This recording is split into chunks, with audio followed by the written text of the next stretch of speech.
Chapter 121. The Battle of the Worlds #1 and Hao's Taicang Divine shocking sword intent shook the entire Supreme Sect, causing countless disciples to discuss it fervently. The sword intent lingered for several hours before it dissipated. In the following days, various rumors emerged. The only certainty was that the pressure came from a sword intent, which led to an increasing number of sword cultivators gathering at the heavenly repair platform. Guan's days had been quite peaceful. He moved between the three medicine valleys, occasionally visiting the mystic Heaven Cave mansion at night, and spent the rest of the time enjoying life. In the blink of an eye, half a year had passed. Guan turned 62 years old. The news of Sword Venerable Fudeo's eradication of the Ephemera Sect demons had just truly spread throughout the immortal cultivation world. Guan often heard people in the outer sect talking about it, and Sword Venerable Fudao had already earned the reputation of being the foremost sword cultivator of the Taicang dynasty. Some even thought he was the best in the world. That day at noon, Guan stood at the edge of the heavenly repair platform, looking at the 100-foot-tall stone statue ahead, feeling pleased. This 100-foot-tall stone statue was the divine statue of Sword Venerable Fudao, crafted in the posture of Gu and performing his 9 extremes yin-yang body. The demonic qi around him was sculpted into an aura. The statue had one hand pointing diagonally and the other holding a sword, exuding an imposing air. At this moment, it wasn't just Gu and who was observing the divine statue of the Sword Venerable. There were also over a dozen others gazing up, each discussing among themselves. Listening to their words of admiration for Sword Venerable Fudao, Guan felt even more delighted. Fame across the world. Who wouldn't want that? Guan wanted it too, but he feared others discovering his life-stealing ability, so he kept a low profile. However, being able to make a name for himself under another identity still satisfied his vanity. Sword Venerable Fudao may indeed be the foremost sword cultivator of the Taicang dynasty, but he is not necessarily the best in the world. A voice drew Guan's attention, as well as the gaze of many disciples around. The speaker was a man in blue attire, holding a folding fan. With an elegant demeanor and a handsome, calm face, it was as if the outrageous words just now hadn't come from his mouth. A burly inner sect disciple looked at the man in blue and said in a deep voice, "Oh, then pray tell, who is the best sword cultivator in the world?" By now, Sword Venerable Fudao was the pride of all Supreme Sect disciples, and they wouldn't tolerate any questioning. The man in blue responded, "In the westernmost land within Tianwei, there is a sword cultivator called Daoist Tianjian. 700 years ago, he was the foremost sword cultivator of Tianwei. He later retreated into the deep mountains, focusing solely on sword enlightenment. Not long ago, a sword intent erupted in Tianwei, proving he is still alive. If not for Sword Venerable Fudeo's swift action, it would have been this senior who ended the Ephemera Sect." Tianwei, one of the 9 dynasties, located at the far west, constantly plagued by demons, yet its territory was even more extensive than Taicang, a testament to Tianwei's might. Guan sensed that this person's cultivation level was hidden.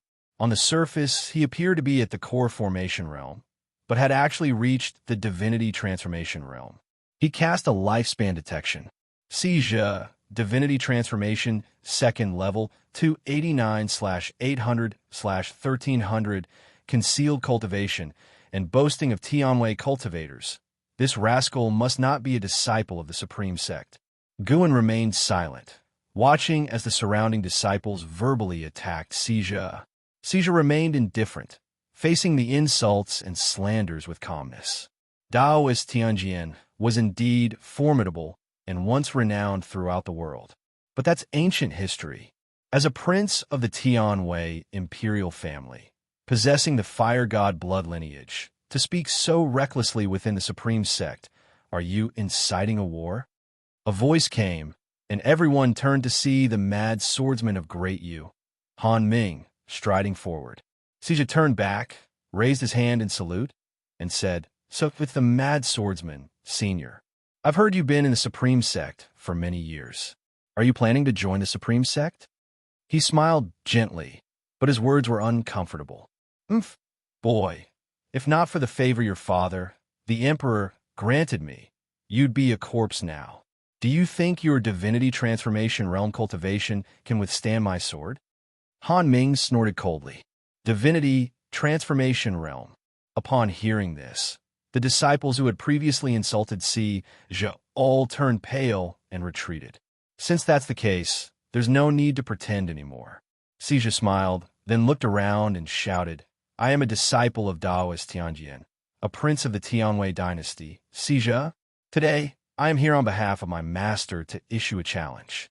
In 3 months, my master will personally arrive at the heavenly repair platform to seek instruction in swordsmanship from Sword Venerable Fudao.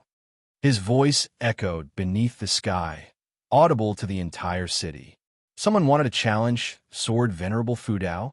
Han Ming smiled. He was the first sword cultivator to seek instruction from Sword Venerable Fudao, reminding him, the Ephemera sect has great cultivators beyond the unification realm. Does your master have such a level? Xianxia closed his fan and smiled. Of course, originally my father, the Emperor, was going to ask him to deal with the Ephemera sect. Unfortunately, he was a step too late.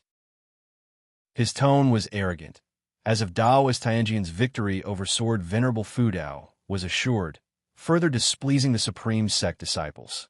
An elder appeared beside Xianxia out of thin air, said a few words using sound transmission skill, causing Xianxia's face to change slightly. He snorted, let's go.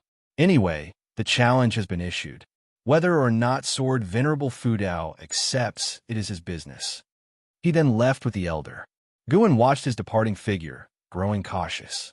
Sword Venerable Fudao had just thwarted the Ephemera sect's conspiracy and was at the height of his fame. For someone to dare step forward now, they must be very capable. Guan didn't dwell on it and turned to leave the heavenly repair platform, intending to check on Wu Ju. A month ago, Wu Ju's maximum lifespan had increased again, making Guan even more interested in him and curious about the potential limit of his lifespan. Third Medicine Valley, inside a loft. LV Baitian scoffed. Tianwei is quite ambitious, wanting to suppress the Supreme Sect to seize control over the 9 Nether Road.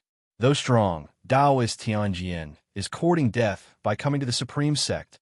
A month had passed since Xianxia issued his challenge, and the upcoming duel had spread throughout the Taicang Immortal Cultivation world. Cultivators from various sects and regions were flocking to watch. LV Baitian seized the opportunity to promote the Golden List in various cities. The so-called Golden List was a ranking of the world's most talented individuals under the age of 500, encompassing the 9 dynasties. It caused quite a stir. Guan worriedly asked, will there be internal strife among the sects of the 9 dynasties? You can rest assured, the demon calamity is imminent, and no one dares to act recklessly. Furthermore, the main lineage of the Ephemera sect may cause chaos on the 9 Nether Road. At that time, the sects of the 9 dynasties must unite. Otherwise, one-on-one, none can guarantee the defeat of the main lineage of the Ephemera sect. That's precisely why Tianwei asked Daoist Tianjin to act, in the name of sparring, to suppress us. LV Baitian waved dismissively. Guan asked again, if Sword Venerable Fudao kills Daoist Tianjin, won't it trigger a war? Just when Han Ming had come, now another one. Guan couldn't tolerate it. This time, he needed to strike, preventing such troubles from arising continuously. Naturally not. If even Daoist Tianjin is dead, Tianwei will only be more wary of the Supreme Sect. It's best if Sword Venerable Fudao slays Daoist Tianjin. LV Baitian snorted, a fierce look on his face. Guan suddenly remembered that this guy had once been impeached by the Hall of Elders due to his tyrannical behavior. LV Baitian's tone shifted. And how is a disciple of Sword Venerable Fudao? Do you think his appearance in front of me is a reminder from the Sword Venerable? A reminder of what? A reminder that my position as sect leader is unstable. LV Baitian's eyes turned deep, and his tone became elusive, making it unclear what he was thinking. Guan couldn't help but laugh and said, If that's the case, hasn't Xianxia already perished? LV Batian asked. Do you think he hasn't? And how is exceptionally talented and must be favored by Sword Venerable Fudao? If it were you, would you send your most beloved disciple to a rival to become a sword? Guan felt LV Batian was getting delusional. You have a point. LV Batian smiled. Seeing his smile, Guan's heart skipped a beat. Wait, why was he asking him? LV Batian continued. And Hao's talent is so strong that once he fully grows, it will be easy for him to earn the respect of the entire Supreme Sect, just like that true inheritor. Kid, if you don't become sect leader, the position will be his. Wouldn't that be better? I don't want to be sect leader anyway. Guan shook his head, and LV Batian smiled, saying no more. Then, Guan inquired about Yilan's situation. The first group to venture into the Nine Nether Road had already set off. LV Batian reassured, Don't worry, I personally instructed the leading elder to take care of her. With the Qinghong sword, Guan could always sense Yilan's situation. However, he would only intervene in her moments of peril. Normally, he didn't want her to be neglected or bullied. The two chatted a while longer. Before leaving, LV Batian left a book. After LV Batian left, Guan picked it up to read. Defying Fate Divine Skill. At dusk, Leah, carrying the North Sea heavy sword, walked to the edge of the heavenly repair platform, gazing at the divine statue of Sword Venerable Fudao with barely hidden excitement in his eyes. Ancestor, the primordial ancestor, is indeed Sword Venerable Fudao. Leah screamed in his heart. The ancestor was also shocked, sighing, I thought he was the demon of the Thousand Autumn Pavilion? Haha. I told you, our primordial ancestor can't possibly be a demon cultivator. Leah was overjoyed. On his way here, he had already learned about Daoist Tianjian challenge, so he came to the heavenly repair platform to admire the image of Sword Venerable Fudao, discovering that he was indeed the primordial ancestor of the Li family. He began to look forward to the upcoming duel. Why don't you go see your junior brother Gu? The old ancestor's voice teased. Leah replied in his mind, I won't disturb him. My recent experiences aren't worth sharing. He'll wait until I've mastered the Taicang Divine Shocking Sword.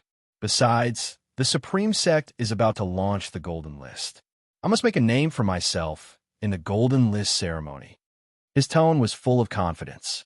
After consuming the Dragon Image Divine Primordial and learning the Taicang Divine Shocking Sword, his confidence had soared. 7 steps away, a figure approached, also starting to gaze up at the divine statue of Sword Venerable Fudao. Wuju. He looked at the divine statue of Sword Venerable Fudao, his eyes filled with sorrow. Master, you always respected Sword Venerable Fudao? It's a pity you can't witness the upcoming duel. Wuju thought silently, contemplating deeply. Gradually, he began to enlighten the path. Leah, after watching for a while, turned to leave. Wait, the old ancestor's voice suddenly rang out. Chapter 122, The Real Taicang Divine Shocking Sword. What's wrong? Leah asked in his mind, puzzled. He couldn't wait to return to the inner sex cave, to cultivate properly, and then become famous throughout the world. The voice of the ancestor rang out. Look at the person next to you. He's actually gaining enlightenment. His tone was heavy, even carrying a hint of shock. Gaining enlightenment? Leah was confused, unable to stop himself from turning his head to look. His gaze quickly fell on Wuju. Wuju appeared very out of it, starkly different from the energetic disciples of the Supreme Sect around him. Was he gaining enlightenment? What kind of enlightenment? Thinking about a cultivation technique? Leah asked in his heart. The ancestor replied, Gaining enlightenment is a special state, something one can encounter but not seek. During the process of gaining enlightenment, one can feel the heaven and earth true meaning, which leads to a transformation in both comprehension and physical aptitude. Those who can gain enlightenment, even if only once, can defy fate and rewrite their destiny. Even I have never gained enlightenment. I have only seen a friend of mine who had. If he were still alive, he would undoubtedly be one of the top experts in the 9 dynasties of the immortal cultivation world. So amazing? Leah examined Wuju carefully, but couldn't see how Wuju was different. He looked quite ordinary, even less impressive than his junior brother Gu. At least his junior brother Gu was handsome and easily likable. The Supreme Sect truly hides dragons and crouching tigers. Not to mention LV Xian and Ji Xiaoyu.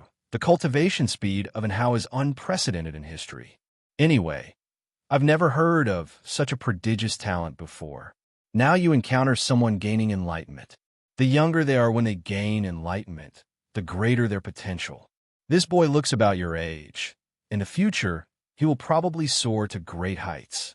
The fortune of the Supreme Sect is unstoppable. The ancestor's tone was filled with emotion. He also felt pressured. Remembering his promises to Leah, he was filled with shame. He had promised to help Leah ascend to the peak of immortal cultivation and become #1 in the world. But seeing LV Xian and Ji Xiaoyu and hearing the legends of Hao, he felt the pressure. The talent of these three was too exaggerated, and their backgrounds far surpassed Lia's. The ancestor thought he couldn't provide Leah with an advantage in cultivation resources. It's a good thing that the Supreme Sect is so powerful. With rivals, I have something to look forward to, Leah thought confidently, leaving the ancestor unsure of how to respond. After a long time, the ancestor finally spoke. Just stay nearby. When he wakes up, ask him if he has a master. If not, accept him for me. Huh? I accept him as a disciple? Of course not. He will be my disciple. What do you mean? If he is your disciple, isn't he my ancestor? Be content. Without my help, you wouldn't even have the qualifications to compete with such a genius. The ancestor said rudely.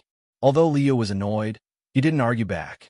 He began to wait, while contemplating the sword intent of the Taicang Divine shocking sword. He waited for an entire night. The next morning, Wu Ju finally woke up. He had gained enlightenment more than once, so his expression remained calm. He turned to leave, but Leah stopped him. Brother, do you have a master? Leah asked directly. Wu Ju's eyes flashed with coldness. He bypassed Leah and walked toward the stage. Leah blocked him again, which made Wu Ju furious. He raised his hand to push Leah away. Leah's physical body was strong. He was not afraid of this Foundation Establishment Realm cultivator. Wu Ju's right hand pressed against Leah's shoulder. Feeling the strength of his opponent, he clenched his fist and pushed hard. Leah was caught off guard and was pushed back 2 steps. Before he could react, Wu Ju controlled his sword and flew away, making it difficult for Leah to chase him since causing trouble in the city was prohibited.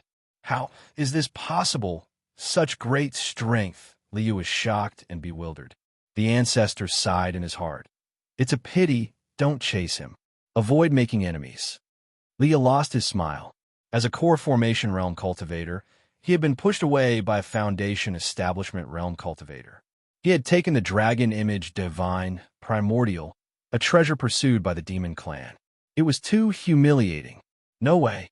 I'm still not strong enough. Leah clenched his fists, his arrogance disappearing. In autumn, the outer gate city became bustling with activity. Guin and Wu Ju gathered in an inn, drinking and chatting, waiting for the upcoming battle. Wu Ju was complaining to Gu and about meeting Leah last month. At the mention of Leah, he became furious, feeling that Leah had insulted him. Guin nodded after listening, saying, Indeed, it's quite odd. Asking such a question out of nowhere, never mind. Don't think about him. He is just a passerby in your life. You will become a genius eventually. Why bother with such a small role? Although the person Wu Ju spoke of was a bit despicable, Guin thought it wasn't worth holding a grudge. Wu Ju didn't need to worry about such small matters. When Wu Ju grew up, he couldn't imagine. Would he kill anyone he disliked? He didn't want Wu Ju to become such a person. Wu Ju nodded, saying, Naturally, I won't hold a grudge. I'm just venting to you. You know, you are my only friend. Guin asked, When will you reveal your talent? The inn was crowded. Most people were chatting about sword venerable Fu Dao and Daoist Tianjin, not paying attention to them. Hearing Guin's question, Wu Ju shook his head. It's fine just like this. He didn't trust others, especially since there had been internal strife in the Supreme Sect before. The former sect leader even conducted a blood sacrifice on his disciples, making him wary of the supreme sect. Guan took a storage bag from his waist and handed it to him. Wu Ju was suspicious, took the storage bag, and probed inside with his divine sense.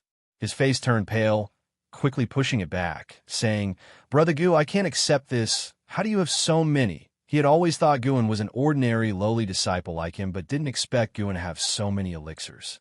Guan smiled. "I am the Valley Master of Medicine Valley. These are elixirs I have refined. Just accept them. I'm not too eager to become strong. I fear fighting the most. Growing flowers and plants is my joy, so the elixirs suit you better. When you become strong, you must protect me." "But this is too much." Wu Ju hesitated. "You said I'm your only friend. Just accept it. If you feel bad, consider me your elder brother. An elder brother is like a father. As your teacher, I will take good care of you. I have plenty of elixirs." Guan made funny faces, making Wu Ju smile and glare at him. "I'm 2 years older than you. I should be the elder brother." "Forget it. Your temperament is not as mature as mine." They began to bicker, and the smile on Wu Ju's face grew wider. In the end, Wu Ju accepted the storage bag, secretly vowing to never let anyone bully Guan in the future. They continued drinking. After 30 minutes, a loud voice echoed through the outer gate city. "I, Taoist Tianjian, have come to challenge the sword Venerable Fu Dao of the Supreme Sect." As the voice fell, a vast, majestic sword intent enveloped the entire outer gate city. Wu Ju's expression changed immediately, turning to look. Guan had already sensed Taoist Tianjian's presence, so he remained unmoved. Taoist Tianjian was indeed very strong, even slightly stronger than the Knight Cultivator Fairy of the Ephemeris sect. He was estimated to have the cultivation level of the 4th or 5th layer of the Mystic Heart Realm. Reaching the Mystic Heart Realm, the small realm gap was difficult to surpass. No wonder Taoist Tianjian dared to come. Guan stood up, saying, "I just remembered I have something to do at the Elixir Hall. I need to quickly get it done so I can watch the battle between Sword Venerable Fu Dao and Taoist Tianjian. They'll come find you afterward." With that, he hurriedly left. Wu Ju didn't have time to stop him. After going downstairs, Wu Ju leaned out the window and shouted, "Hurry up."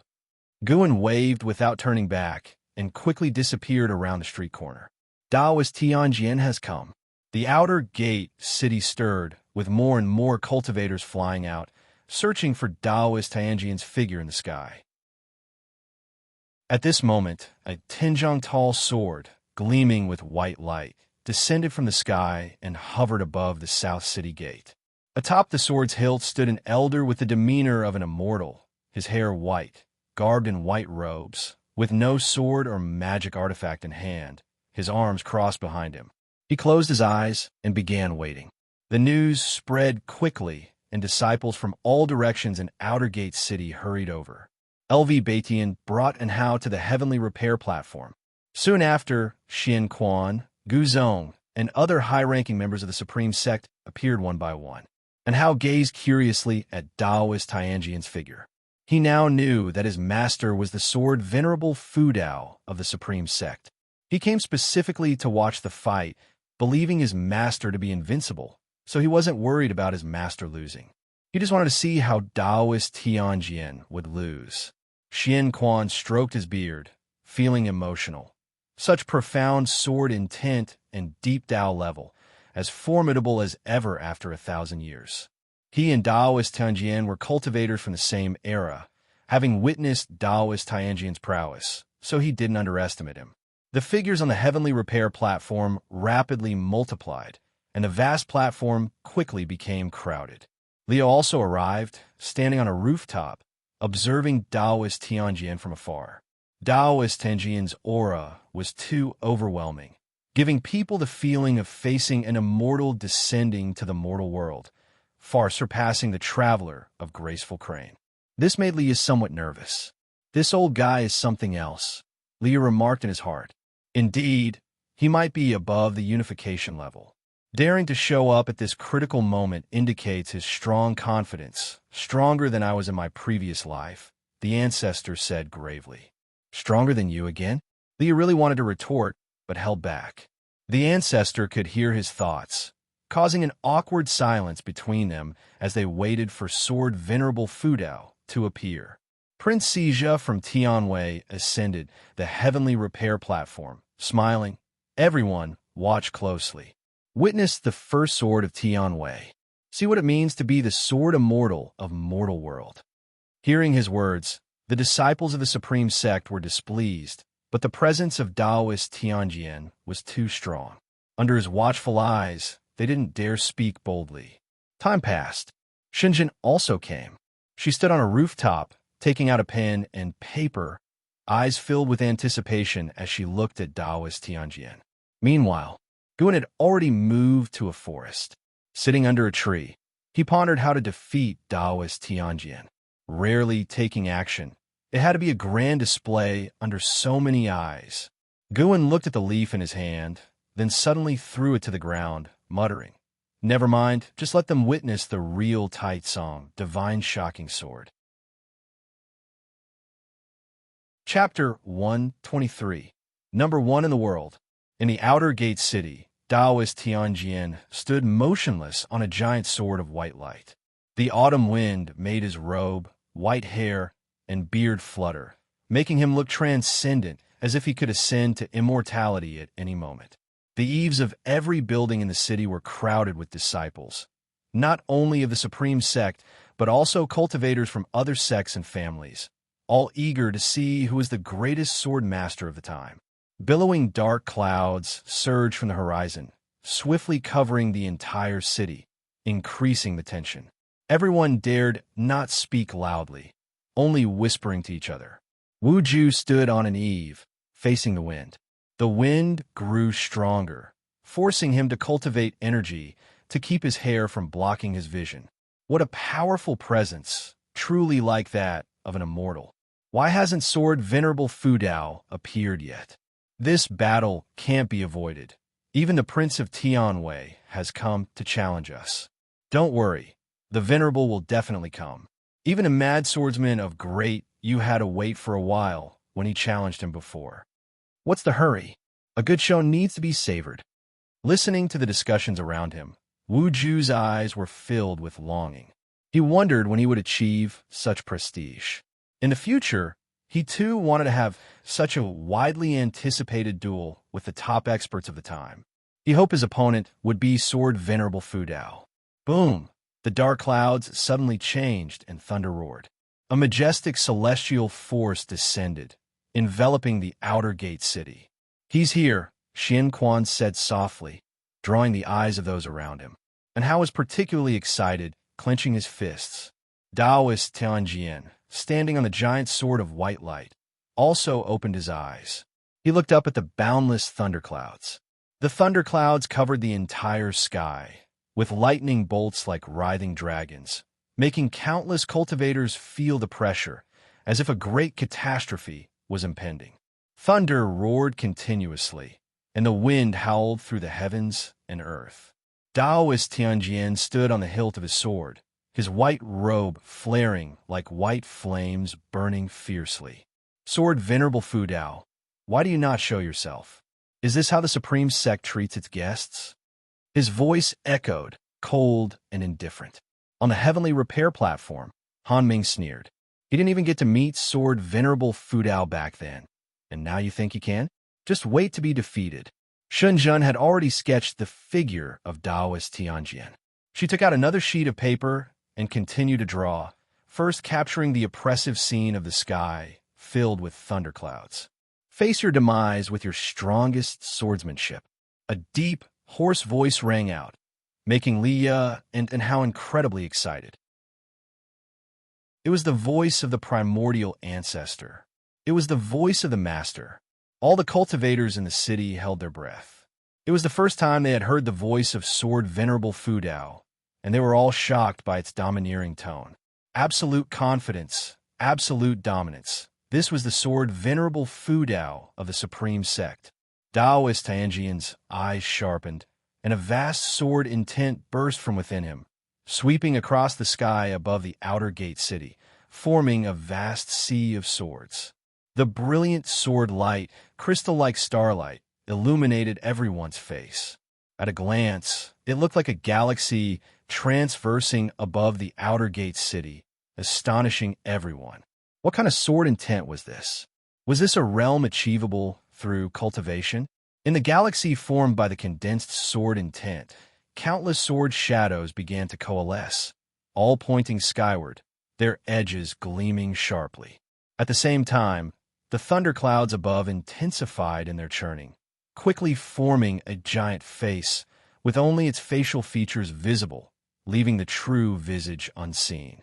It looked like an immortal deity, gazing down upon the entire outer gate city. In front of this giant face, everyone seemed insignificant, including the galaxy of sword intent created by Taoist Tianjin. Everyone's hearts raced as they looked at the massive face that occupied most of the sky, feeling an inexplicable sense of awe. Taoist Tianjin frowned, raising his right hand and placing 2 fingers to his lips. He began cultivating energy, and white flames of sword intent gathered around him, wind swirling around his body.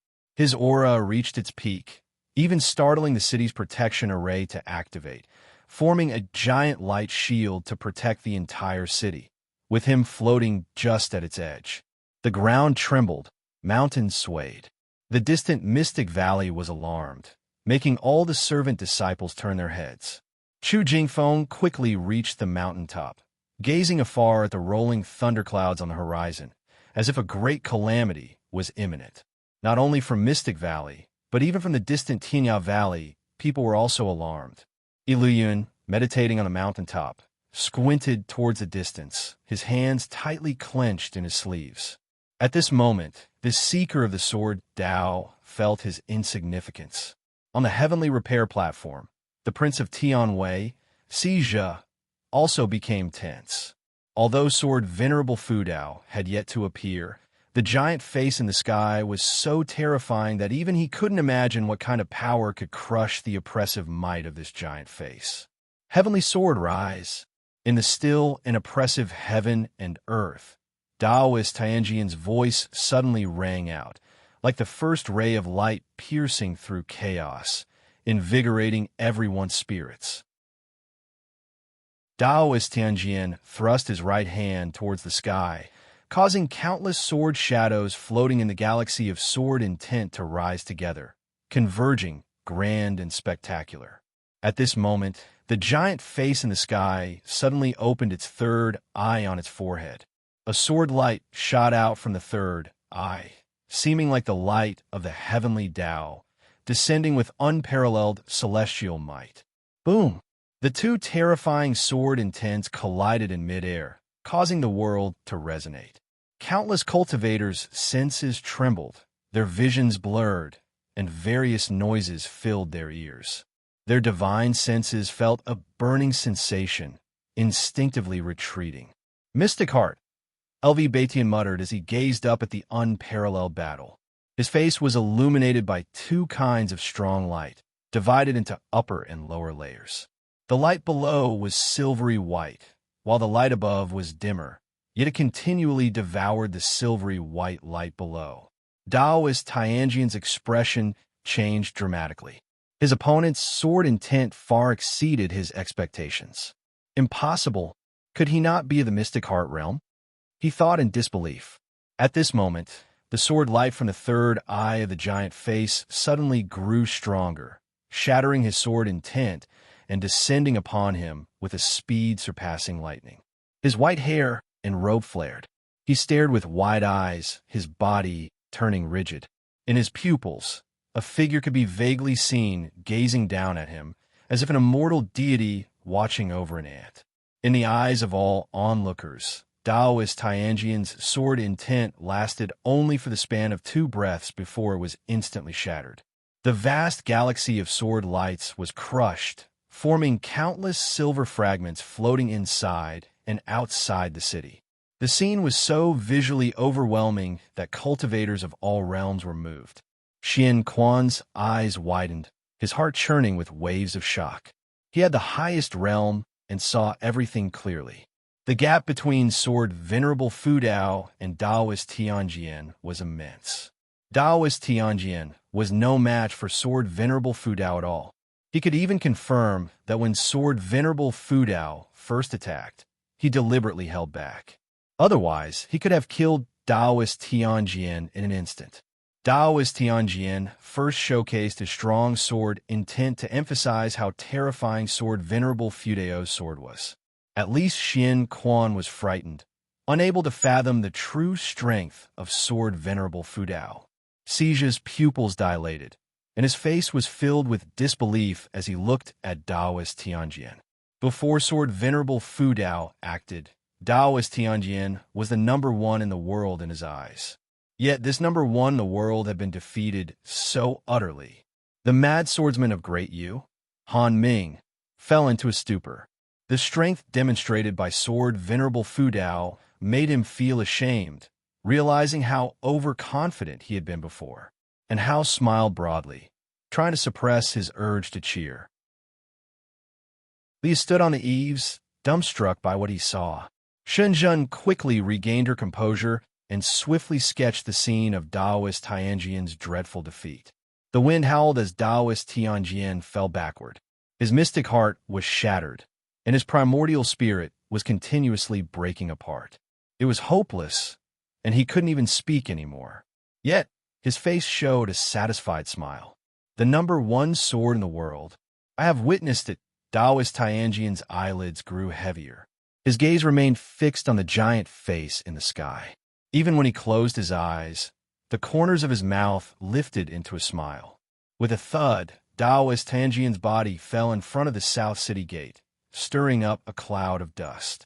The overwhelming oppressive force covering the entire world dissipated, and the giant face formed of thunderclouds in the sky vanished as well. Boom! The entire city shook. The sounds of uproar and exclamations erupted like thunder from a clear sky. Everyone became excited, the cheers, shouts, and exclamations merging into a deafening roar. My heavens! It ended with one strike? Ha ha! I told you Sword Venerable Fudao couldn't be defeated. The gap is too vast. Actually, Taoist Tianjian is really strong. Before Sword Venerable Fudao acted, I really thought he was the number one in the world. Yes, that vast sword intent even made my sword want to unsheath. Listening to the voices from every direction, Wu Ju also felt excited. It was a pity Guan wasn't around. He wouldn't be able to express his emotions alone. Just then, he saw Guan leap up from the street, hurrying toward him. Seeing this, Wu Ju's face immediately broke into an excited smile. My heavens, did you see that just now? It was incredible. Guan hurried to Wu Ju, excitedly exclaiming. Wu Ju responded enthusiastically. I saw it. I saw it. He grabbed Guan, starting to exclaim in awe, just as excited as the others in the city. On the heavenly repair platform, LV Batian looked at Gu Zong and instructed, increase the publicity for the Golden List Assembly. The top rank can get the Supreme Sect's secret manual of divine skills. Gu Zong nodded, unable to suppress the smile on his face. LV Batian then turned to another elder, saying, initiate the plan for the world's first sword society. Start spreading the word. The top 10 in the world can observe Sword Venerable Fudao's sword intent and obtain his Sword Dao legacy. The elder nodded, but suddenly thought of something, hesitating to speak. There were too many people around. Some things couldn't be asked directly. The entire Outer Gate city was even more bustling than during the New Year, or rather, the city had never been this lively before. Stroking his beard, Xian Quan gazed out and sighed. The Supreme Sect is destined to rise. And Hao closed his eyes, carefully savoring Sword Venerable Fudao's earlier strike.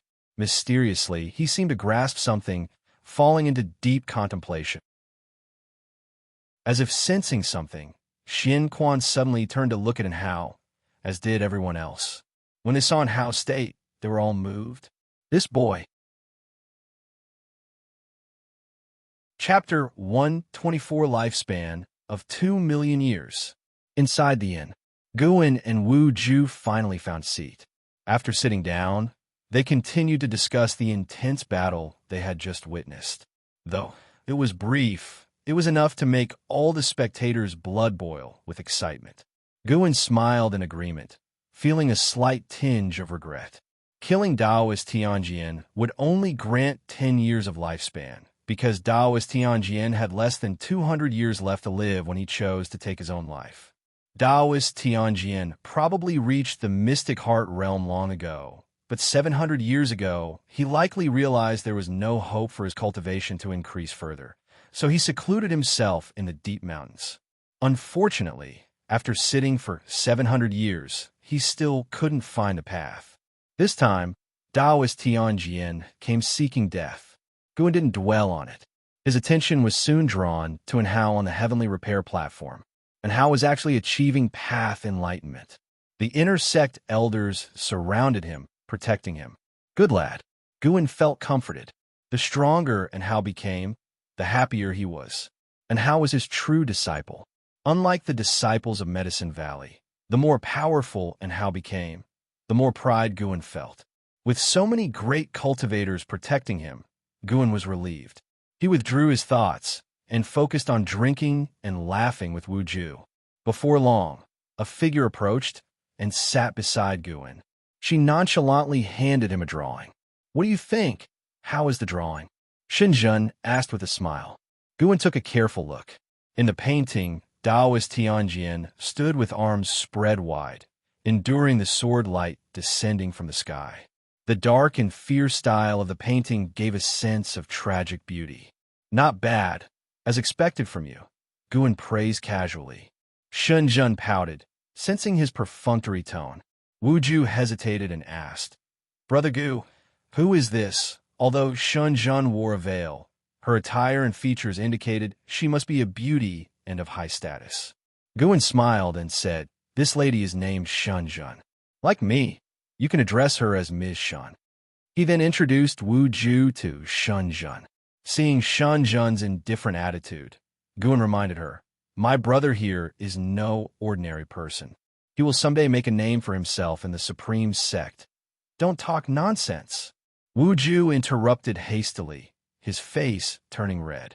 Really, Xinzhen couldn't help but reassess Wu Ju, making him even more uncomfortable. Guan laughed. "Come, let's drink and chat." In his view, Wu Ju was destined to showcase his talents, and Xinzhen, being a holy daughter of a major sect, would eventually cross paths with him. Meeting earlier would help them look after each other in the future.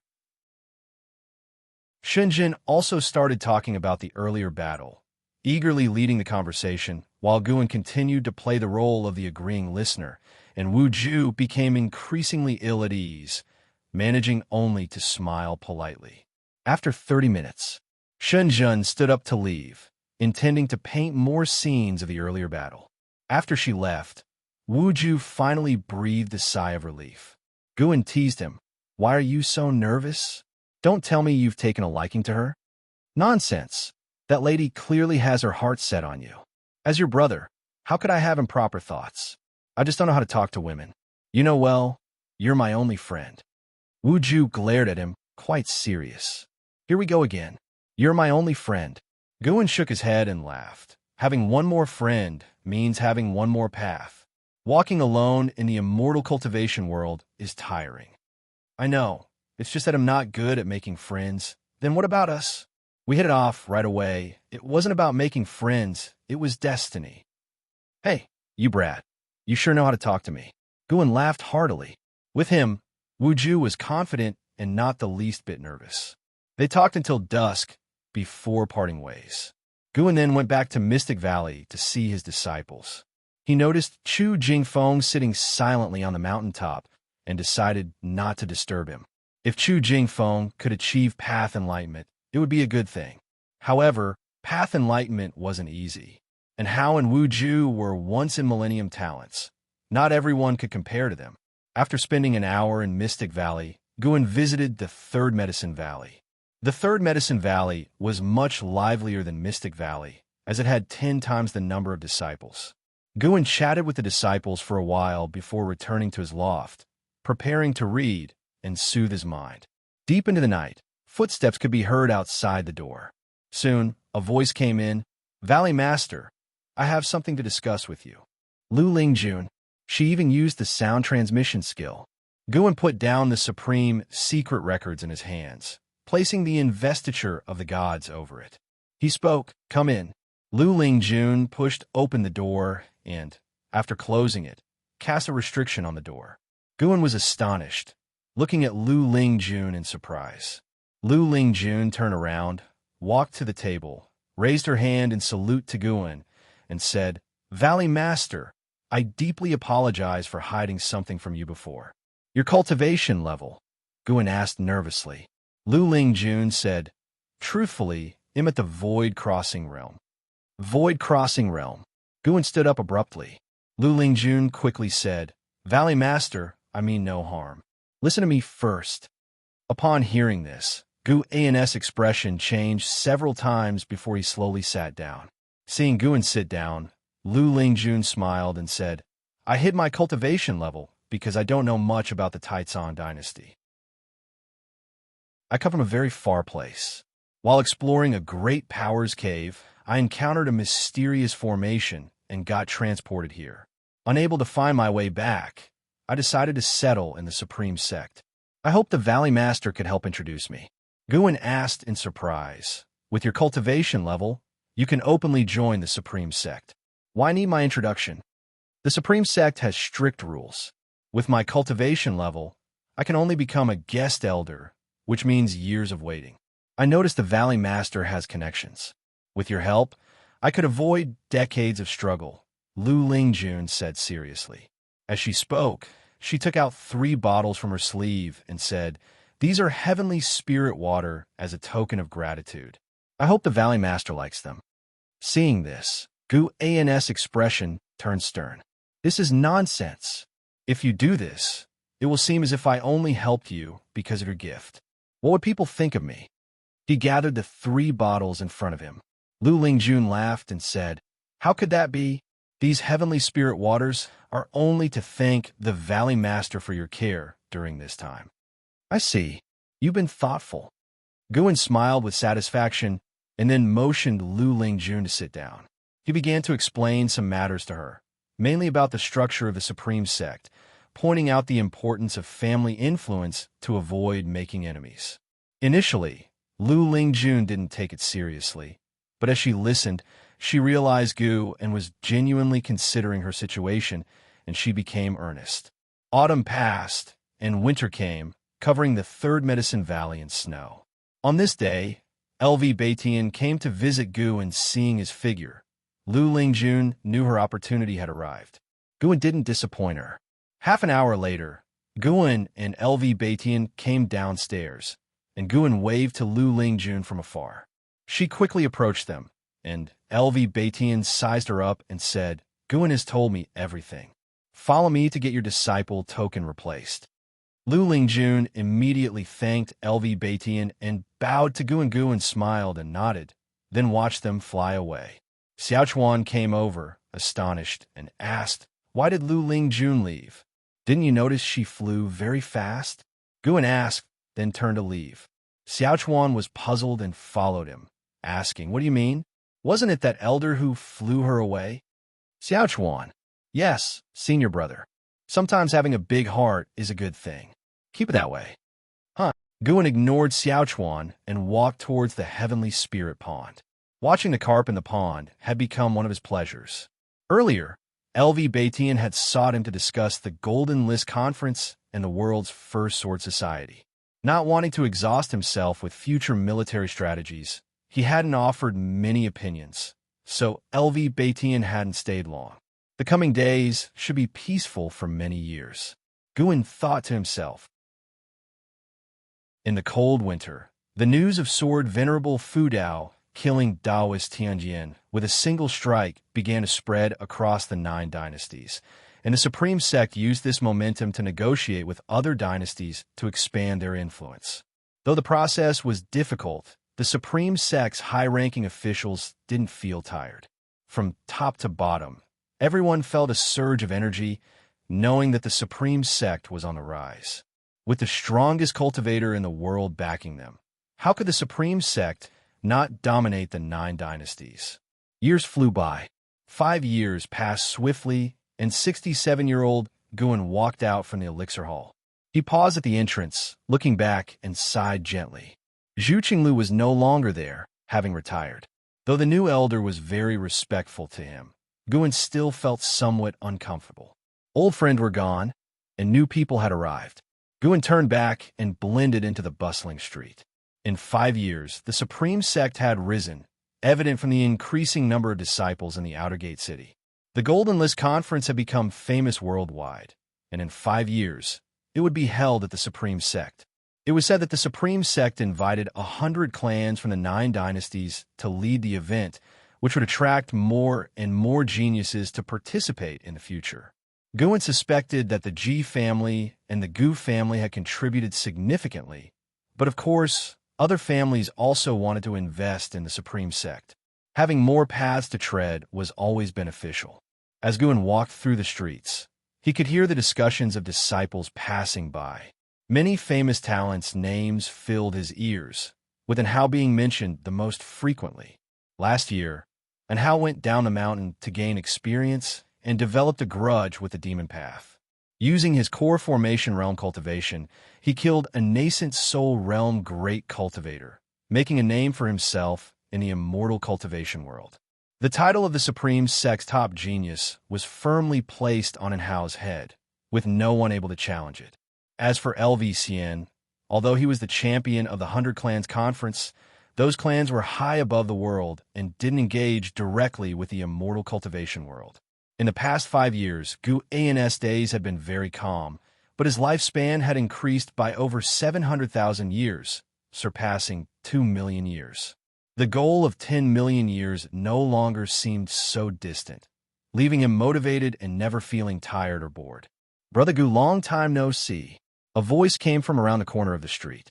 Guan turned to see the Jueshan sect's genius, Zhou Tongyu, approaching. Behind Zhou Tongyu was an elder who was plump, holding a feather fan, looking quite endearing. Before Zhou Tongyu reached Guan, Lu Lingjun appeared out of thin air in front of him. Years ago, after she followed LV Baitian, Lu Lingjun returned the next day. She was now an inner sect elder, but her task was to protect Guan. This had frustrated her for a long time. If not for fearing sword venerable Fudao, she would have long ago unsheathed her sword against LV Baitian. Chapter 125, Golden List Note, Ghost in the Night. The person behind him is not simple. Lu Lingjun used the sound transmission skill to remind Guan, her gaze bypassing Zhou Tongyu to look at the fat elder behind him. Guan had already seen the opponent's cultivation level, but still cast a lifespan detection. Zhou Li, Unification Realm, 7th layer 1478/3000/3100, surnamed Zhou again. Guan was curious. When Zhou Tongyu came last time, there was no great cultivator following him. Zhou Tongyu looked at Lu Lingjun and smiled. "Brother Gu, it's been many years, and you have experts protecting you. It seems you have done quite well these years." Guan smiled and asked, "I wonder if Brother Zhou is here to participate in the Golden List tournament this time?" "Indeed, this time, I aim to take the top spot and become famous. What do you say, a spar at your Medicine Valley?" Zhou Tongyu asked with burning eyes. Although it had been many years, Gu An's cultivation level was still mediocre, but he felt Gu and had his strengths. Guan shook his head and said, "Forget it. I won't ask for trouble now. Supreme Sect is full of geniuses these days. You should find someone else." "Haha. I came early to visit after hearing of Anhao's fame.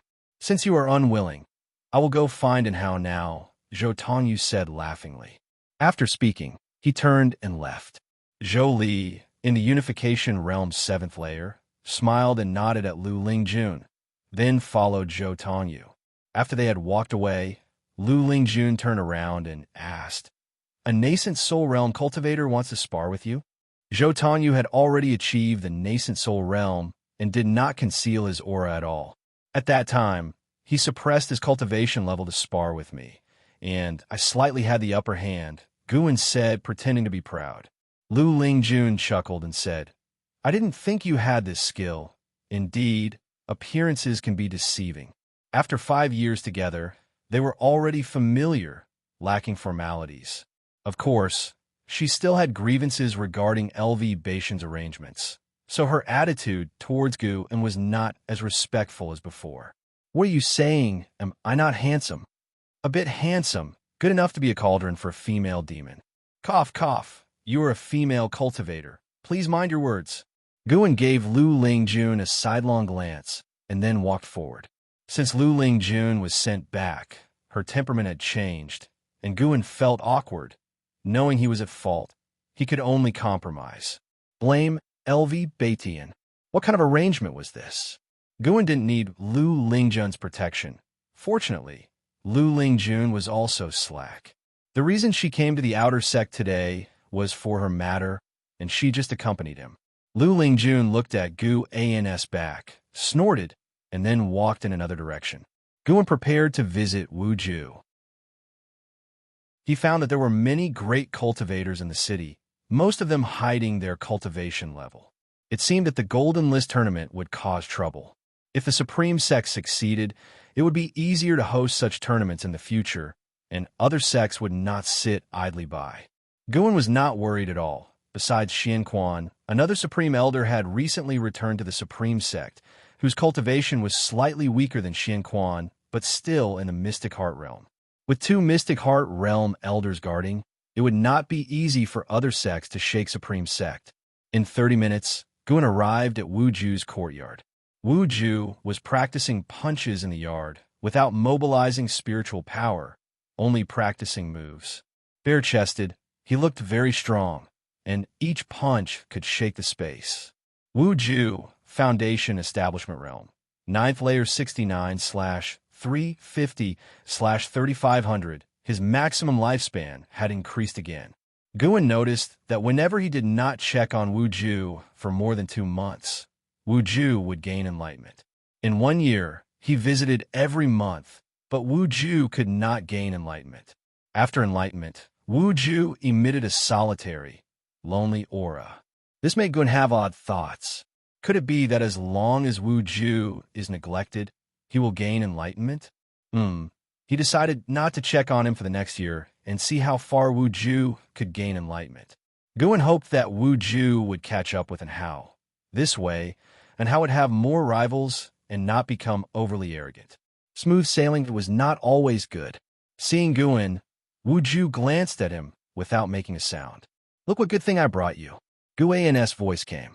Upon hearing, Wuju reluctantly walked towards Guan and asked, "What good thing?" Guan took out an invitation from his storage bag with golden edges and a red background, engraved with 4 large characters. Golden List Tournament. How do you have this? Wuju asked in surprise. The Golden List Tournament was not for everyone. Participants needed certain fame and had to pay 10 top-grade spirit stones for an invitation. The reward for the Golden List Tournament were also very rich. The top 100 winners all received prizes, with higher ranks yielding better rewards. Wuju had naturally heard of it and envied those talents. Guan smiled proudly and said, "I put in a lot of effort, but with my cultivation level, it's useless to participate." Wuju shook his head. Guan comforted him, "Don't worry. The Golden List Tournament compares talent, not cultivation level. As long as your strength in the same realm is strong enough, you can stand out." Really? Since he set the rules, how could it not be true? Guan thought to himself. Wuju lacked resources. Staying hidden was not a solution. In reality, Wuju wanted to stand out, but was too shy to ask for help. Wuju accepted the invitation, hugged Guan, patted him heavily on the back, and then grabbed his shoulders, saying, "Brother, I won't talk much, but I promise not to disgrace you." Having gained enlightenment several times, Wuju could feel his changes, developing confidence that was slowly altering his personality. Confidence of a strong person. Guan smiled and said, "There are still 5 years. You must focus on cultivation. I won't see you again for the next 5 years." Wuju was startled. "Why? What will keep you busy for 5 years?" "It's a sect matter, not convenient to discuss." Guan shook his head. Could it be because of this invitation? Wuju suddenly felt the Golden List Tournament invitation in his hand was heavy. He hesitated. Guan reminded, "Besides the Sunset Fist, don't forget to practice the Gale Shadowless leg. It will make you faster. Wuju nodded heavily. This time at the Golden List tournament, he swore to make a name for himself. At the end of summer in Mystic Valley, Guan lay under a tree, one hand under his head, the other holding a book, reading with relish. A figure came before him, looking down at him. It was Liya. Liya still carried a heavy sword, wore a fitted black outfit, his long hair tied behind his head with a blue ribbon, revealing a determined and handsome face. Cough, cough, Junior Brother Gu. Liya feigned a cough. Supreme Secret Records. He didn't expect Junior Brother Gu to read it too. Also, with the same name, he must feel immersed. Liya thought silently. Guan quickly stood up, putting the Supreme Secret Records into his bosom. He already sensed Li Ya's presence, but since Liya practiced an energy-concealing sorcery, he pretended not to know. Senior Brother Li, why are you here? Guan asked, pretending to be pleasantly surprised.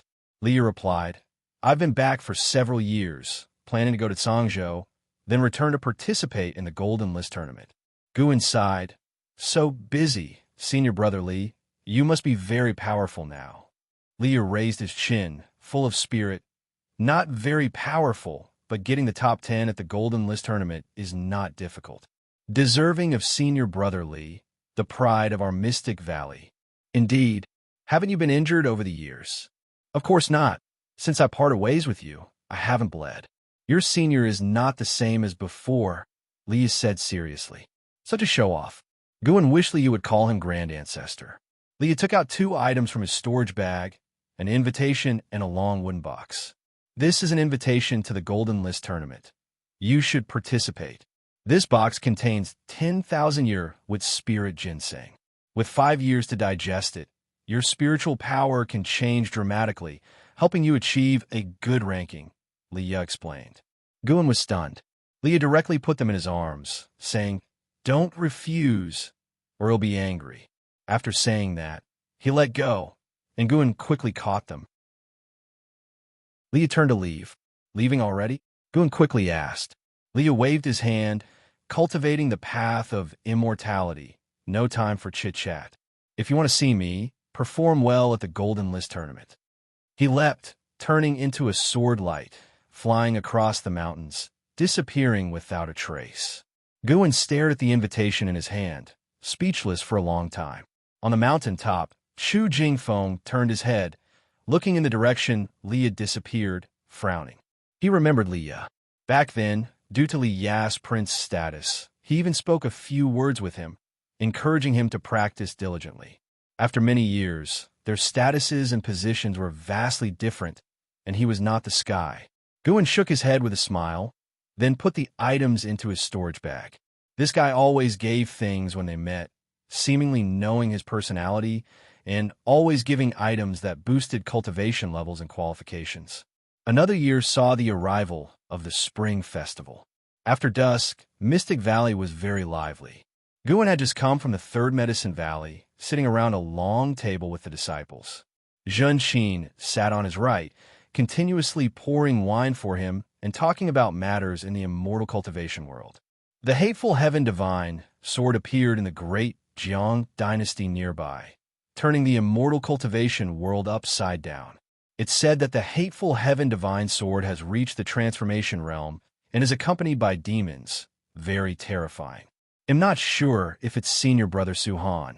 Xianxia sighed towards the end. Talking about Suhan made her sad.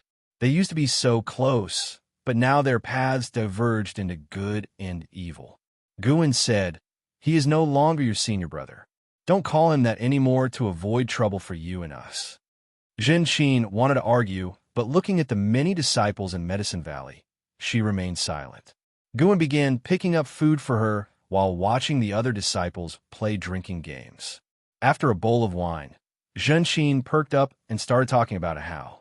Mentioning an Hao, her face filled with admiration, she spoke endlessly. Guan listened attentively. Suddenly, he sensed something and his expression changed slightly. After Xianxia finished, he said, I need to visit my room. You can continue later. I want to know about an Hao and the specific grievances with the Wanyin sect demon. After speaking, He stood up and returned to his room. Zhenxin was not puzzled, starting a toast with Lu Jujia. Back in his room, Guan activated the restrictions, then stepped 100 miles away.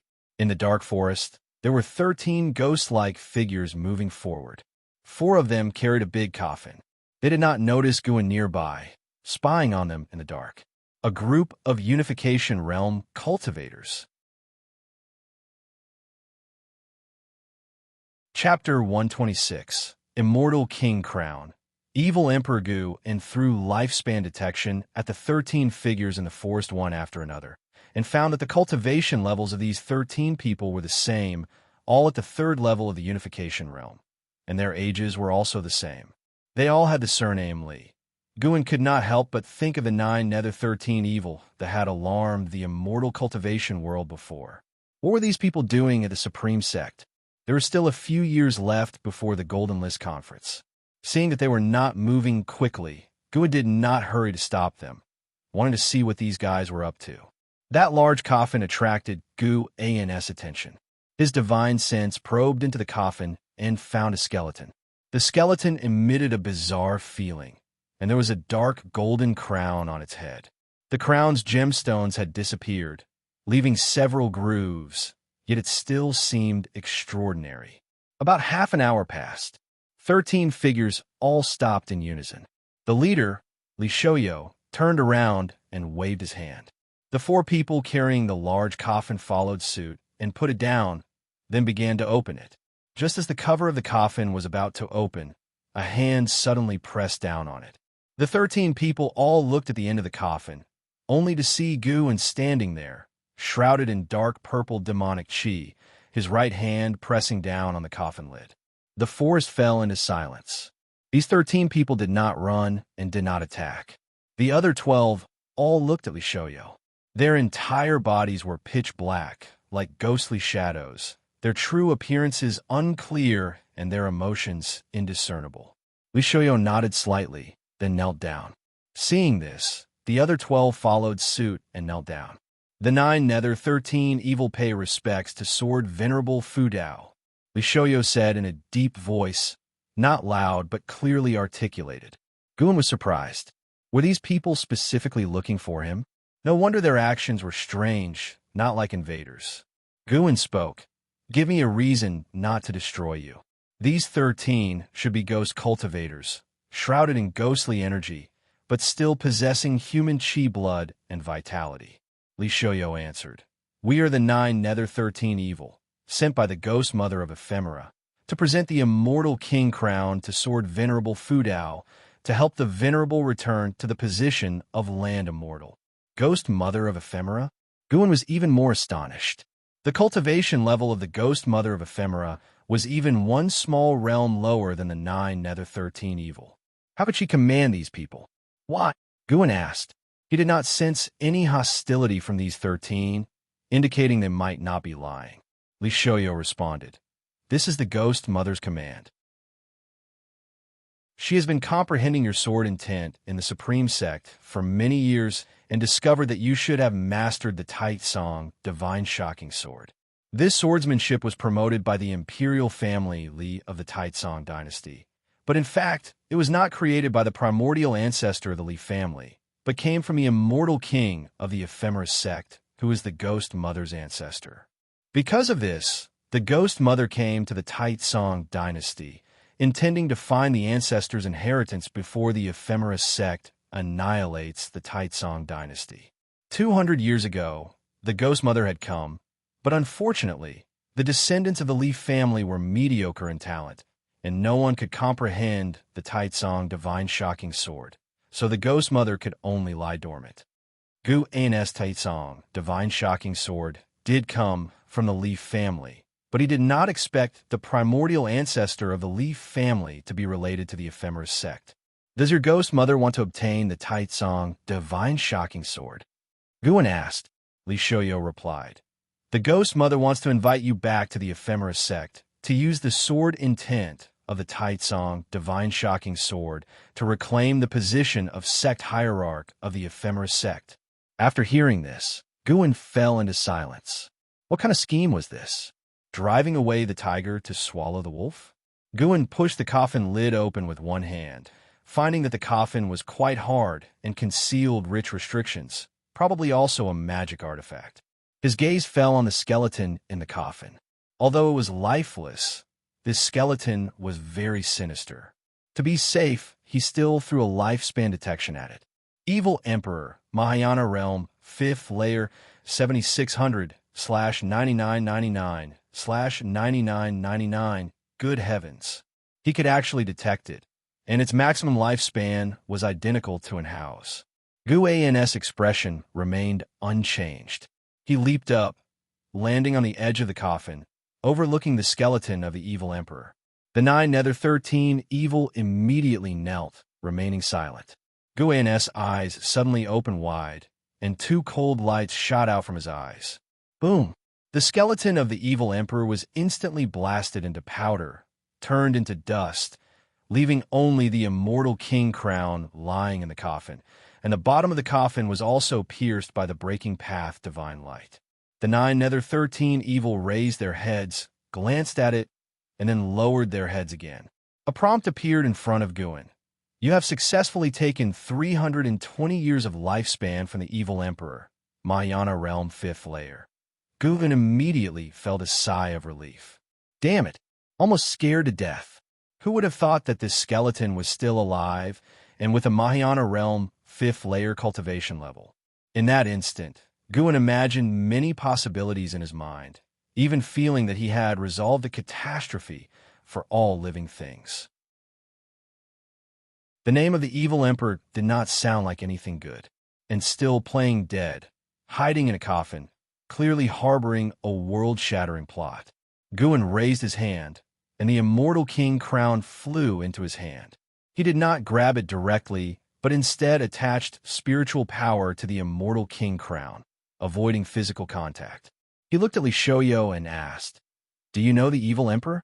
Upon hearing this, Li Shoyo was momentarily stunned, then quickly said, "To be honest, this skeleton is indeed the remains of the evil emperor.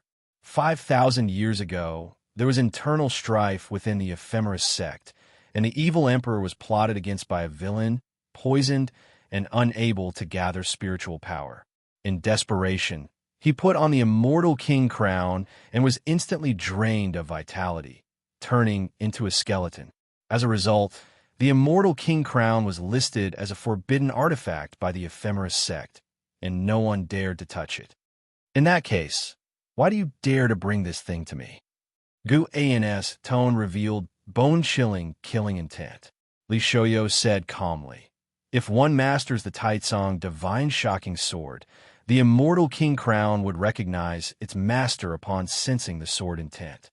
The one who created the crown is the same person who created the Taicang Divine shocking sword."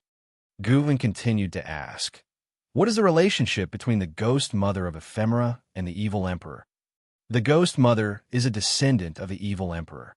Why would she bring her ancestors' remains to me? Isn't she afraid of offending me?" "The ghost mother hates her own bloodline. When she was young, her father turned her into an evil ghost, so she looked for the descendants of the Li family. The Li family has nothing to do with her bloodline. The founding ancestor of the Li family was only a disciple of the ephemeris sect. She wants others who inherit the Taicang Divine shocking sword to seize the position of sect hierarch of the ephemeris sect and complete her revenge. How dare you be certain you could find me?" The ghost mother said that as long as we approach the outer gate city where the heavenly repair platform is located, you would detect us, even if we concealed our cultivation levels because of the vast difference in cultivation levels. The energy concealing sorcery used by Li Shoyo and the others was indeed formidable, and only Guan could see through it. Until now, they had not revealed a trace of their aura. Guan continued his questioning, and Li Shoyo answered one by one. After half an hour, Guan pondered, "I will accept the immortal king crown. You can leave now." Li Shoyo flipped his hand and took out a short flute, saying, "This is the 9-nether flute. As long as you blow it, we will come at once, waiting for your command. From now on, you are the sect hierarch of the ephemeris sect, at least in our hearts." Guan raised his hand to take it, then used divine sense to inspect it. After confirming that there were no surveillance or reverse tracking restrictions inside, he put it into his storage bag. He jumped down from the coffin, signaling the 9 Nether 13 evil to leave. The 9 Nether 13 evil all saluted him before lifting the coffin and leaving. Guin did not immediately return to the valley, but instead sat cross-legged under the tree, placing the Immortal King crown in front of him. According to Li Xiaoyo, tens of thousands of years ago, there was an immortal dynasty in the mortal world where everyone could practice immortal cultivation.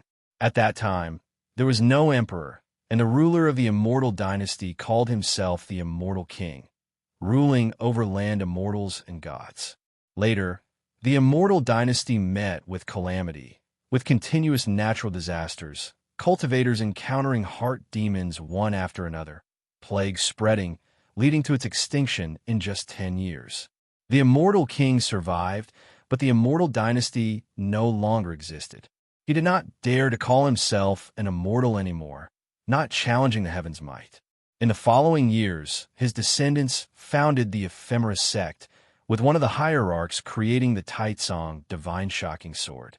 The sword intent shocked the heavens, bringing about a heavenly tribulation, hence its name. This hierarch believed he had reached the realm of his ancestor, the Immortal King, but still could not achieve immortality. So, as his life was reaching its end, he forged the Immortal King crown with his own cultivation. This crown contained the power of the Immortal King. Successive hierarchs studied it, but couldn't subjugate it, only bringing misfortune upon themselves. Guin used divine sense to probe the Immortal King crown, but even with a Mahayana realm 9th layer's cultivation, he could not penetrate it. He dared not test it with his own sword intent. Even if Li Xiaoyo was telling the truth, this method might not be genuine. After all, no one had succeeded before. After much thought, Guin felt that this item was too dangerous to keep around. He stood up, used the limitless freedom step, and quickly arrived at the North Sea mountain. He dove directly to the bottom of the North Sea, buried the Immortal King crown and the short flute in the seabed, and set restrictions on them. He planned to research them after breaking through several major levels in the future. After all, Guin did not need to rely on the power of the Immortal King crown. After finishing everything, Guin quickly returned to Mystic Valley and continued celebrating with his disciples. After the 9 Nether 13 evil left, Guin's life returned to peace, and no one came to disturb him again. 3 years quickly passed. Guin reached 70 years of age. One day, in Tianyao Valley, Guin just finished picking medicinal herbs, feeling good, and personally took the herbs to the storehouse. As he exited the door, he saw Xian approaching. Seeing him, Xian's expression immediately became unnatural. Since being defeated by Guin, he had been cultivating madly, with his cultivation level soaring. Now he had reached the 6th layer of the nascent soul realm. 99 years old and a 6th layer nascent soul.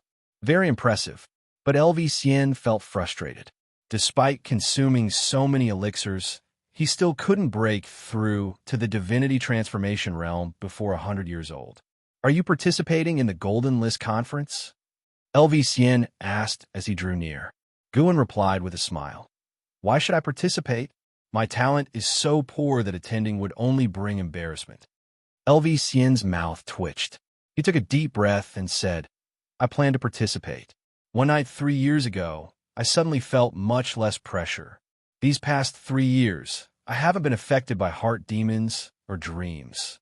I might as well participate in the Golden List Conference to relax. Relax? Others were probably in for a tough time. Guin inwardly mocked, then sensed the residual soul aura within Xian. One residual soul was missing. Previously, there were 7 souls. Now only 6 remained. 3 years ago at night, Guin suddenly thought of something. Could it be that the evil emperor also left residual souls within Xian? This did not make sense. How could the evil emperor and Xian be related? The evil emperor was a long-dead hierarch of the Ephemeris sect, while Xian was the biological son of Batian. Wait, could Batian have a connection with the Ephemeris sect? Chapter 127, Path of Returning Primordial Spirit, completely becoming a dragon Gu and was merely puzzled and had no intention of investigating LV Batian or LV Xian. No matter what these people's identities were, or what conspiracy they might have, as long as it didn't affect him, he couldn't be bothered to care. The hearts of the people in this world were unpredictable. To investigate each one would be exhausting. Guin and LV Xian started to chat idly. Now, LV Xian was very respectful towards him and didn't dare to be even a little frivolous. They chatted for quite a while before Gu and finally left. Everyone in the valley was already used to him not spending the night in Tianya Valley. After Guin left, LV Xian found Yi Luyun and began to spar in combat, preparing for the Golden Ranking Tournament. There were only 2 years left until the Golden Ranking Tournament.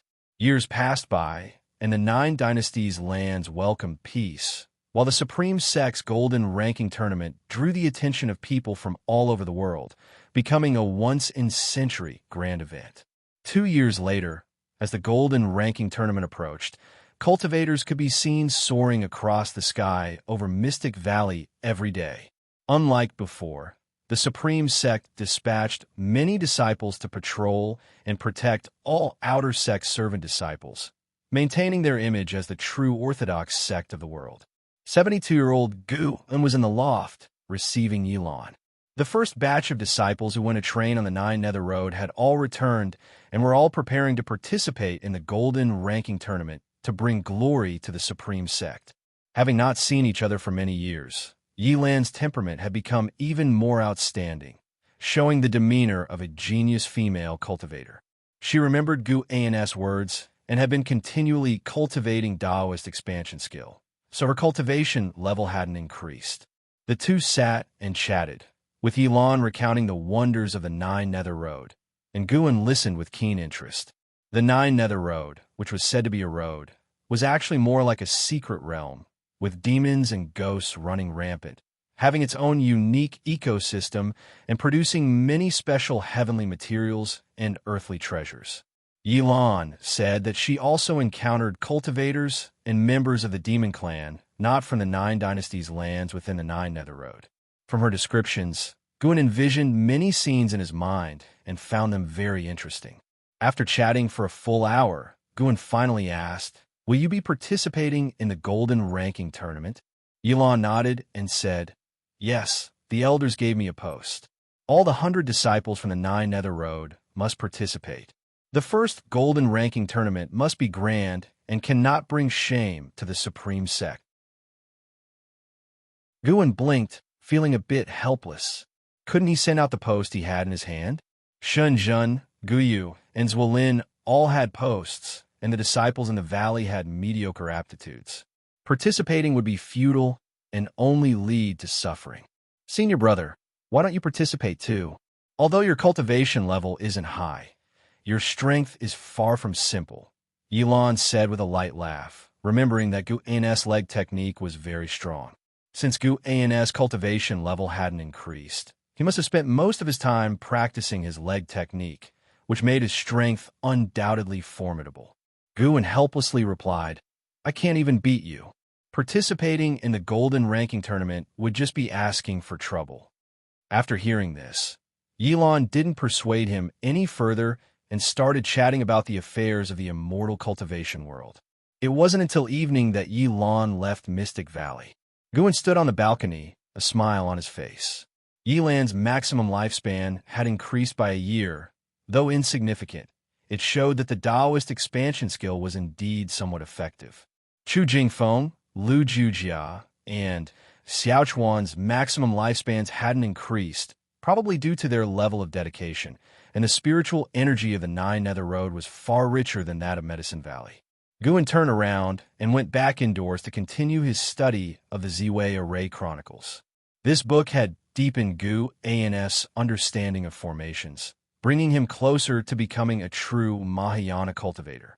Mahayana cultivators were not only accomplished in their cultivation, but also had rich life experiences and knowledge in various supplementary paths. Guin didn't need to cultivate, so he could spend his time accumulating knowledge in other areas. That night, Guan sneaked to North Sea Mountain, hid under a tree, and opened the lifespan barrier, then invested 5,000 years of lifespan into the Taoist expansion skill. Since the Taoist expansion skill was useful, he thought he would enhance it and see what happened. A series of notifications appeared crazily before Guan's eyes, and eventually, the Taoist expansion skill advanced to the Taoist mystic skill. It only took 2,000 years of lifespan for the Taoist expansion skill to advance to the Taoist mystic skill, and the remaining 3,000 years were just for enhancing its proficiency. Guan immediately invested another 5,000 years of lifespan. This time, after cultivating for 2,000 years, the Taoist mystic skill advanced to the primordial reincarnation skill. It had primordial in its name so quickly, indicating that the Taoist expansion skill itself had a high rank and grade. No wonder only Yilan and Wuxia had mastered it so far. Afterward, the primordial reincarnation skill allowed him to master a divine skill called the Path of Returning Primordial Spirit. Guan began to inherit the primordial reincarnation skill, and earth spirit energy surged into his body. A vast amount of memory flooded his mind. The primordial reincarnation skill contained the mysteries of the Taoist expansion skill and extended the profoundness of accumulating cultivation level to be passed on through lifetimes. After cultivating the primordial reincarnation skill, one's cultivation level would no longer increase. Instead, through accumulating spiritual power, one's aptitudes would transform. Unlike the Taoist expansion skill, it was no longer limited to one lifetime, but could be repeated, and each time the accumulated cultivation level was greater, the transformation in aptitude would be more substantial. Moreover, the primordial reincarnation skill would form a soul imprint. After a cultivator's death and rebirth, the memory of this skill would awaken in adulthood in each lifetime, continuing to accumulate until reaching immortality or the soul's demise, where the path of reincarnation ceased. The path of returning primordial spirit was an extremely domineering sealing divine skill that could suppress a being's cultivation level to a certain realm or even completely seal them, turning them into a mortal spirit without any cultivation.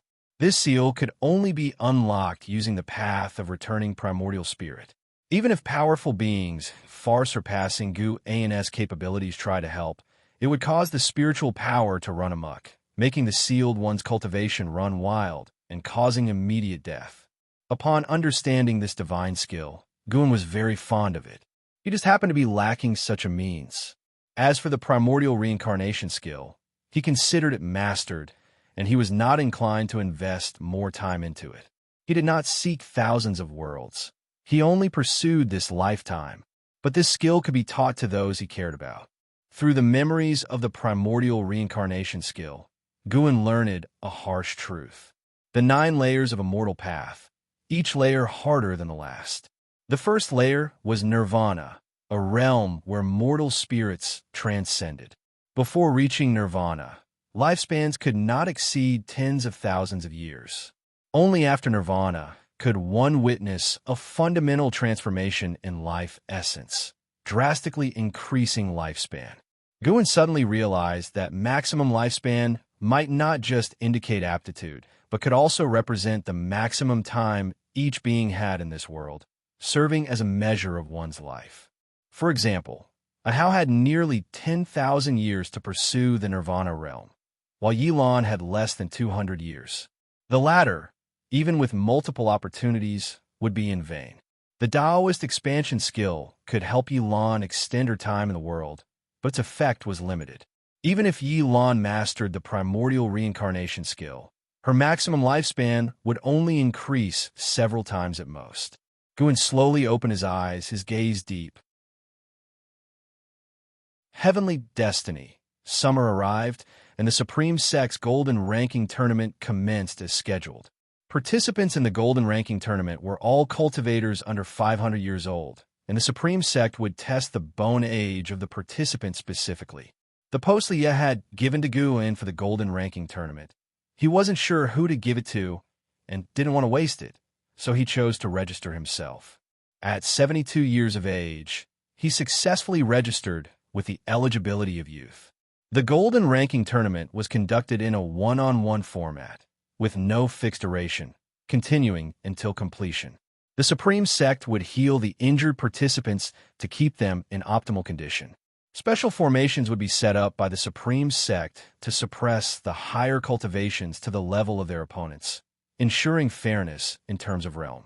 When the Golden Ranking Tournament began, Guten was watching from the eaves of the outer sect, sitting with Yilan. Between them was a small table, accompanied by spirit melons, spirit fruits, and fine wine.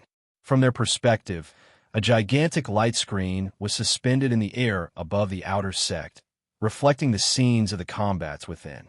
Guen didn't recognize the two cultivators fighting, but enjoyed the spectacle nonetheless. As Yilan peeled some fruit for Guen, she said, "Senior brother, the cultivation technique you passed to me is very difficult, much harder than the previous one. I wonder when I'll be able to master it." Guen replied, "Cultivating is never easy. The Taoist expansion skill could at most double one's maximum lifespan, while the primordial reincarnation skill could increase it several times. If Yilan could master it, living to 800 years this lifetime wouldn't be impossible. For someone with Yilan's aptitude, this was already a great blessing." Yilan smiled and said, "I will definitely master it, don't worry." At this moment, a thunderous uproar rose in the city. It turned out that the first combat had already concluded. The victor is Duan Su from the Flame Sect of the Great Zhao Dynasty. Gu Zong's voice resounded from the giant light screen, causing the whole city to buzz with discussion. Yilan looked at the screen and smiled. "Impressive." Gu nodded and then picked up his cup to drink. "Brother Gu," a voice came from the side. Guin and Yilan turned to see Wu Ju standing on a distant rooftop, looking at them with a very unpleasant expression. 5 years had passed, and Wu Ju was still at the 9th layer of the Foundation Establishment realm, but his chi blood was vastly different from before. Ignoring him for 5 years, his maximum lifespan must have skyrocketed, right? Guin felt like he was about to open a mystery box. He cautiously used lifespan detection on him. Wu Ju, Foundation Establishment Realm, 9th layer, 74/350/7600, 7,600 years. Good grief. Now, he had truly become a dragon. Wu Ju suddenly appeared on the rooftop where Guin and Yilan were, 7 steps away. He frowned and asked, "Who is this woman? Are you not being faithful to Ms. Shen?" Upon hearing this, Yilan squinted her eyes at Guin and asked, "Who is Ms. Shen?" Guin felt a headache coming on and immediately said, "This is my junior sister, Yilan. Ms. Shen is nothing. How can she compare? I just have some dealings with Ms. Shen, nothing more." Yilan's expression softened upon hearing this.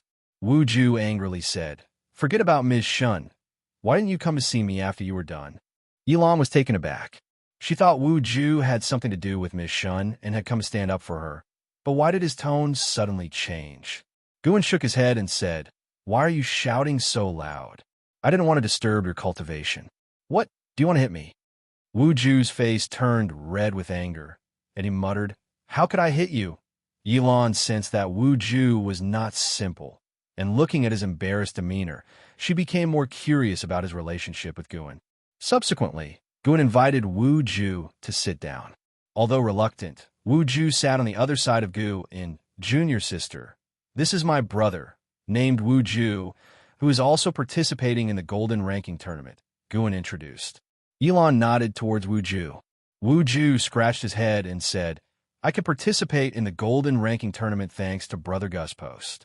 Yilan couldn't help but look at Guin, her eyes filled with suspicion. Senior brother's methods were quite impressive. He registered himself, but he could also get a post for someone else.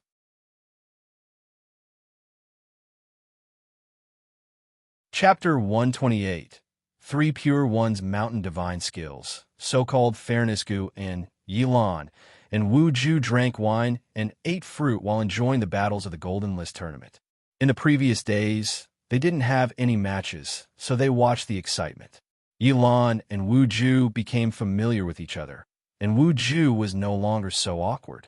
It wasn't until the fifth day that it was Wu Ju's turn to participate in a match.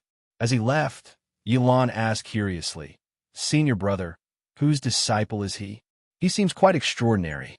She was well-traveled and knowledgeable enough to recognize Wu Ju's remarkable nature. After multiple bouts of path enlightenment, Wu Ju's temperament had already transformed. Even with ordinary looks and attire, he exuded an unforgettable aura. His master died, and he has been an orphan since childhood. I befriended him immediately, and am his only friend. I didn't visit him for 5 years on purpose, which is why he's so angry. Guan replied. After hearing this, Yilan felt a mix of pity and amusement for Wu Ju. She sighed, "Senior brother, you really are what?" "Nothing." Yilan's gaze turned to the huge light screen in the sky, and Guan followed her gaze. The two people fighting in the light screen were no ordinary individuals. One was a young Taoist in a green robe, and the other a man in battle armor wielding a long weapon. With one glance, Guan could tell that both fighters' realms were higher than those before. The Taoist in green robes must be at the Divinity Transformation realm, while the man in battle armor was at the Void Crossing realm. Both were under 500 years old, making them top-notch talents.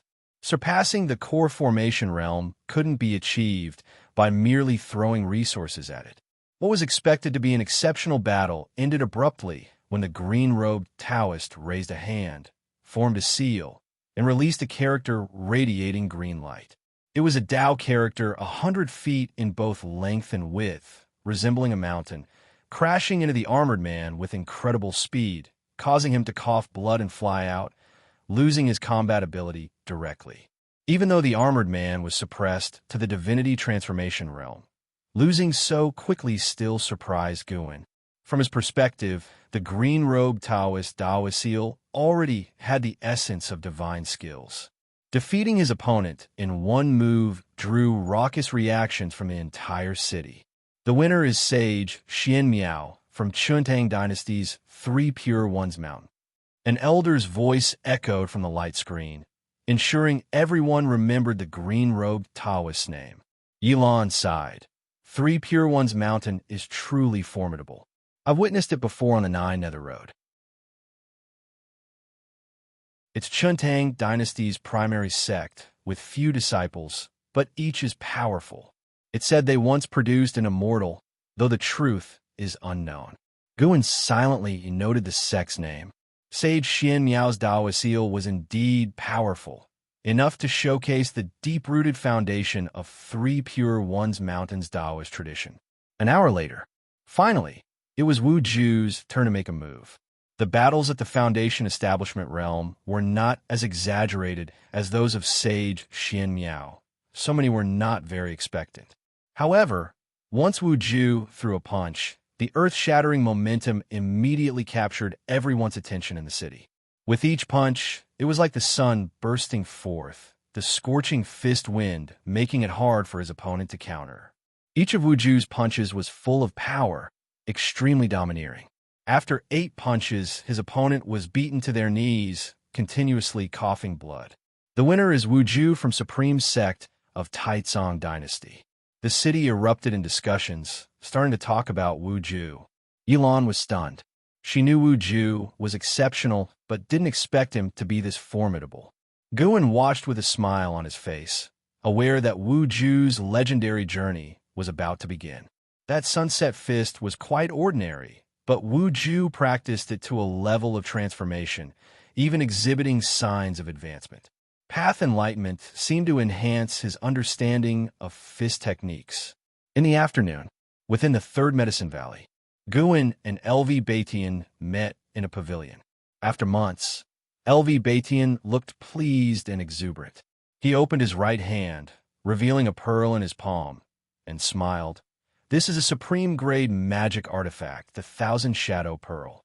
In the next 2 days, refine it, and then use it at the end of the month meeting. Guan accepted the Thousand Shadow Pearl, and smiling bitterly, asked, "Do you still want me to keep winning?" In recent days, some cultivators in the Golden List tournament had won using magic artifacts. According to the rules, Each cultivator could only bring one magic artifact or formation to maintain fairness. Sword cultivators, blade cultivators, array repairers, and others had to use magic artifacts. Banning them would be unfair. Even with only one magic artifact allowed, instances of cultivators winning using magic artifacts had already led to criticism in various cities. LV Batian laughed. I've already planned your opponents and combat times. There's still time. I don't expect you to become world famous, but getting close to the top 500 would lay a solid foundation. With talents from 9 dynasties gathered, the top 500 were naturally extraordinary individuals. Guin had intended to just have fun, but he didn't expect LV Batian to play it this way. Sect leader, fairness, don't forget these 2 words. Guin reminded helplessly. LV Batian's methods were never righteous. But then he thought again. LV Batian had always been this way. Even his cultivation techniques were somewhat unorthodox. LV Batian nonchalantly said, "How is it unfair? Those descendants of noble families, which of them doesn't rely on their family resources? I'm giving you a magic artifact, and they have their elders' support. Arranging your opponents is just to give you better luck without harming the opponents. The final outcome still depends on strength." Guin fiddled with the 1,000 Shadow Pearl, feeling a bit hesitant. As long as you enter the top 500, it'll reward you with a 6th Order Spirit Tree. LV Batian said sternly. Hearing this, Guin immediately gripped the 1,000 Shadow Pearl and said, "Well, since that's the case, I can only do my best." LV Batian stood up, smiling. "All right, refine the restrictions soon. The toughest ones have already been refined by me. The remaining ones won't trouble you." After that, he left the pavilion. Guin didn't see him off, but instead stared at the 1,000 Shadow Pearl in his hand, deep in thought. The Golden List tournament continued for several months, and Guin had to take care of Medicine Valley, so he didn't go to watch every day. Yilan and Wuju also needed to prepare for battles. Until the end of the month, Guin finally faced his opponent. The token exchange for the Golden List token was a magic artifact used specifically to convey messages. That morning, the Golden List token emitted a sound, instructing him to wait nearby. Each outer gate city had the transmission array for the Golden List tournament, making it easy to find. After teleporting to the venue, Guin patiently waited. This was a vast valley, divided into 2 halves, one for the waiting area and the other for the combat area. The combat area spanned several miles, surrounded by formations, isolated from the outside world. Guin, you're participating too? Aren't you afraid of getting beaten up? A light-hearted voice sounded. Guin didn't need to turn around to know that Xianxia was walking toward him. Just trying, Guin said calmly. Recently, the storyline of Supreme's secret records had annoyed him. The Guin in the book bullied weak girls. Although it was a misunderstanding, his actions were a bit domineering, which made him less fond of Xianxia. Xianxia seemed to understand this and didn't mind his attitude, instead laughing. "If you encounter me, I won't hold back. But if you speak nicely to me, I might just let you win. A man of integrity, how can I allow you to insult me?" Guin glanced at her, sneering. Xianxia chuckled, laughing out loud. She bumped Guin with her shoulder and said, "Don't be mad. The book will end soon. I'm getting tired of it. After the Golden List tournament, I'm going into seclusion for cultivation. You might not see me for decades." Hearing this, Guin's expression softened and he asked, "Did you gain some insight from the painting?" "Yes, I might attain enlightenment," Xianxia said proudly, smiling. Such bragging. Guin started chatting with Xianxia as they waited for his match. Suddenly, a woman teleported in, her aura catching Guin's attention. Ghost Mother of Ephemera. Why was she here again? Does she think there are no people in Supreme Sect, coming and leaving as she pleases? Guin thought to himself, though he didn't look at the Ghost Mother of Ephemera. Although the Ghost Mother wanted to make him the sect hierarch, he still felt strongly against her. There was no helping it. She had even brought a void-crossing realm 5th layer evil creature before him. If he hadn't had lifespan detection, he wouldn't have noticed the evil emperor was not dead. Too dangerous. The ghost mother had transformed into another woman, seemingly using possession techniques. She also didn't pay attention to Guan, possibly not even remembering him. Half an hour later, Shunjin won her match and was teleported out of the valley. Guan waited another hour for his turn. His opponent was weak, merely a core formation realm cultivator. Suppressed to the Foundation Establishment realm, Guan acted through several moves before using the Thousand Shadow Pearl to defeat him. To the spectators, the fight was quite dull, with only a few remembering Guan. Just like that, summer passed and autumn arrived. Guan had 3 combat matches, winning narrowly each time. By now, there were still 1,000 participants remaining. Supreme Sect didn't mind the time at all. During this period, Spirit Stone profits in each city doubled, making a massive profit. After 3 months of combat, a batch of geniuses had already emerged, the most illustrious being in Hao, unparalleled. He hadn't even used the Taicang Divine Shocking Sword, but used spells learned from Supreme Sect to overpower all opponents. Following were LV Xian, Sage Xianxia, and other talents from various dynasties. Every dynasty among the 9 had someone renowned in the Golden List tournament. Ji Xiaoyu hadn't participated, but other Ji family disciples performed strongly. The Golden List tournament had spread across the 9 dynasties, capturing the attention of cultivators worldwide, significantly boosting Supreme Sect's reputation among the other 8 dynasties. Within the Taicang dynasty, the sects from other 8 dynasties also became famous, probably one of the reasons for their response. For Guan, the Golden List tournament was just a diversion, not caring much about the outcome. Initially finding it entertaining, his interest waned over time, leading him to focus on cultivation. On this day, a rumor spread before the Golden List tournament, and Hao versus Leah. Leah had also showcased his strength, proving himself considered to have top 100 potential. Facing in Hao, who was assumed to claim the top spot, naturally drew much attention. Guan, in the Third Medicine Valley, heard disciples flying overhead on their swords, shouting announcements, and became interested, heading to the Outer Gate City to watch. He noticed disciples flocking to the Outer Gate City from all directions, making him sigh. LV Baitian finally mastered the art of marketing. Guan too was expectant. Who was stronger, Leah or Hao? Both seemed to have lives like Heavenly Destiny protagonists, though with different trajectories.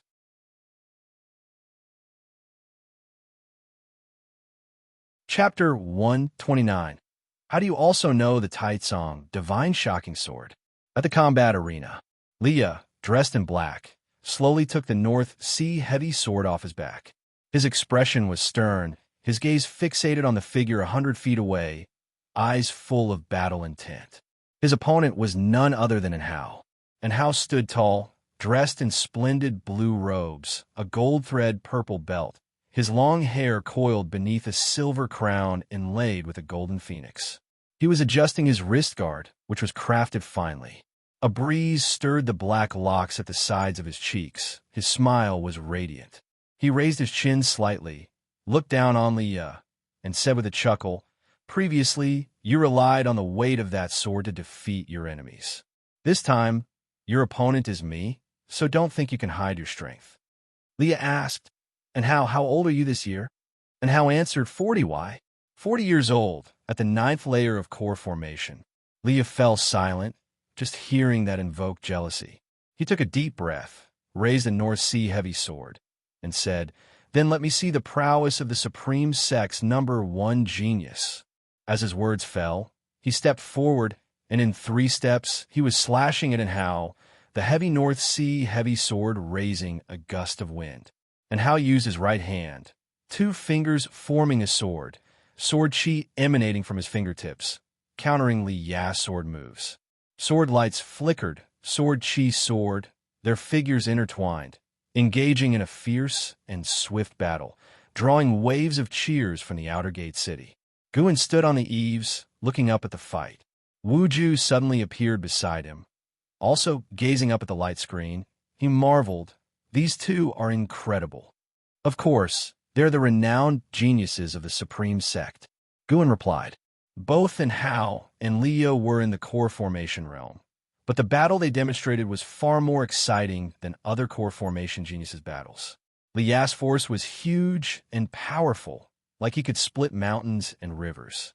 And Hao was light and graceful. Facing Liu's sword moves with great ease. Their movements were extremely fast. Most of the disciples in the outer gate city couldn't keep up. They kept maneuvering. Only the sword light could mark their positions. Clang! And Hao flipped and swung his arm. The sword chi on his fingers pressing down on Liu's legs. The North Sea heavy sword shaking above his head, showing Hao's immense chi. Liu didn't expect Hao to match his strength, even though he had consumed the dragon image divine primordial, increasing his pressure. Boom! A terrifying sword intent burst out, sending Hao flying. He flipped in the air and landed steadily 100 feet away. Hao looked at Liu in astonishment, then followed with a wild smile. The battle light screen transmitted part of the battle pressure, allowing the spectators to know the fight was real. Once Liu's sword intent was released, the entire Supreme Sect was thrilled. This is the sword intent of Sword Venerable Fu Dao. Liu has received the inheritance of Sword Venerable Fu Dao. I've stayed at the Heavenly Repair platform for days. This is definitely the sword intent of Sword Venerable Fu Dao. Liu is so powerful. I didn't expect the strongest among the royal disciples to be him. He's much stronger than his sisterly Xianxia. The city Guan was also erupted in a thunderous uproar. Countless people were amazed by the Taicang Divine shocking sword unleashed by Liu. Wu Ju felt the sword intent and sighed. So powerful. I feel like it won't be easy to win against him. Guan glanced at him. Just not easy. Entwined in the sword intent, Liu straightened, raising his sword to point at Hao. His black hair fluttering and black robes rustling, his entire demeanor changed dramatically. His expression became more severe. The battle only truly begins now, Liu said coldly. He didn't expect to be forced to use the Taicang Divine shocking sword so early, blaming his own bad luck for encountering Hao prematurely. When he unleashed the Taicang Divine shocking sword, he felt the battle was over. Although Hao had yet to unleash powerful spells, no spell could match the Taicang Divine shocking sword. Hao's comprehension of sword intent was kept secret. Liu, who was often away, had no clue about Hao's combat techniques. However, seeing Hao smiling, Liu felt puzzled. This guy's gone mad? Hao patted his robe, his smile growing. Boom! An overwhelming sword intent surpassed Liu's, shaking the entire valley. Violent sword chi condensed into a giant face above Hao, looking down at Liu. Before this giant sword chi face, Liu looked insignificant, his sword chi trivial. Impossible. How do you also know the Taicang Divine shocking sword? Liu shouted in disbelief. In the outer gates city, countless people gasped. Even Hao had received the inheritance of Sword Venerable Fu Dao. The ghost mother of ephemera on the Heavenly Repair platform looked at the light screen in the sky, her brows furrowed, her eyes also showing shock. The Taicang Divine shocking sword, which had disappeared for thousands of years, reappeared in the mortal world, and 3 inheritors emerged at once. The ghost mother of ephemera, well aware of the Taicang Divine shocking sword's origins, was also taken aback, her respect for Sword Venerable Fu Dao growing. She could tell these two, wielding the Taicang Divine shocking sword, were certainly related to Sword Venerable Fu Dao. In the light screen, Hao soared into the air, looking down on Liu, said with a smile, "Since we are from the same lineage, let's see whose sword intent is stronger." He raised his right hand, palm, facing Liu, his smile fading. When Liu used the Taicang Divine shocking sword, Hao felt a sense of kinship, recognizing Liu as a fellow disciple.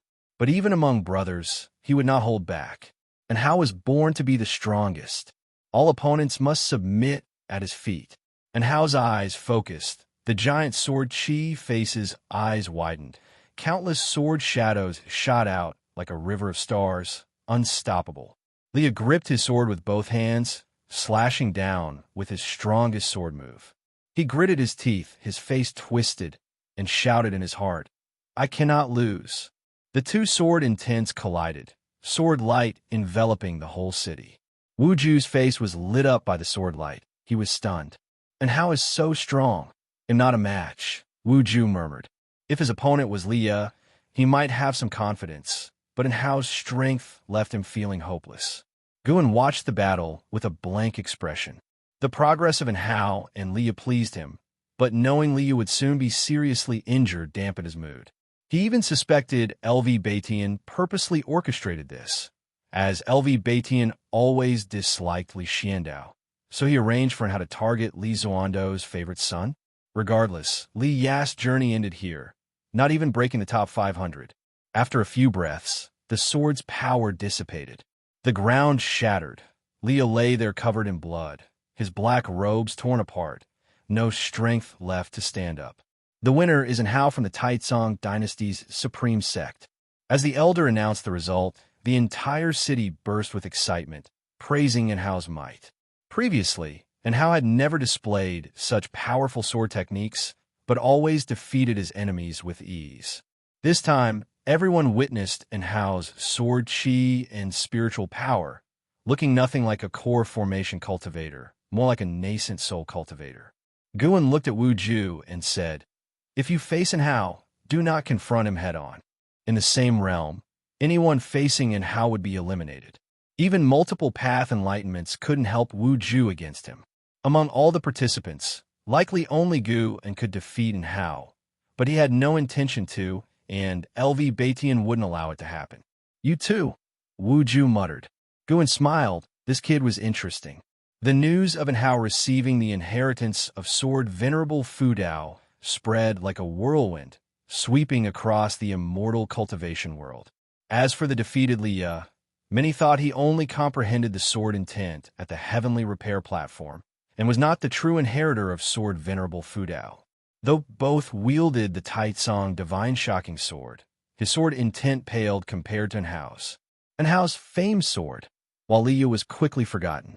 After his defeat, Liya did not seek out Guan, likely recuperating and brooding in his cave.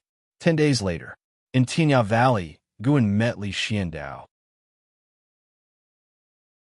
Li Xiandao waved at him from afar, and he immediately sat down beside him. LV Xian, Iluyan, and Luohan were also seated at the table. As Guan approached, Luohan thoughtfully gave up his seat. "How is Liya?" Li Xiandao asked with a smile, seemingly unconcerned about Li Ya's defeat. Guan noticed his cultivation level had increased to the 3rd layer of Void Crossing Realm. Honestly, Guan was quite interested to see Li Xiandao participate in the Golden List Conference. He believed Li Xiandao could make it to the top 10. Li Xiandao was not yet 300 years old. Qualifying for the Golden List Conference, a Void Crossing Realm cultivator under 300 years was a rare talent worldwide. "Not sure. You didn't come to find me," Guan replied. Li Xiandao sighed. "Losing to Hao is not shameful, and Hao's fame is spread to the other 8 dynasties. Everyone recognizes his talent.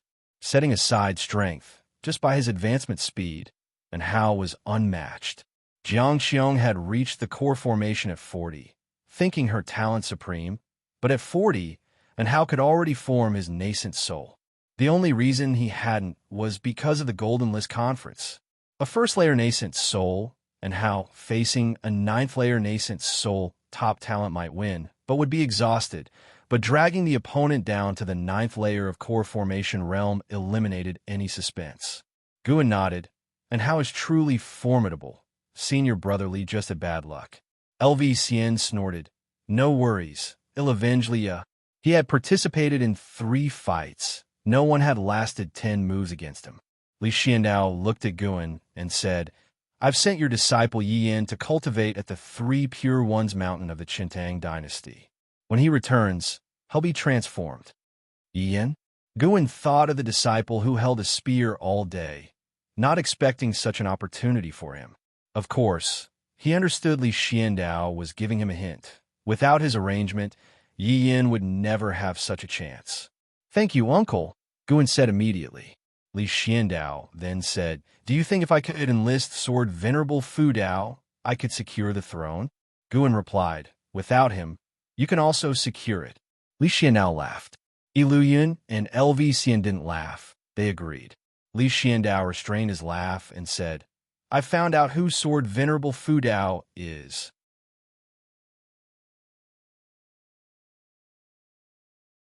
Chapter 130 Breakthrough.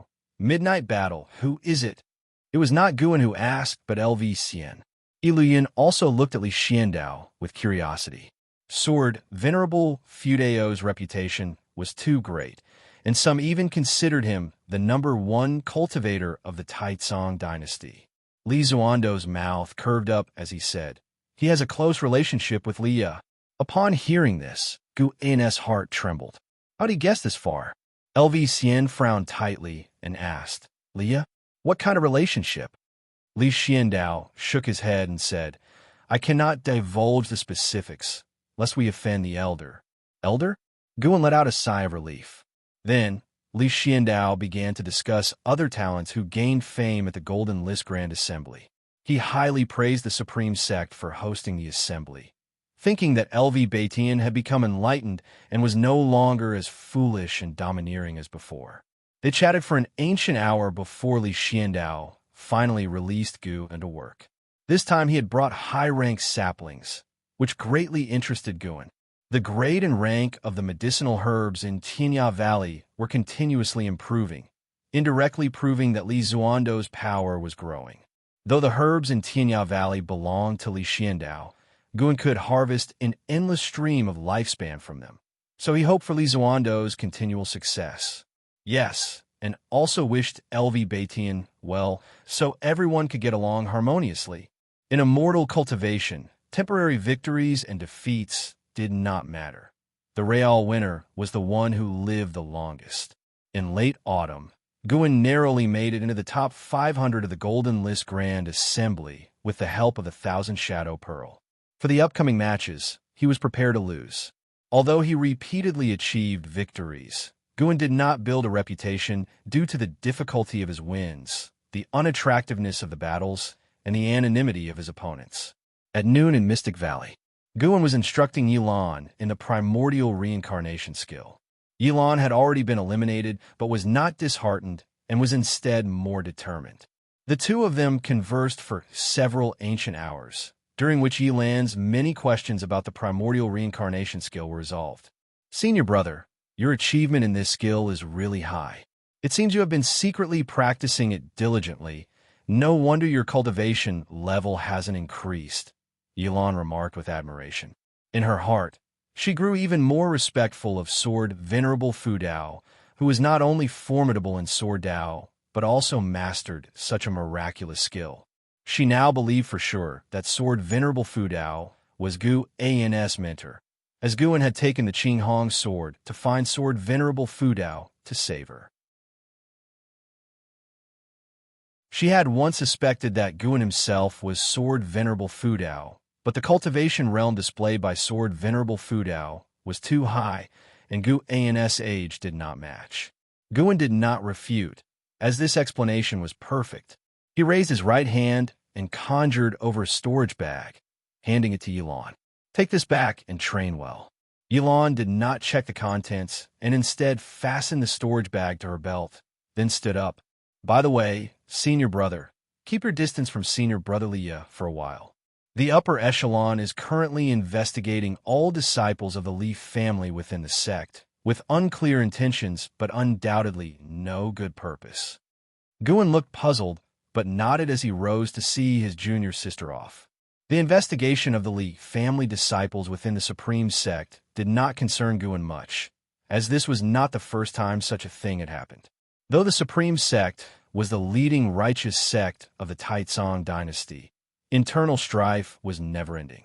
As for whether it would harm Liya, Guan had no means to worry over that. He couldn't possibly keep an eye on Liya at all times. Everyone has their own life, and no matter how good or bad, as long as they get through it, it belongs to their own experiences. A few days later, Guan went to participate in the Golden List Grand Assembly. Against his opponent, he directly conceded, stunning his opponent. A month later, the top 100 emerged. Only Wuju had the cultivation level of the foundation establishment realm. All other cultivators' minimum level was the core formation realm. This news quickly spread, making Wuju famous. When LV Baitian delivered a 6th-rank spirit tree, Guan mentioned Wuju, hoping LV Baitian could find a good mentor for Wuju. This made LV Baitian look at Gu and with admiration. Such a good prospect found by you in advance. And you still say you are unfit to be the sect leader? LV Baitian said with a smile. Guan smiled and responded, just a stroke of fate. The Supreme Sect has many geniuses. This doesn't speak to my vision, but to the abundant foundations and great fortune of the Supreme Sect. LV Baitian was very satisfied with Gu An's rhetoric. Regardless of whether it was genuine, it was very suitable for a sect leader. Regarding Wuju, I can't promise anything. He has already become a disciple of Zhouyu. Understand that taking and how as a disciple was already a major move that met with opposition. I cannot take on any more genius disciples. The Supreme Sect is not a place for one person's dictation, LV Baitian explained meaningfully.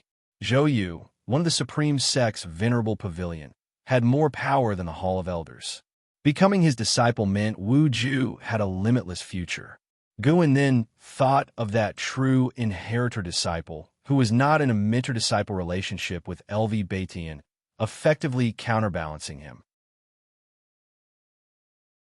It seemed that in the Supreme Sect, even accepting disciples involved the consideration of interests. Of course, the main reason was that LV Baitian was not strong enough, at least not to the extent where he could suppress the 3 great families single-handedly. I plan to take action against the Li family, but rest assured, I won't harm Liya, LV Baitian continued. Hearing this, Guan immediately raised his hand to salute him. LV Baitian waved his hand. After the Golden List Grand Assembly, the Supreme Sect will soar. However, potential crises remain, not to mention the Ephemera Sect main lineage on the other end of the Nine Nether Road. There are also those within the 9 dynasties looking to scheme against the Supreme Sect.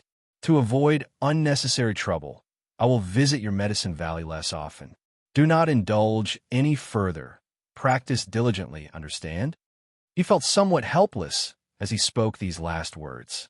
He had already passed on the Defying Fate divine skill to Guan, but saw no significant results.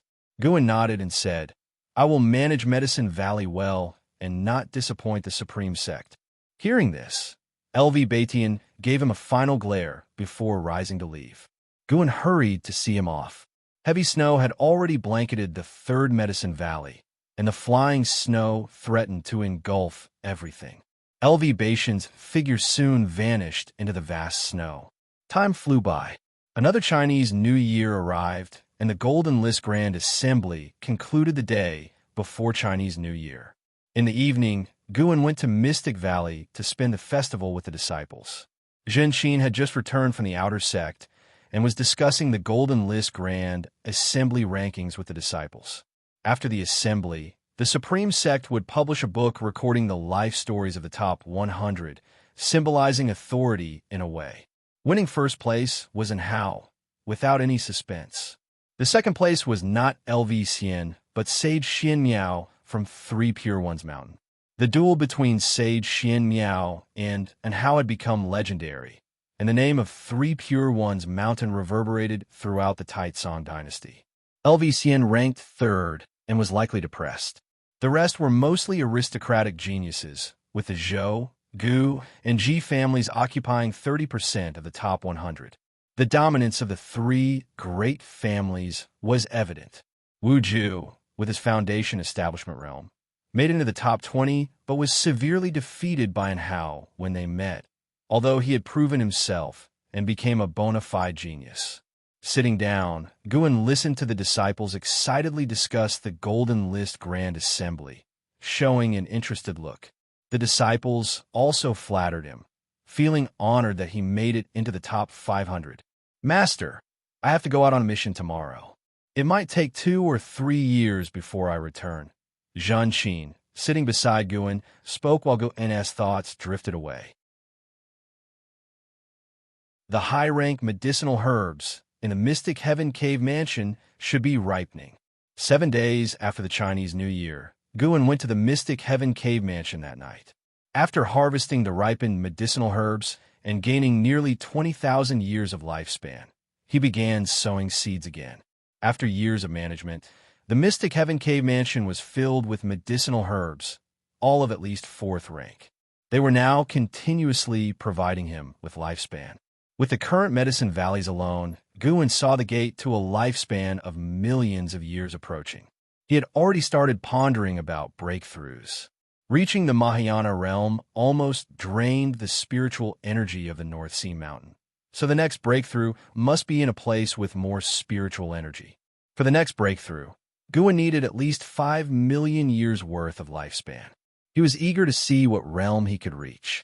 After sowing, Guan sat at the stone table, poured himself some tea, and enjoyed his leisure time while spreading his divine sense to observe the North Sea Mountain's activities. The North Sea Mountain was an excellent training ground for cultivators. With the initiation of the Golden List Grand Assembly, the passage of various sects cultivators through the area had intensified the conflicts there. Guan suddenly noticed a battle, with one participant catching his attention. Sage Xianxia from 3 Pure Ones Mountain. This genius who outperformed LV Xian left a deep impression on Guan. At this moment, several dozen cultivators were besieging Sage Xianxia. Under the night sky, the wind raged, and various spells fell endlessly, ravaging the land and forests. Sage Xianxia held a sword in his right hand and a horsetail whisk in his left. Behind him, a Dharma aspect with 3 heads and 6 arms materialized. Despite being surrounded by several divinity transformation realm cultivators, he remained unfazed.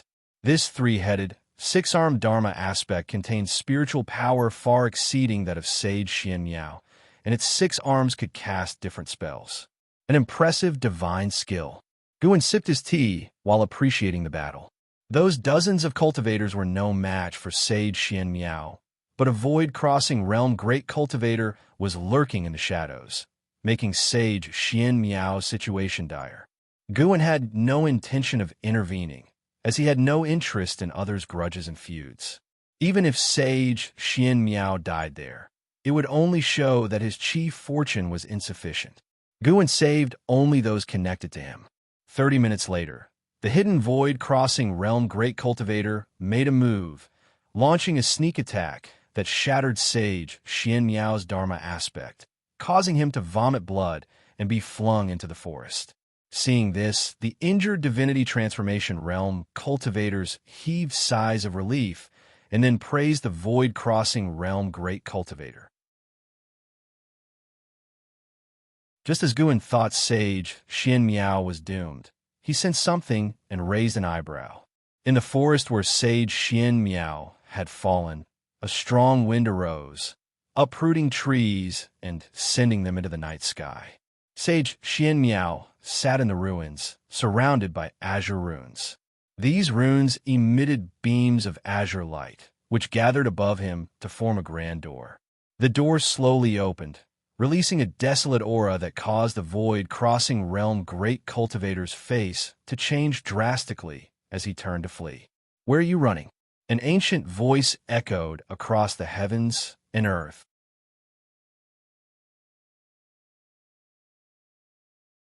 Chapter 131. Can Sword Venerable Fu Dao withstand Mahayana power? Along with the mysterious voice echoing between heaven and earth, the azure door boomed open, and a giant hand stretched out, grabbing the escaping great cultivator of the void-crossing realm from a distance. The great cultivator of the void-crossing realm was almost scared to death. He struggled desperately, but could not break free. He even tried to let his primordial spirit emerge from his body, but found in despair that his primordial spirit couldn't leave. Who are you?" The great cultivator of the void-crossing realm shouted in fear. The mysterious giant hand suddenly squeezed, crushing him into a mist of blood. His primordial spirit and golden core were completely annihilated, no longer existing. The other cultivators in the divinity transformation realm fled in panic, But the mysterious giant hand did not strike again and just slowly withdrew into the azure door. Under the night sky, the wind was still raging. Sage Xianxia's aura began to dissipate, and the azure door above his head vanished along with it. Puffed. Sage Xianxiao spat out a mouthful of reversed blood, and his entire state rapidly became lethargic. He continued to cultivate energy to regulate his breath. Far away in the Mystic Heaven Cave Mansion, Guan played with his teacup, his face showing a look of curiosity. The mysterious giant hand just now was definitely of the Mystic Heart realm and above the 5th layer. No wonder Sage Xianxiao dared to come alone to the Golden List Conference. He had a method to summon help. Guan was very interested in this divine skill. This divine skill was not only imposing, but also protected the younger generation. Even he, this sword venerable Fudao, was tempted. At the same time, he was also full of curiosity about the Three Pure Ones Mountain. The Three Pure Ones Mountain actually hid a great power above the 5th layer of the Mystic Heart realm. Although it was not in the Mahayana realm, it was enough to surprise Guan. The land of the 9 dynasties certainly hid countless talents. No wonder the ephemera sect previously only dared to wreak havoc in the Taicang dynasty instead of sweeping across the 9 dynasties directly. Guan heard from Elon that the disciple count of the Three Pure Ones Mountain was not high, barely over 1,000 people, yet such a small number was enough to make it the first sect of the Chentang dynasty, which showed how many great cultivators were in the Three Pure Ones Mountain. The Chentang dynasty was also not simple. The dynasty was named Chentang because the previous Tiantang dynasty once nearly unified the land of the 9 dynasties. Later, the emperor committed deeds that enraged both heaven and humans, causing heaven to send down a great rain that flooded the entire dynasty, leading to a power shift within the dynasty. The Chentang dynasty had the most lakes, and the majority of its cities and sects were on islands. Although the great rain drowned an entire dynasty, it also caused the spiritual energy of the Chentang dynasty to surge, being shrouded in spirit mist all year round. Among the 9 dynasties, the Chentang dynasty was the most mysterious and had the most legends. Many people believe that immortals were hidden among the islands of the Chentang dynasty. Guan retracted his gaze. Although he was very interested in Sage Xianxiao's divine skill, he was too lazy to make acquaintances or stir up trouble. Only being superior to the opponent by 1 major realm prevented Guan from being complacent. Be cautious in development. Don't be reckless. 1,000 years later, how many levels above the 9 dynasties would he be? He was looking forward to it. Dark clouds covered the sky. On the ground, mountains undulated, and each piece of forest seemed like a gathering of demons and ghosts. A gigantic palace nestled between 2 mountains, with red pillars and bloody eaves, appeared so terrifying. Inside the grand hall, a group of black-robed individuals knelt on the ground. Some were humans, some demons, and some soul bodies. The man kneeling at the front wore a mask, making it impossible to see his true face. He said, "Sect Hierarch, the combined forces of the 9 dynasties have entered the 9 Nether Road, affecting our grand plan. Should we retreat or continue to lie low?" His voice was hoarse, and as he spoke, ghostly air exuded from under his mask. On the steps in front of him stood a burly figure draped in a large black robe, with a blood dragon coiled on the robe, baring its fangs and claws, as if ready to leap out at any moment. His white hair gently swayed, and he wore a crown of bones, with 2 slender, extremely sharp horns that glinted coldly atop it. He was the sect hierarch of the main lineage of the ephemera sect, named Butcher Immortal Jing. Butcher Immortal Jing slowly turned around, revealing a pale and indifferent face. His pupils were blood red, and there were 2 evil ghosts marked on his forehead. The 2 evil ghosts shared one body, which was pitch black and had sharp claws, making people shiver. The 9 dynasties laughable. They actually dare to step into the 9 Nether Road. They are courting death. Butcher Immortal Jing said coldly, a gust of cold wind blowing into the hall, causing the robes of all the followers to flutter. A black-robed follower with a white tiger head spoke. Each of the 9 dynasties has great cultivators in the mystic heart realm, and the supreme sect Sword Venerable Fudao is even more unfathomable. It's unlikely we can annex the 9 dynasties before the demon catastrophe. Another soul body in black robes followed up. Our sect's golden spirit Venerable and Knight Cultivator Fairy both died at the hands of Sword Venerable Fudao. He is the biggest obstacle to our annexation of the 9 dynasties. His cultivation is at least above the 5th layer of the mystic heart realm, and it's very likely he has reached the 8th floor. Rumble. The deep sound of thunder came from outside the hall, as if some fierce beast was roaring. Humph! Mystic heart realm 8th floor? Then tell me, can Sword Venerable Fudao withstand the Mahayana power? Butcher Immortal Jing said contemptuously, his white hair fluttering, and the blood light in his eyes flashed fiercely. Mahayana power. The masked man at the front responded, there has been no Mahayana heavenly tribulation in the land of the 9 dynasties for nearly 10,000 years. Naturally, he is not your opponent. But if you take action, will it affect your healing? Who asked you all to be so incompetent? Prepare to gather the followers. Once they are assembled, follow me to sweep across the land of the 9 dynasties, and remember to bring the origin tree of ephemera. Butcher Immortal Jing said expressionlessly. These words caused an uproar in the hall. Sect hierarch, you wouldn't intend to directly. The masked man's hoarse voice revealed a nervous emotion. My decision is made. You may leave. Butcher Immortal Jing waved his sleeve and walked into the darkness. The followers of the ephemera sect in the hall looked at each other. It was another night. Guan once again arrived at the Mystic Heaven Cave Mansion. It had already been half a month since his last visit. He first picked medicinal herbs, then planted seeds. After doing all this, as usual, he didn't leave in a hurry but planned to stay alone here for half the night, enjoying the tranquility. He walked to the old tree next to the wooden house and jumped onto the hammock he wove half a month ago. He twisted his body and chose a comfortable position to lie down. Comfortable. Guan revealed a satisfied smile, took out a travelogue, and started browsing. Recently, he had gone to the intersect and bought many travelogues, one to pass the time, and two to see if there were any places better suited for breakthroughs than the North Sea Mountain. The cave mansion was quiet, and from time to time, fish sprang out of the underground lake, with their movements echoing in the cave mansion, creating a unique atmosphere. He read until the latter half of the night before putting the travelogue down and spreading out his divine sense to see if there was any movement in the North Sea Mountain tonight.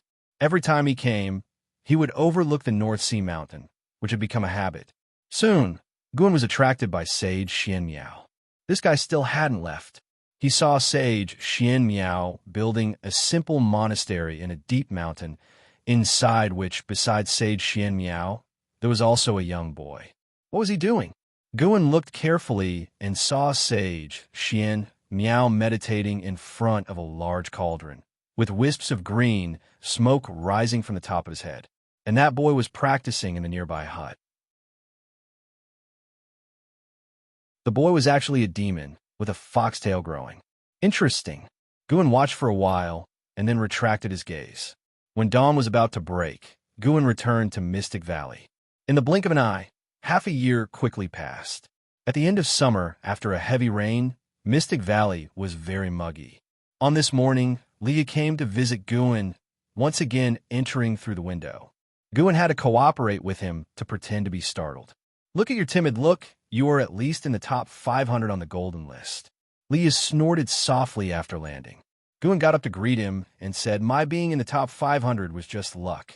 You could have made it in the top 10, but unfortunately, you met in How in advance. Upon hearing this, Lia's mouth twitched.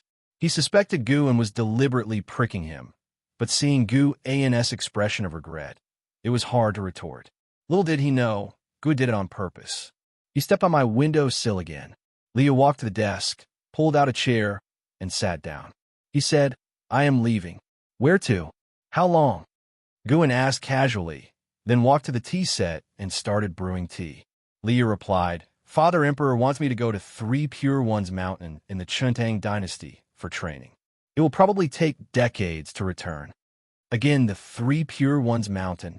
What kind of close relationship did Li Xiandao have with Three Pure Ones Mountain? They even sent two people. Guan couldn't help but say, then it's definitely worth going. After all, the disciple of the Three Pure Ones Mountain earned the second place on the golden list. Sage Xianmiao is indeed formidable. Even if I fought him, I might not be his match. Li agreed. In the Golden List Conference, Sage Xianmiao was the only one who could withstand a 30-minute fight against an Hao. Guan came to the desk with the brewed tea and said, when you go to Three Pure Ones Mountain, you must practice diligently. Don't meddle in too many affairs and end up injured. Cough, cough, apart from being injured by an Hao, I really haven't been injured over the years. Really? Would I lie to you? The two began to chat casually, sometimes talking about Mystic Valley, sometimes about the Golden List. It wasn't until noon that Leah stood up and said, I should be leaving. Junior Brother Gu, I hope that when I come back, your cultivation will improve. Entering the top 500 on the Golden List is not just luck. I believe you already have your own opportunities, but don't waste the years and strive to catch up with Senior Brother Me as soon as possible. After saying that, Leah quickly walked to the window, jumped out, and left another footprint on the windowsill. Definitely on purpose. Guan was helpless. Leah usually seemed very serious. Why did he always play childish tricks on him? He looked out the window, his eyes becoming profound. Li Xiandao sending Leah away at this time. Could there be other reasons? And the soul body within Leah, why had it become so weak? It seemed like it could dissipate at any moment.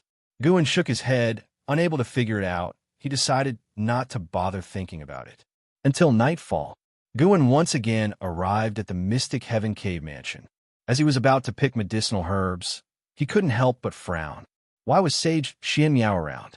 The monastery of Sage Xianmiao was 8,000 miles away from here. Coming here could not be a coincidence. At the same time, in the forest 10 miles away, Sage Xianmiao held a compass in his hand, advancing while muttering to himself, it should be around here. I don't know what kind of blessing it is.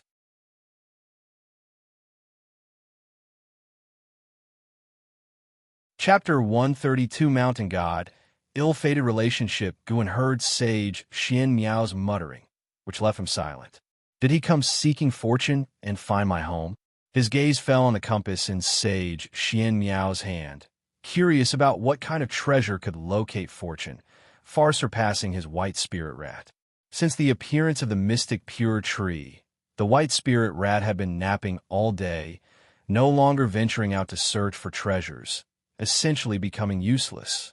The forest in the deep night was eerie and quiet, with a faint mist swirling among the woods. Although Sage Xianmiao could see the shadows of ghosts drifting by, he remained unmoved. Whoosh! A gust of wind blew from the front, causing Sage Xianmiao's robes to flutter, making him squint. The land of the mountain god. Mortals are forbidden to enter.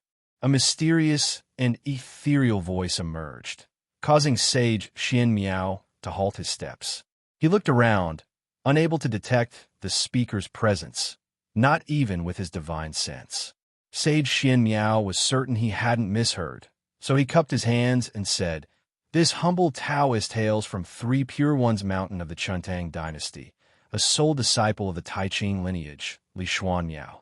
Li Xuanmiao, Li Xiandao. Guan wouldn't believe they were unrelated even if beaten to death.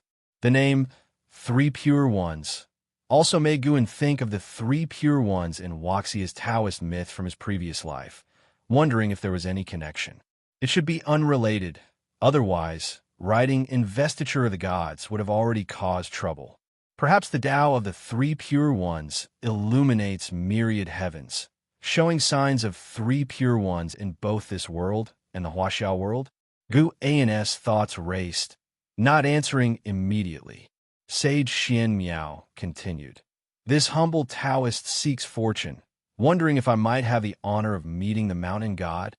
He didn't seem to doubt Guan's words, making Guan ponder. Could mountain gods truly exist, making Sage Xianxia find it unsurprising. This made Guan suddenly want to get to know Sage Xianxia to increase his understanding of this world. Why seek the mountain god? Guan's voice echoed again, its source still elusive. Sage Xianxia replied, Mortal immortals and gods are elusive. If I could meet one, it would be life's fortune. Of course, this humble Taoist also has a personal desire. Meeting the mountain god pleased him greatly, more meaningful than finding a treasure. With his cultivation at the divinity transformation stage, he scanned all directions, unable to find the other party, indicating their cultivation level was vastly superior, whether or not they were a mountain god. The fact that the other party didn't attack him directly suggested they weren't a great evildoer. Whether a mountain god or not, they were worth befriending. Whoosh! A gust of wind blew in his face, stirring up fallen leaves, forcing Sage Xianxia to raise his hand to shield himself. When the wind passed, Sage Xianxia looked ahead, his pupils suddenly narrowing, face full of astonishment. Following his gaze, there stood a small white-clad figure on a large tree in front. That's right, a small figure, only 3 inches high, easily held with one hand. This figure wore white clothes and a theatrical mask, looking extremely mysterious. This white-clad figure was Guan, who used the Great and Minor Rui divine power to shrink himself.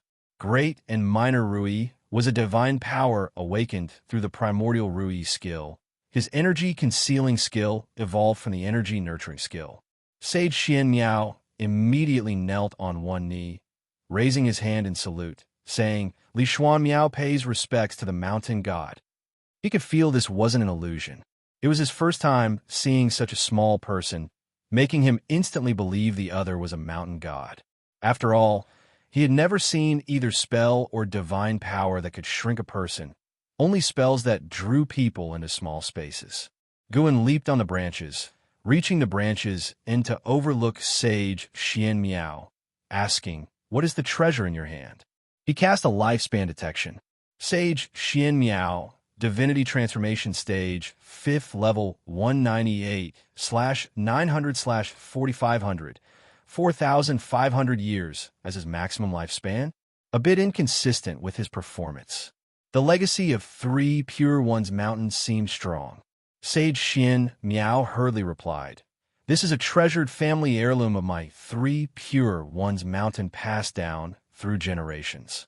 As long as I carry it, once my chief fortune connects with the treasure, it will guide me to my destined fortune, accelerating my growth process. As he said this, he smiled. Destiny led him to meet the mountain god. Guan wondered if Mystic Heaven Cave Mansion rightfully belonged to Sage Xianxia. Very likely so. If not for his golden finger akin to a system, he wouldn't have come to the North Sea Mountains to undergo tribulation, nor would he have cracked open Mystic Heaven Cave Mansion. Thus, it wouldn't naturally belong to him. Thinking this way, it seemed Guan had taken Sage Xianxia's opportunity. Sage Xianxia continued, Senior Mountain God, I just accepted a disciple, but he is poisoned. I can't cure him. Could you take a look? He was initially seeking fortune, but hadn't expected to encounter a mountain god. Since gods existed, they should help alleviate his worries. Guan remained silent, left hand touching his chin, right hand holding his left elbow, swaying contemplatively as he looked at Sage Xianxia.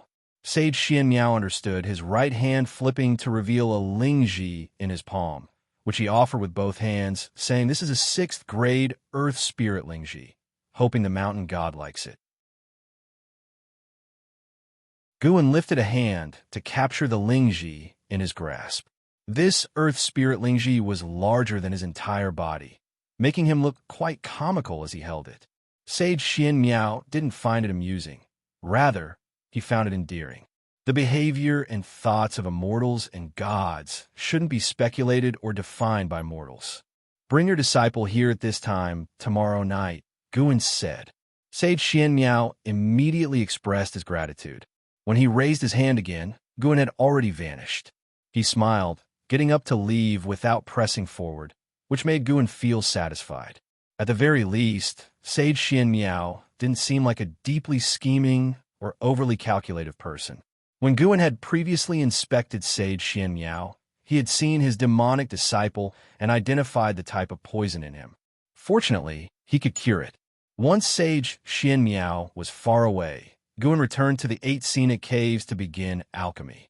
He took out the ephemeral flower he had kept for a long time, placed it into the pill furnace, and then conjured Taicang true fire to ignite the dry firewood under the furnace. Suddenly, a thought struck him. Could the alchemy technique of Mystic Valley also be derived from 3 Pure Ones Mountain, capable of producing Taicang true fire? Quite possible. The next night, Sage Xianmiao brought his disciple to the same misty forest. The fox demon boy was very nervous, clinging to Sage Xianmiao, eyes constantly scanning the surroundings, fearing evil spirits would appear. Sage Xianmiao raised his robe hem and knelt, making the fox demon boy kneel as well. After kneeling for a while, a gust of wind blew. A thumb-sized pill rolled to Sage Xianmiao's knees. He couldn't help but pick it up. Let your disciple take it. Guan's voice floated by, and Sage Xianmiao, without hesitation, had the fox demon boy swallow it. The pill melted instantly in the mouth. Sage Xianmiao held the fox demon boy's wrist to carefully sense, soon showing a delighted expression. He looked up and asked, "May I ask, Mountain God, what poison afflicted my disciple?" "The poison of the ephemeral flower. He must have visited the ephemeral flower's habitat and inadvertently ingested it," Guan replied from a tree branch. The fox demon boy stared wide-eyed at the tiny mountain god. Upon hearing this, Sage Xianmiao's face darkened, gritting his teeth. The ephemera sect has brought harm for millennia, its sins unforgivable. Guan squatted on the branch, observing them, and said, "Your disciple is saved. You should leave now. Remember, do not reveal my existence to anyone, or I will come for you." Sage Xianmiao raised his head, saying, "Mountain God, could you teach me the ultimate skill to become the world's strongest? I am willing to exchange everything I have." Being defeated by how had become his deep-seated issue. It was also why he hadn't returned, unable to face his peers. World's strongest. If you could become the world's strongest, you wouldn't seek me. Since you can't become the world's strongest, your everything couldn't match its value, Guan said indifferently. Sage Xianmiao looked troubled, but hope ignited in his heart. The mountain god hadn't refused him. He had only intended to probe, not expecting a real chance. Indeed, no disciple of 3 Pure Ones Mountain had ever encountered a land immortal. It showed how rare immortals and gods were. Sage Xianmiao said earnestly, "Please enlighten me, mountain god. As long as it's within my power and doesn't violate the principles of 3 Pure Ones Mountain, I will definitely comply." Guan feigned deep contemplation, arms crossed, and after a while, he suddenly said, "I have it. The divine skill you used to summon Mystic Heart Realm cultivators before, exchange it with me." Sage Xianmiao's face changed dramatically. His respect for the mountain god deepened. The mountain god could discern even his backer's realm, demonstrating the mountain god's high Dao level. And the battle had taken place far from here. Sage Xianmiao hurriedly said, "This divine skill is called Divine Reaching Mystic Gate. It can only summon others and won't harm beings. I'm willing to exchange it with you, mountain god." As he spoke, he took out a scroll from his sleeve, raising it with both hands. Guan lifted a hand, capturing the scroll.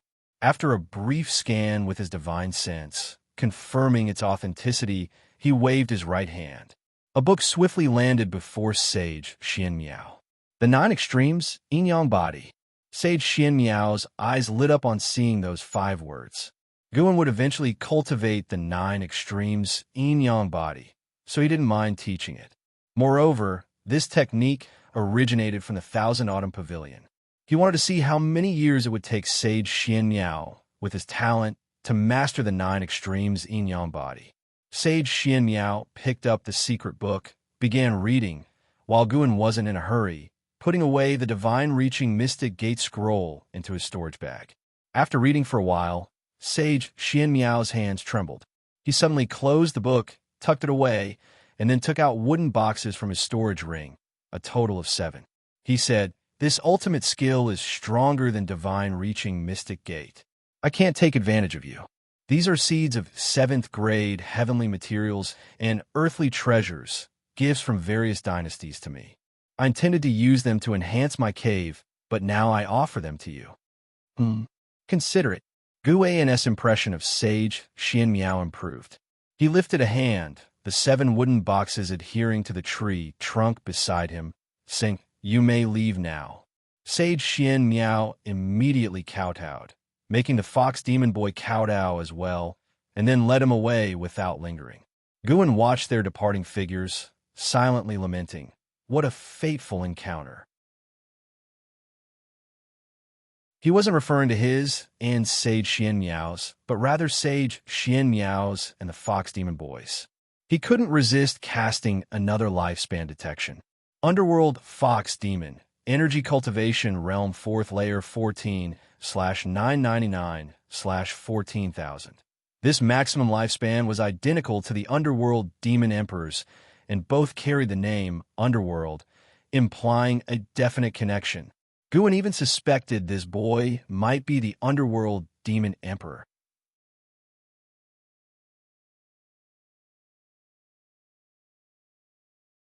Chapter 133. Becoming the sect leader of the Supreme Sect. The weather was cool and refreshing, and the early autumn breeze uplifted one's mood. The Third Medicine Valley. Guan was picking medicinal herbs, while Lu Lingjun followed closely, holding a bamboo basket to receive the herbs he had bundled. "I see that you don't usually do anything significant. Why do you need my protection?" Lu Lingjun asked plaintively. An inner sect elder protecting an outer disciple?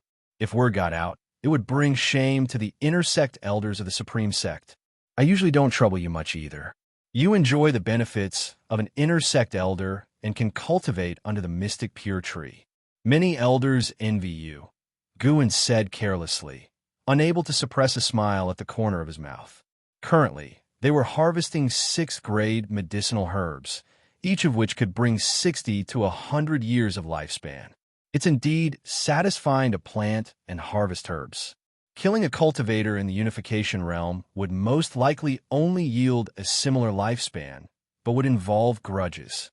Hearing Gu An's words, Lu Lingjun found them reasonable, but she still felt that her task was beneath her status, showing that LV Batian did not respect her. Lu Lingjun had already set a new goal in her heart. That was to become the Supreme Sect leader.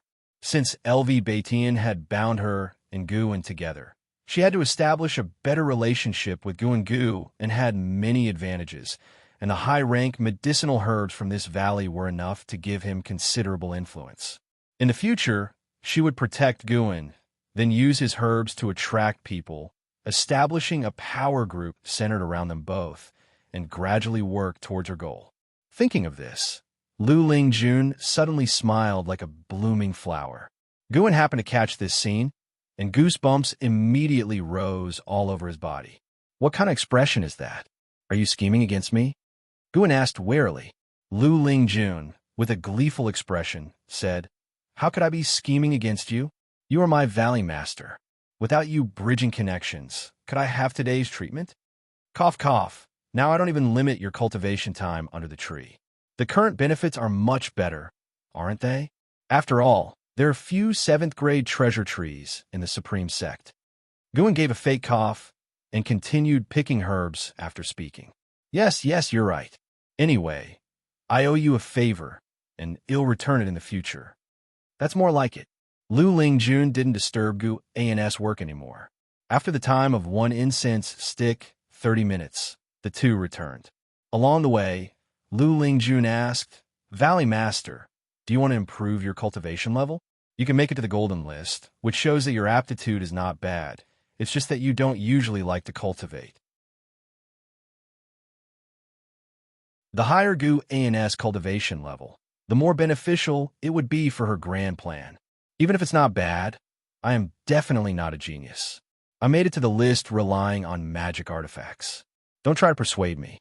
Strenuous cultivation, even if it allows me to live for 700 or 800 years, still takes up most of my life's time on cultivation. Why not just enjoy life directly? Not cultivating is about avoiding detours. My talents are not as great as yours.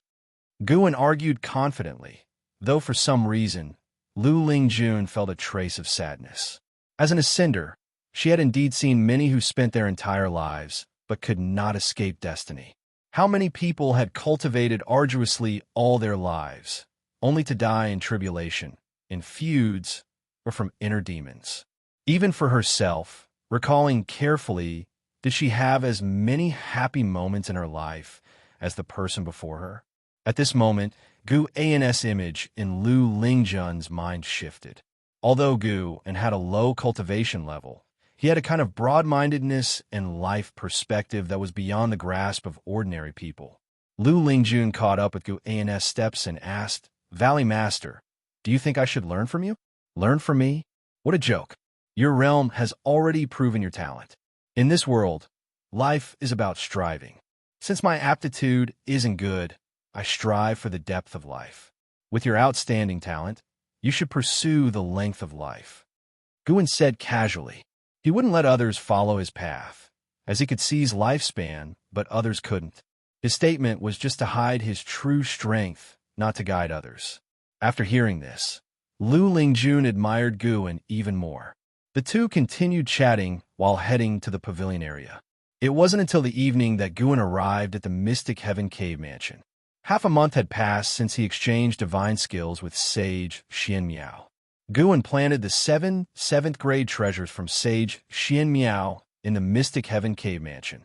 He wasn't afraid of this cave mansion being exposed. Even if it was, he could move it. He could use the Great and Minor Rui to shrink the entire mountain and then move it. Because these 7 seeds were of high grade, he would visit every other day, afraid that they might grow askew or conflict with each other. After careful inspection, making sure there were no problems, Guan smiled.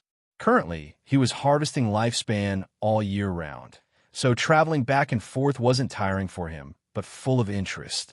When the next breakthrough came, he planned to open another cave mansion in a different place, get some people to help him manage the new mansion, while he focused on harvesting. The people managing the cave mansion needed to be able to endure loneliness, but that was a matter for the future. He walked to the wooden house, took out the Ziwei Array Chronicles and a pile of formation materials, and began trying to set up formations. The new cave mansion would definitely need many sets of formations. He had to prepare in advance. Meanwhile, thousands of miles away, in a hidden temple in the mountains and forests, Sage Xianxia sat in front of a pill furnace, cultivating the 9 extremes yin-yang body. His hands constantly changed spell patterns, dark green demonic qi emanating from his body, surrounding him. Knock, knock. The door was lightly knocked. Sage Xianxia didn't open his eyes and said, "Come in." As the words fell, the door was pushed open, and a young fox demon walked in. He knelt in front of Sage Xianxia and said softly, "Master, I just had a nightmare." "What kind of nightmare?" "I dreamt that the sky broke open. Countless demons and cultivators rushed out, slaughtering all living beings on the ground. I also saw a huge and terrifying tree with a face on it," the young fox demon replied. As he spoke, he couldn't help but tremble, unsure if it was out of fear or from the cold wind blowing in from outside. Sage Xianxia opened his eyes. The surrounding demonic qi dissipated. He took out a compass and began to cast a spell to deduce. The young fox demon watched intently, very curious about the compass in his master's hand. The compass emitted light, small starlights rising. Sage Xianxia raised another hand and pointed at the young fox demon's forehead. The young fox demon was immediately immobilized, his eyes wide open, glancing upward. Sage Xianxiao's finger drew out strands of light from the fox demon's forehead, then channeled them into the starlight on the compass. Boom! A wave of energy burst from the compass, followed by the starlights exploding, forming a scene, exactly the dream the young fox demon had described. In the vision, the sky was continuously torn apart. Black cracks spread over the forest. Countless demons and black-robed cultivators rushed out, sweeping everything in the forest. Wherever they went, black mist spread, all life withered, and living spirits turned into white bones. Such horrifying scenes made Sage Xianxia frown. After watching for a while, his expression changed because he saw the North Sea. The young fox demon also looked equally frightened. Even though it was his own dream, he didn't want to recall it. After a long time, Sage Xianxia put away the compass, walked out of the temple, came to the courtyard, and took out a piece of yellow paper, quickly writing lines of characters on it. After finishing, he folded it and burned it with his own spiritual fire. The yellow paper turned to ashes, the ashes shimmering with a faint light before quickly disappearing. The young fox demon asked from behind, "Master, what are you doing?" "I am sending a message to the sect." "Is it the Three Pure Ones mountain you often mentioned?" "That's right." "Master, when can you take me to the Three Pure Ones mountain?" "Cultivate well. Outer disciples entering the Three Pure Ones mountain need to undergo numerous tests. Your cultivation level and temperament are not enough yet." Sage Xianxia answered casually. After thinking for a while, he gave the young fox demon a reminder, then left the temple. Moonlight filtered through the tree branches, illuminating the young fox demon. He watched the direction Sage Xianxia left, his previously innocent face gradually becoming stern, eyes gleaming with cold light. Mountain God. In a mystic heaven cave mansion, Guan put down his brush and talisman paper, his expression serious.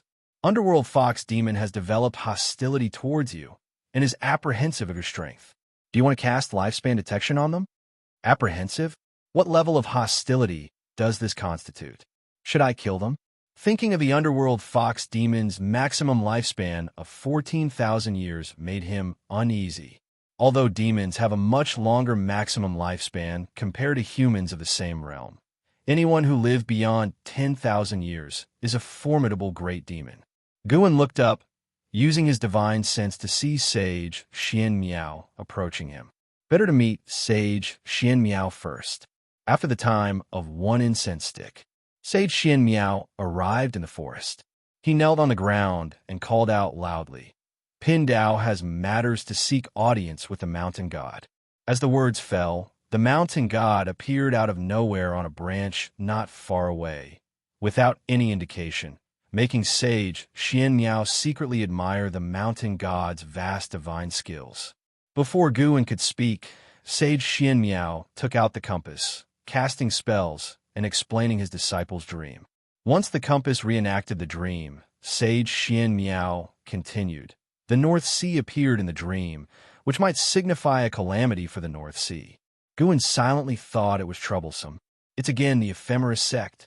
The tree in the dream was the ephemera tree, indicating that the ephemera sect main lineage was preparing to launch a full-scale attack on the Nine Dynasties region.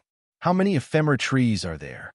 Guan felt an urge to eradicate the ephemera sect completely to avoid them disrupting his farming. However, before that, Guan planned to give the Underworld Fox Demon a bit of trouble. Your disciple is not simple. Whether it is a blessing or a curse, it is hard to say. Guan said leisurely. Upon hearing this, Sage Xianxia's expression changed dramatically. It seemed he remembered something, and cold sweat began to form on his forehead. This reaction surprised Guan. Does my word carry that much weight? Sage Xianxia remembered what his master had said to him. Xianxia, you will face 9 tribulations in your life. Each tribulation is a life or death situation, stemming from your interactions with the secular world. You can't avoid them. You can't escape them. Surviving the tribulations will lead to nirvana. He looked at Guan again, his eyes filled with respect. As expected of the mountain god, capable of seeing through fate and cause and effect. He took a deep breath, stood up slowly, and then bowed to Guan, saying, "Thank you for the mountain god's guidance. I will be cautious." After speaking, he turned and left. Guan tilted his head, showing a confused expression under his opera mask.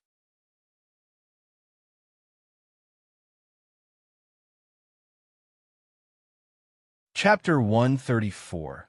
Nine Nether Domain, Chaos in the World. After returning to the Mystic Heaven Cave Mansion, Guan lost interest in practicing formations. He began watching the scene, with his divine sense following Sage Xianxia. When Sage Xianxia returned to the Taoist temple, he indeed clashed with the underworld fox demon. The night sky timely poured down with heavy rain, causing the world to become noisy. In the rainy night, Sage Xianxia held a treasure sword, questioning the underworld fox demon about its origins. The underworld fox demon was terrified and said he had been injured previously, forgetting his origins, and would have died under the claws of a demon if not for his master's rescue. Under the rainy night, the master and disciple had an intense conflict. After arguing for a while, Sage Xianxia, muttering about breaking the tribulation, acted as if possessed and raised his sword to cut down the underworld fox demon. The underworld fox demon, frightened, fled in panic, pleading for mercy, but it did not awaken any pity in Sage Xianxia. From Sage Xianxia, Guan sensed a trace of demonic qi. He could not tell if this guy was inherently demonic or if it was the result of practicing the 9 extremes yin-yang body. Eventually, the underworld fox demon could no longer act and burst forth with a powerful demonic aura, simultaneously beginning to frantically absorb nature's spiritual energy, quickly coalescing into a terrifying demon shadow, invoking the impression of some summoning spell. The aura of that terrifying demon shadow rivaled the 9th layer of the Void Crossing realm. Guan guessed that it was the underworld demon emperor. Sage Xianxia, at the divinity transformation realm, was no match for this demon shadow. At a critical moment, he once again cast the divine-reaching Mystic Gate, summoning a great cultivator from the Mystic Heart realm. The Mystic Heart realm great cultivator immediately shattered the demon shadow with a squeeze, and the underworld fox demon took the opportunity to escape. At the crucial moment, Sage Xianxia still relented and allowed the Mystic Heart realm great cultivator to spare the underworld fox demon's life. After the divine-reaching Mystic Gate dissipated, Sage Xianxia collapsed again, beginning to cough blood-madly. It seemed the cost of casting the divine-reaching Mystic Gate was very high. What a vivid and thrilling conflict scene! Guan's heart was filled with emotion, feeling as though he was reading a novel. The underworld fox demon harbors malice toward you, hating you to the bone. Do you wish to perform a lifespan detection on it? Here it came. Time to work. Guan got up, stretching his muscles and bones. In the mountain forest, the underworld fox demon hastily fled, looking extremely disheveled under the torrential rain.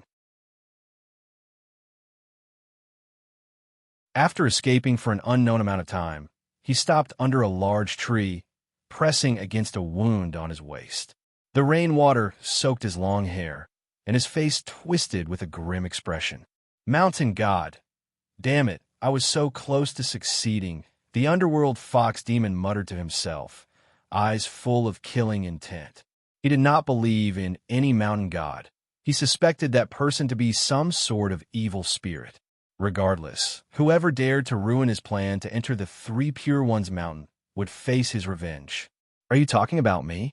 A voice suddenly sounded in the underworld fox demon's ear, startling him.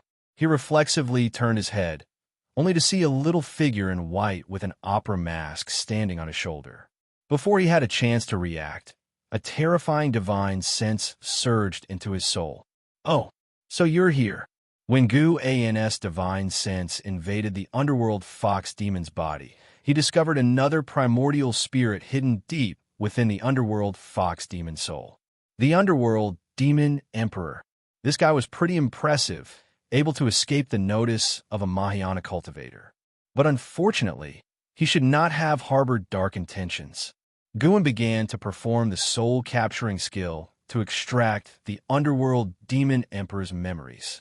The memories of the underworld demon emperor were too vast. Finding it bothersome, Guan only extracted the past 100 years of memories. After a quick soul search, he finally understood the origins of the Underworld Demon Emperor. The Underworld Demon Emperor came from the Nine Nether Road, a demon who had been hunted by the Ephemera sect for years. 200 years ago, he took advantage of the Ephemera sect opening the Nine Nether Road to escape to the Nine Dynasty land. For 200 years, he wandered the world, visiting many sections. Among all, he believed the Three Pure Ones mountain to be the most formidable, with its profound Taoist sorcery and a history spanning over 10,000 years, making it the oldest sect in the Nine Dynasty land. He attempted to infiltrate it, but was discovered just as he stepped foot into the mountain gate and nearly perished, which led him to hold a grudge against the Three Pure Ones mountain. The Underworld Fox Demon was a small fox possessed by the Underworld Demon Emperor, its original soul erased. The possession technique he used was unique and hard to detect. He manifested the scene of the Ephemera sect's attack to force sage Xianxia to return to the Three Pure Ones mountain, avoiding lingering in the North Sea mountain. Unexpectedly, after learning about this, sage Xianxia went to find the mountain god. This made the Underworld Demon Emperor hostile toward the mountain god. After sage Xianxia returned to confront him, and after a series of battles, his hostility turned into killing intent. The whole event felt somewhat serendipitous, but since the Underworld Demon Emperor developed killing intent toward Guin could not let him live. An hour later, Guin retracted his divine sense, then used Taicang True Fire to incinerate the Underworld Fox Demon, burning him to ashes and scattering his soul, successfully gaining 93 years of lifespan. He then returned to the Supreme Sect. Back in the Mystic Valley Pavilion, Guin sat at his desk and took out pen and paper. He first wrote 3 large characters. Nine Nether Domain. Through the Underworld Demon Emperor's memories, Guin learned that the Nine Nether Road was an independent world called the Nine Nether Domain. Within the Nine Nether Domain existed demon clans, demon tribes, and ghostly spirits, constantly oppressed by the Ephemera sect. He planned to write the Nine Nether Domain into an encyclopedia and later hand it over to the Supreme Sect in another way, making it easier for the Supreme Sect to explore. Autumn leaves covered the Mystic Valley, with over 20 servant disciples sweeping the fallen leaves. Guin descended the stairs, happening to see several Supreme Sect disciples flying swiftly in the sky. He only glanced at them and then looked away, preparing to head to the Third Medicine Valley. Before reaching the transmission array platform, Guin sensed a presence, so he stopped and turned to look at the working servant disciples. 30 minutes later, Yilan flew into the Medicine Valley, pulling Guin upstairs for a conversation. After closing the door, Yilan said in a deep voice, "The Nine Nether Road is in crisis. The Ephemera sect has arrived, and a great battle is imminent. Not only the Nine Nether Road, but the Ephemera sect's demon cultivators have also appeared in various places.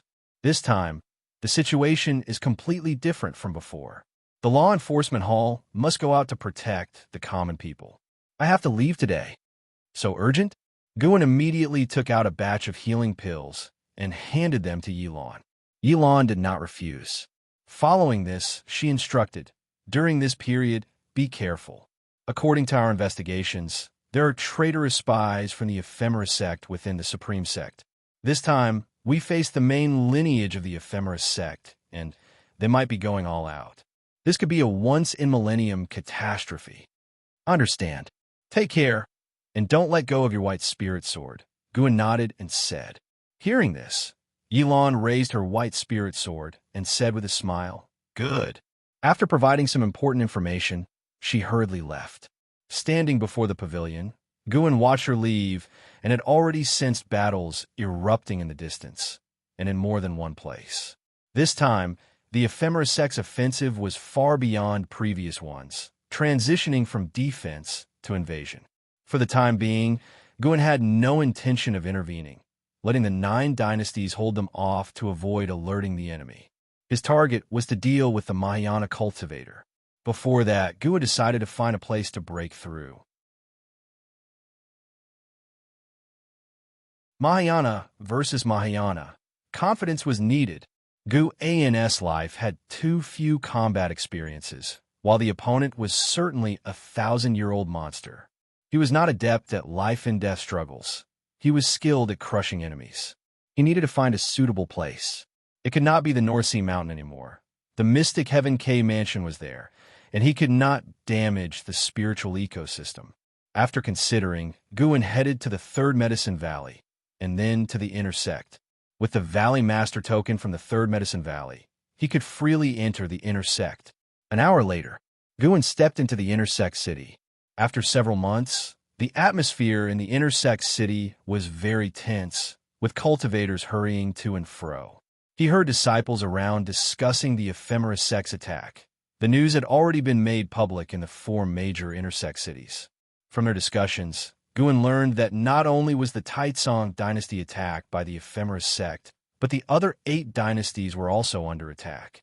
It was said that more than half of the second batch of disciples sent to the Nine Nether Road had died or been injured, and even an elder had perished in the Nine Nether Road. The situation sounded urgent, and even Guin felt affected. He made his way to the book collection hall and ascended to the 3rd floor, which housed various maps and records of different places. Because of the Ephemeris Sect's attack, there were few disciples in the book collection hall, and on the 3rd floor, it was just Guin and one managing elder.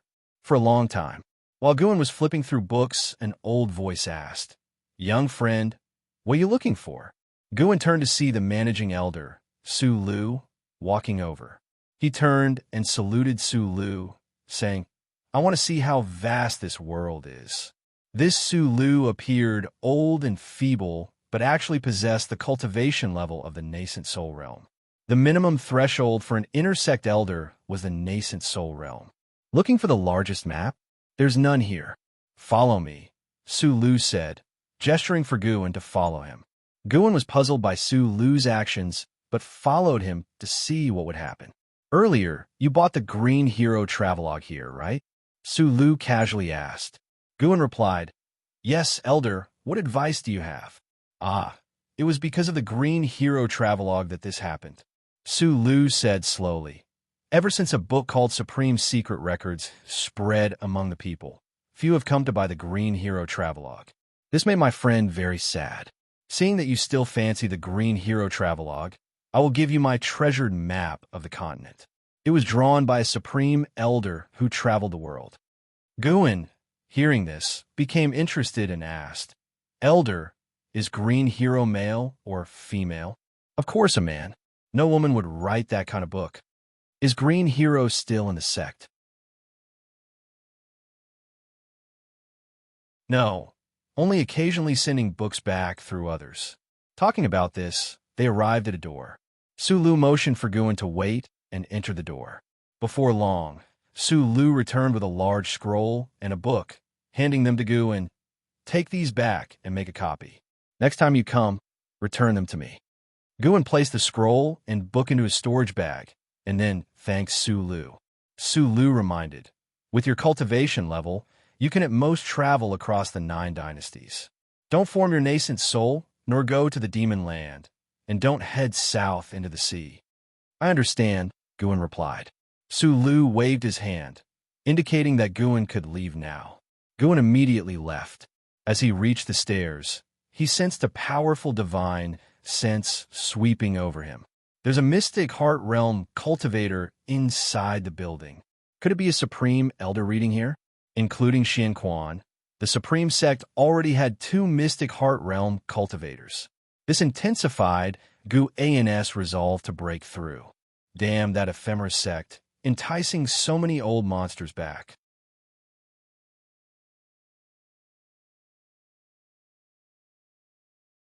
Chapter 135 Breakthrough to the 9 Layers of Nirvana Realm. Guin did not use divine sense to probe the Foundation Establishment Realm cultivators inside the book collection hall. Divine sense could not be used for lifespan detection, and using divine sense would be meaningless. If the other party practiced some kind of miracle skill and could detect higher-level spying, it would cause unnecessary trouble. Returning to the Mystic Valley, Guin went upstairs and took out the map scroll and the book given by Su Lu. The book was called The Chronicles of the World. It detailed the general situation of various places, and the information about all regions on the map could be found in this book. Guan carefully studied it, looking for a suitable place for a breakthrough. From a map, the 9 dynasties only occupied 1/10 of the continent. Outside was the land where demons roamed, various mountain ranges and rivers with terrifying names, such as Demon Shadow Peak, Demon Bone Mountain Range, Human Head Ghost Forest, and Falling Immortal River. After much deliberation, Guan decided to go to the Demon Land for his breakthrough. The Demon Land was full of spiritual energy, and since ancient times, the Demon Land had no maritime dangers.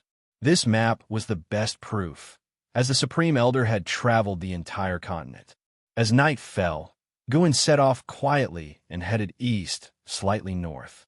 Holding the map, Guan used the Limitless Freedom Step to traverse quickly through the night.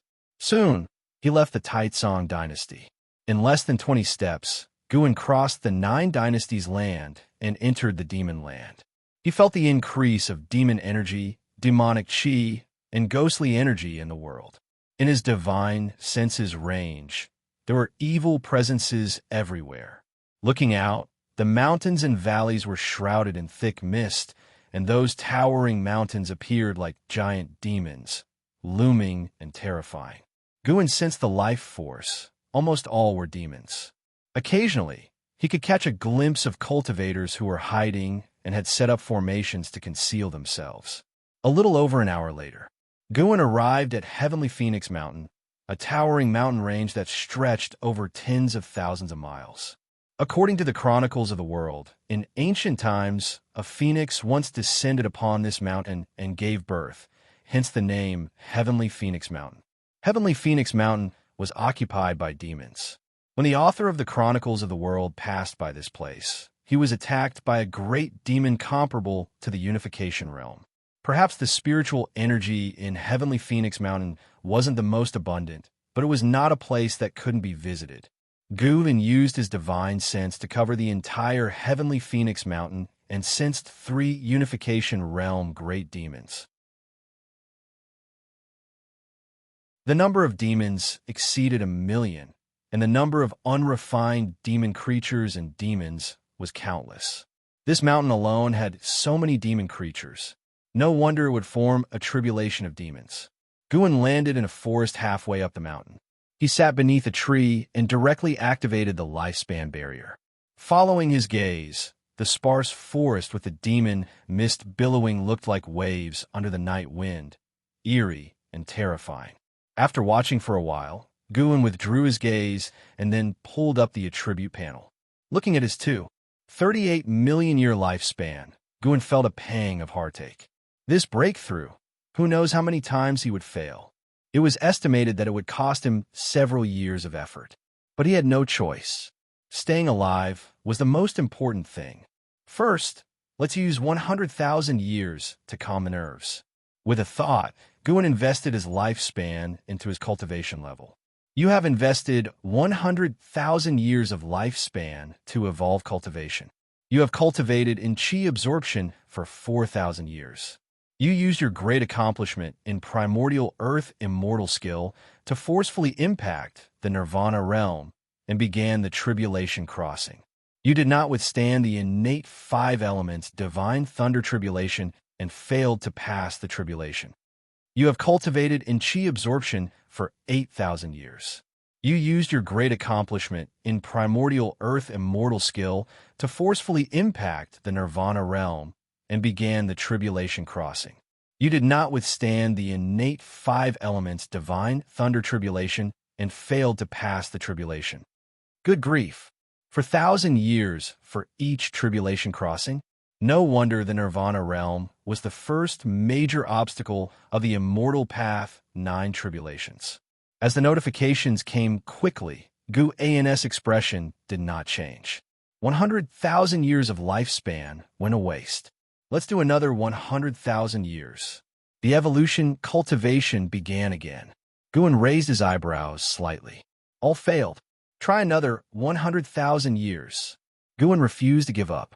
As he started the third 100,000 years, his expression gradually turned sour. All failed. Gu An's face darkened as he invested the fourth 100,000 years. The continuous failure notifications irritated his mind. Fortunately, this time it succeeded. Seeing the success notification, the gloom in his heart was swept away, and a smile appeared on his face. You have cultivated in chi absorption for 74,000 years. You used your great accomplishment in primordial earth immortal skill to forcefully impact the nirvana realm and began the tribulation crossing. You withstood the innate 5 elements divine, thunder, tribulation, and succeeded, breaking through to the first layer of the nirvana realm. You have cultivated in chi absorption for 77,000 years. Your cultivation level rose to the second layer of the nirvana realm. You have cultivated in chi absorption for 80,000 years. Your cultivation level rose to the third layer of the nirvana realm. You have cultivated in chi absorption for 83,000 years. Your cultivation level rose to the fourth layer of the nirvana realm. You have cultivated in chi absorption for 98,000 years. Your cultivation level rose to the 8th layer of the nirvana realm. Nirvana realm, 8th layer. From the 7th layer to the 8th layer of the nirvana realm, it took 5,000 years of lifespan. Gu then immediately invested another 4,000 years of lifespan, successfully reaching the 9th layer of the nirvana realm. There was no other way. Now Guan was used to not seeing any numbers other than 9 in minor realms. After reaching the 9th layer of the nirvana realm, he could once again accumulate his lifespan in peace. Boom! The earth spirit energy surged into Gu An's body, shattering his robes instantly. He raised an eyebrow and continued to endure the violent spiritual energy body refining. Unlike previous breakthroughs, this time Guan felt pain. Nirvana was a transformation of the body and soul, so a little pain was understandable. At the same time, a flood of memories about the nirvana realm surged into his mind. As Guan began to devour nature's spiritual energy, the spiritual energy of the entire heavenly Phoenix Mountain started to sink. This phenomenon was so intense and sudden that all the demons were startled. Gales howled, ravaging heavenly Phoenix Mountain. Roars and cries echoed throughout the world, deafening and terrifying. North Sea Mountain, deep into the night. In the forest, a dozen Supreme Sect disciples sat around a campfire. Xianxia turned her head to look at sage Xianxia, who was meditating under a nearby tree. She thought for a moment and then walked over. "Senior, do we really not need to set up a formation?" Xianxia asked cautiously. They were all disciples of the law enforcement hall. While carrying out a mission on the Taicang dynasty border, they were attacked by demon cultivators from the Ephemeris sect. They were all trapped in a magic artifact and brought to the North Sea Mountain. Fortunately, Sage Xianxia saved them. Otherwise, the consequences would have been unimaginable. Sage Xianxia, with his eyes closed, calmly replied, "No need. If any Ephemeris sect demon cultivators come, I will kill them." After the underworld fox demons incident, he harbored an immense hatred for the Ephemeris sect. He believed that the underworld fox demon came from the Ephemeris sect. Otherwise, why would have taken the ephemera poison and informed him of the Ephemeris sect's imminent attack? It was clearly scheming against him. Xianxia hesitated but held back. Wasn't he using them as bait? Though she was puzzled, she chose to remain silent. With their foundation establishment realm cultivation levels, it was difficult to survive in the North Sea Mountains. They needed Sage Xianxia's protection. Sage Xianxia was not from a supreme sect and had no obligation to protect them. At this time, she could not afford to offend him. Xianxia returned to her previous meditation spot to continue cultivating. The other law enforcement hall disciples began whispering among themselves, discussing the Ephemeris sect. With the world in chaos, the Ephemeris sect's troubles this time far exceeded the past. These disciples of the law enforcement hall felt the pressure, fearing they might perish in this catastrophe. Do not worry. This area is under the protection of the mountain god. Once I recover from my injuries, I will send you back to the Taicang dynasty." Sage Xianxia's voice echoed, drawing the attention of all the disciples. A male disciple curiously asked, "Mountain god? What mountain god?" Sage Xianxia replied, "Naturally, the mountain immortal. As for its location, I will not tell you." The disciples looked at each other, thinking Sage Xianxiao was acting strange. Had he injured his head? Even Zhenqin thought Sage Xianxiao had a problem with his mind. For a moment, the forest fell into silence. Heavenly Phoenix Mountain. The forest shook like turbulent waves. The ground lightly trembled. Spiritual mist sank, while demon mist rose, creating the illusion of dragon shadows thrashing everywhere. A spectacular sight. Guin, sitting under a tree with his bare body, completed the breakthrough after an ancient hour of settling. Finally, he reached the Nirvana realm. Upon achieving the Nirvana realm, his spiritual power transformed into mana, and his primordial spirit underwent a metamorphosis. Guin's mystic heart was already covered in runes, about to hatch his own unique divine skill. He had an idea to create a divine skill based on his cultivation technique. His absorption of nature's spiritual energy did not slow down and continued. It would take some time to reach the 9th layer of the Nirvana realm. He opened his eyes, frowning. A demon was flying towards his forest location, currently 100 miles away. If the demon did not change its direction, it would likely intrude on his lifespan barrier. Hope the heavens bless you. If you intrude, even if you and I have no enmity, you will die. Guin thought silently, then closed his eyes. He disliked unnecessary killing. This included demons. If they birthed spiritual wisdom, randomly slaughtering them felt like accumulating bad karma. However, if any life threatened him, he would not hesitate to be ruthless. Time continued to pass. Another ancient hour went by. Guin's cultivation had reached the 6th layer of the Nirvana realm. The howling winds began to weaken, not because his spirit energy absorption had slowed, but because the spiritual energy of Heavenly Phoenix Mountain was nearly exhausted. Now, the lifespan barrier was drawing in spirit energy from more distant regions. A few miles away, on a hillside, a red figure was advancing. The demon mist in the sky dispersed, revealing the bright moon. Under the moonlight, a red-clothed woman moved forward with disheveled hair, barefoot, and staggering as if she might collapse at any moment. Her long hair was a mess, with some strands stuck to her face by blood, only revealing her bright eyes. Her gaze was downcast, looking extremely weak. "I can't fall down. I need to rest in the forest ahead," the red-clothed woman murmured to herself, her vision blurring. She wobbled forward, taking half an hour to cover the few miles. Once she entered the forest, she collapsed into a patch of grass, unable to get up again. She was now less than 100 yards from Guin's lifespan barrier.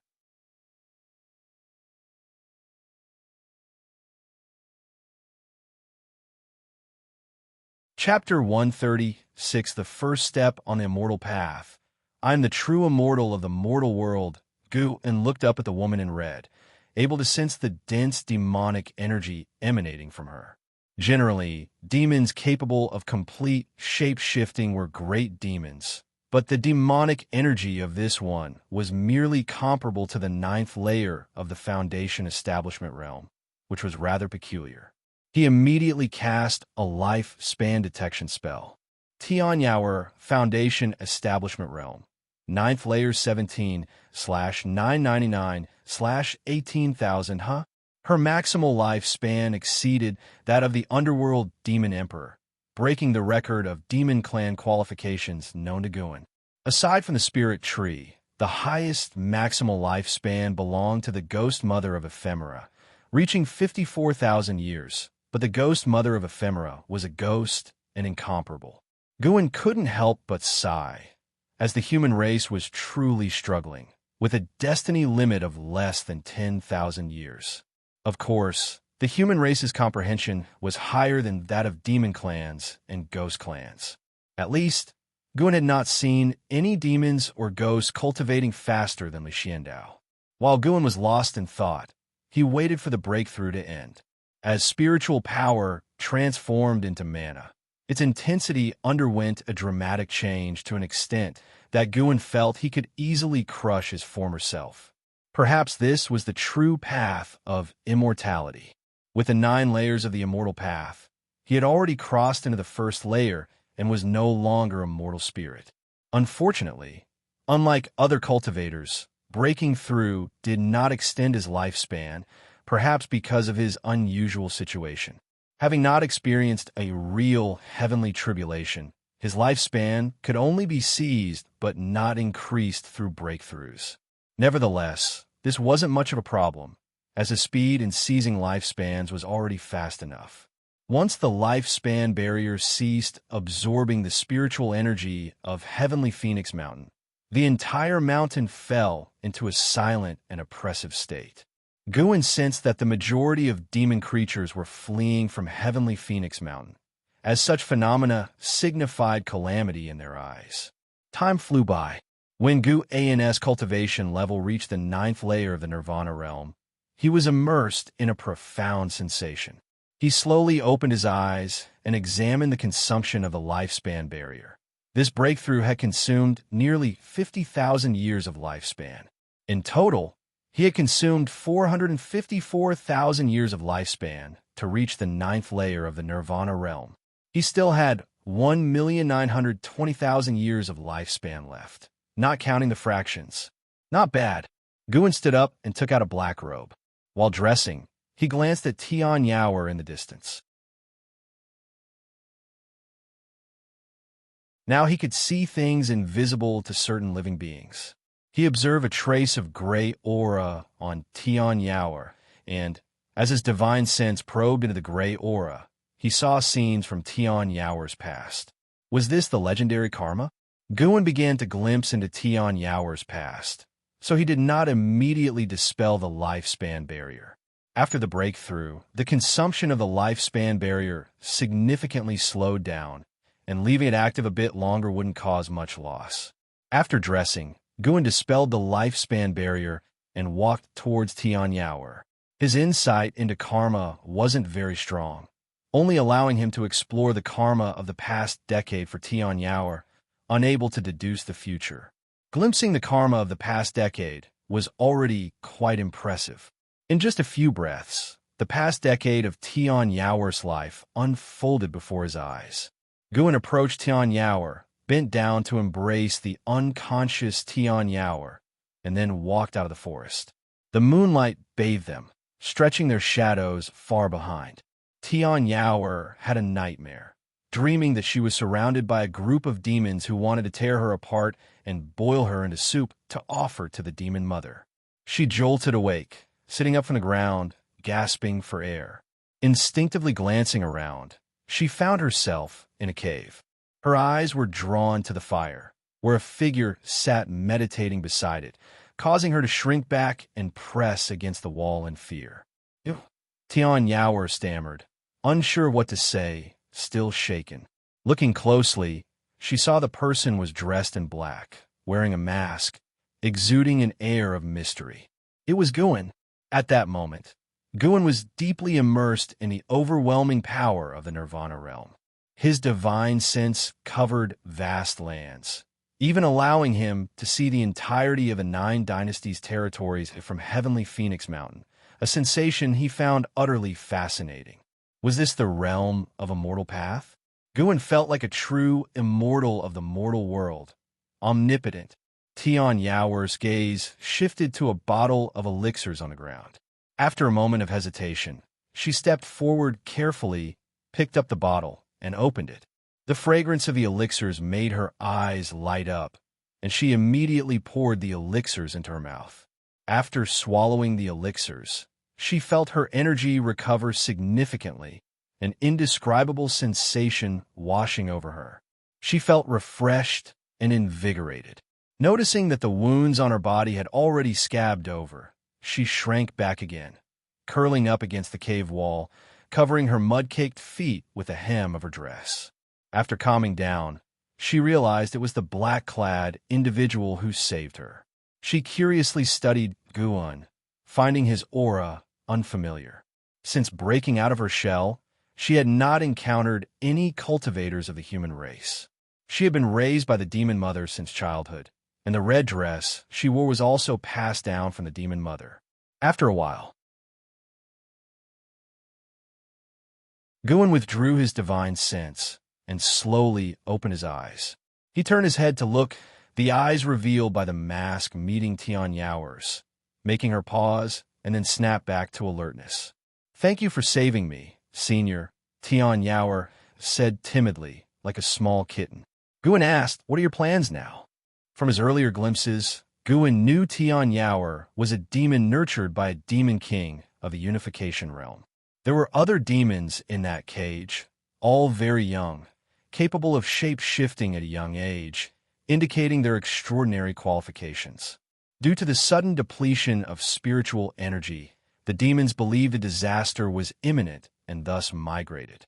During their migration, they encountered a great demon, resulting in a battle. Amidst the chaos, Xianxia escaped. Subsequently, she fled all the way to Guan. Perhaps due to their shared lack of parents, Guan felt a tinge of sympathy for Xianxia and did not leave immediately. Xianxia hesitated, unsure how to respond, feeling lost. "They'll give you two options. 1. I take you out of Heavenly Phoenix Mountain to a distant place for you to survive. 2. You serve me from now on. In return, I will ensure your safety." Guan's voice resonated, and upon hearing it, Xianxia showed signs of internal conflict in her eyes. Xianxia gritted her teeth and asked, "Can you avenge me? My parents were killed by the demon mother. If you can avenge me, they'll follow you forever. The Heaven Phoenix demon mother is too powerful. I'm not her opponent, but I can teach you cultivation techniques. You can avenge your own parents in the future," Guan replied. The Heaven Phoenix demon mother was in the unification realm. Certainly not someone Guan could defeat at present, but he didn't want to reveal his full strength. From Xianxia's memories, there were hints that the Heaven Phoenix demon mother had lived for thousands of years. Killing her would likely only yield a 2-digit lifespan gain, not worth exposing his cultivation level. Even though Guan intended for Xianxia to manage his new cave mansion, he preferred not to reveal his true power. One must always hold something back. Currently, he was only in the first realm of the immortal path, far from being invincible. What if someone traveled through time in the future to kill him? He wanted to ensure that no one would ever know when he truly became powerful. Xianxia showed a look of disappointment in her eyes, but after reconsidering, it made sense. She had never heard of anyone mightier than the Heaven Phoenix demon mother. She cautiously asked, "If I follow you and cultivate, will I have a chance to avenge them?" "You'll at least have a better chance, won't you?" "All right, I'll follow you." Immediately, Guan waved his sleeve, and the vacant ground behind him suddenly collapsed, soon filling with water to form a pool. "Go wash up," Guan said, standing up and heading towards the cave's entrance. Xianxia hurriedly got up and nervously asked, "Where are you going?" "Just to take a look outside. I'll come back after you're done," Guan responded without stopping, merely waving his hand. Xianxia watched his retreating figure, hesitating to say more. For some reason, Guan's attitude made her feel more favorable towards him. Maybe following him would be better than her previous life. Xianxia turned to the pool, gazing into it, wondering in surprise. He seems really powerful. Is he truly no match for the demon mother? Elsewhere, Guan stepped out of the cave, sunlight pouring down on him. Standing halfway up the mountain, surrounded by flora, his view was unhindered. Looking out, he saw an array of mountains and rivers, enveloped in dense mist, resembling an immortal realm. It was difficult to associate such a beautiful scene with the demon land. Guan's divine sense spread out, searching for a suitable place to establish his cave mansion. Today, he planned to create an underground cave mansion, settling Xianxia before he returned. Fortunately, he had already prepared all kinds of formation materials, enough to set up a concealed cave mansion, which he would continue to refine over time. Soon, he located a spirit lineage, deciding to establish the cave mansion beside it. Leaving behind a yin-yang clone, his true self disappeared into thin air.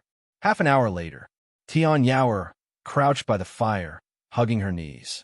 Firelight illuminated her delicate face as she stared into the flames, lost in thought. When she heard footsteps from the cave's passage, she snapped out of her daze and quickly stood up. Moments later, Guan entered the cave chamber. Seeing the cleaned-up Xianxia, he felt satisfied internally. She looked pleasing enough to manage the cave mansion, serving as an eye-pleaser. With a wave of his sleeve, a breeze blew towards Xianxia, causing her long hair to flutter and her clothes to swell, compelling Guan to avert his gaze. Xianxia felt her hair suddenly fluff up, her clothes drying, and all traces of moisture on her body disappearing. Guan raised his hand, beckoning her into the air, grabbing her shoulder, and the two vanished from the cave. Xianxia felt as if the world was spinning, an uncomfortable sensation preventing her from opening her eyes, with her divine sense unable to extend, prompting her to instinctively grab Guan's belt tightly. Soon, she felt her feet touch the ground, the discomfort dissipating. She opened her eyes, and her eyes widened in disbelief. They had arrived in a vast underground space, similar in size to the Mystic Heaven Cave Mansion, with various spirit stones encrusted on the walls, glowing and imbuing the air with dense spiritual energy, making Xianxia feel at ease. This cave mansion was personally carved out by Guan, appearing as though naturally formed, with an environment that seemed crafted by supernatural forces. From now on, you'll live here. Rest and recover first, don't go outside. This is still Heavenly Phoenix Mountain. If you get bored, you can read these books. Guan produced books like Investiture of the Gods and Supreme Immortal Venerable from his sleeve and placed them on the ground. With that, he disappeared into thin air. Xianxia crouched down and picked up a copy of Investiture of the Gods. Flipping it open, her face full of confusion. She was illiterate.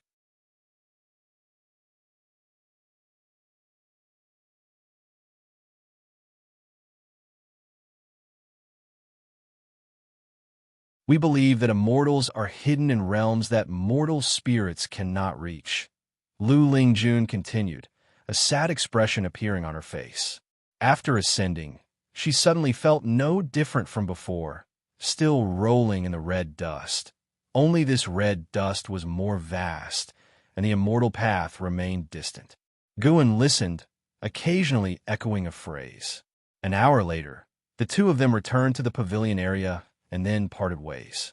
Guan walked towards the mystic pure tree, seeing from afar that Xiaochuan was squatting on the ground, observing the white spirit rat sleeping under the tree. Although Xiaochuan raised quite a few demon beasts, his favorite was the white spirit rat, but the white spirit rat did not like to interact with him. Guan suddenly noticed that Xiaochuan's back seemed to have aged. Xiaochuan was only 3 years younger than Guan, now already 70 years old, and had not yet reached foundation establishment. How could he not show signs of aging? Guan had once given Xiaochuan a youth-preserving pill, but it could only keep his appearance youthful. Xiaochuan's demeanor and mindset had begun to age. This made Guan feel a bit trance-like. 100 years from now, Xiaochuan would leave him. Xiaochuan didn't like to practice, and Guan couldn't force him. Fortunately, even if Xiaochuan couldn't achieve much in immortal cultivation, he still led a happy life. This life was without regrets, thanks to Guan and came up behind Xiaochuan and asked with a smile, "Xiaochuan, what are you looking at? If you want to hold it, just pick it up." Xiaochuan looked up, helplessly saying, "It has a bad temper. Last time I tried to hold it, and it scratched me." "Oh, why didn't you tell me?" The rascal. Guan immediately walked over, grabbed the white spirit rat by the tail, and lifted it up. The white spirit rat awoke, and when it saw that it was Guan, it stopped struggling immediately. Guan placed it into Xiaochuan's arms and warned it with his eyes not to resist. The rat reluctantly curled into a ball. Xiaochuan, now able to hold the white spirit rat, revealed an excited smile, and began gently stroking its back.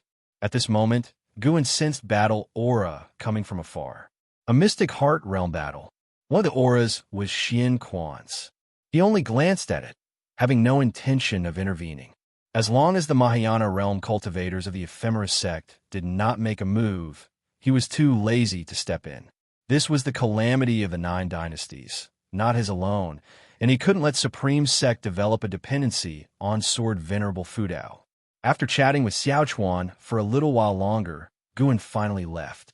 Xiaochuan put down the white spirit rat, which then quickly ran back to the mystic pure tree to continue sleeping. Xiaochuan turned his head, staring at Guan's back. For some reason, he felt increasingly distant from him.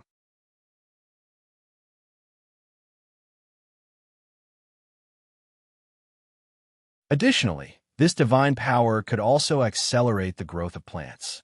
Today, Guan wanted to conduct an experiment to see if speeding up the growth process of medicinal herbs affected their lifespan. He took out a seed and buried it in the soil. Tianyao, already bewildered, watched the greens spread across the ground, doubting Guan's claim, as she had never seen the demon mother use such methods. Half an hour later, Guan looked at the fresh second-tier spirit grass in his hand and sighed. Forcing growth indeed diminished the lifespan. By hastening the second-tier spirit grass to maturity within half an hour, the lifespan was lost.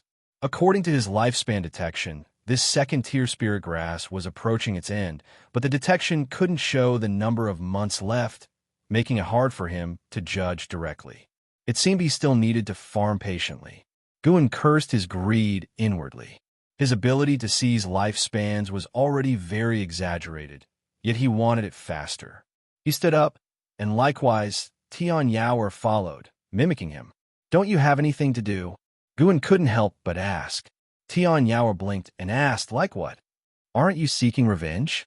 Shouldn't you be cultivating?" "How should I cultivate? You haven't taught me the cultivation technique yet," Tianyao answered, feeling wronged. Admittedly, her grievances were rather endearing. Guan cursed inwardly and then asked, "How did you improve your cultivation level?" He had seen Tianyao's past, but only for 10 years. Since her early years, she had been kept by the Heaven Phoenix Demon Mother, occasionally fed various elixirs and medicinal broths. He had thought she had been given the technique of immortal cultivation during her childhood. "I don't know, it just happened," Tianyao replied. Guan thought for a moment, realizing this might be a good thing, preventing her from abandoning her cultivation to start anew. Subsequently, Guan began teaching the primordial earth immortal skill to Tianyao. She truly didn't understand cultivation at all, requiring Guan to explain some basic cultivation principles. After a night, Tianyao finally learned to absorb energy by herself, allowing Guan to breathe a sigh of relief. During the process, he realized Tianyao was completely illiterate. He glanced at the scattered books in the distance, pondering whether to keep a copy of the Supreme Secret Records since it contained illustrations. But then he dismissed the idea. Too disgraceful. He couldn't let an ignorant demoness see such books. If Tianyao developed bad thoughts later, it would affect his cultivation here. It was all Shunjun's fault, making Guan's thoughts increasingly impure. Some books deserve to be banned for a reason.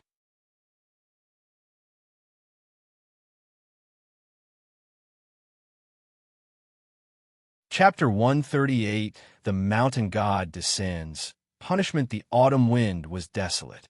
In the mountains and forests, Zhenxin and others followed Sage Xianmiao forward. Sage Xianmiao walked at the front, leaving a trail of blood behind him, which made everyone behind him worry greatly. They knew that comforting him was futile.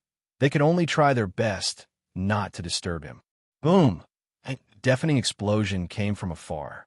The fierce wind roared, toppling trees. Everyone hurriedly mobilized their spiritual power to resist the gusts. Sage Xianmiao raised his sword to block. His cultivation level in the divinity transformation realm withstood most of the pressure. He couldn't help but spit out a mouthful of blood, which made the disciples of the Supreme Sect's law enforcement hall behind him sweat for him. After a few breaths, the wind stopped, and Sage Xianxia followed suit, half kneeling, stabilizing himself by leaning on his sword. The surrounding forest was almost entirely toppled, with leaves and debris flying around messily. Zhenxin and the others rushed forward, concerned about Sage Xianxia's safety. Ever since Sage Xianxia had saved them, they had been fighting almost every day, which left his injuries no chance to recover, only worsening them further. Sage Xianxiao lifted his head, his pale face full of unwillingness. He gritted his teeth and said, "The enemy is coming. Everyone meditate." Upon hearing this, everyone hurriedly sat down. After spending several days together, they had developed unconditional trust in Sage Xianxiao. Without him, they would have been dead long ago. Sage Xianxiao took a deep breath and said softly, "Call upon the mountain god in your hearts. Pray for the mountain god to save us." He had no other way.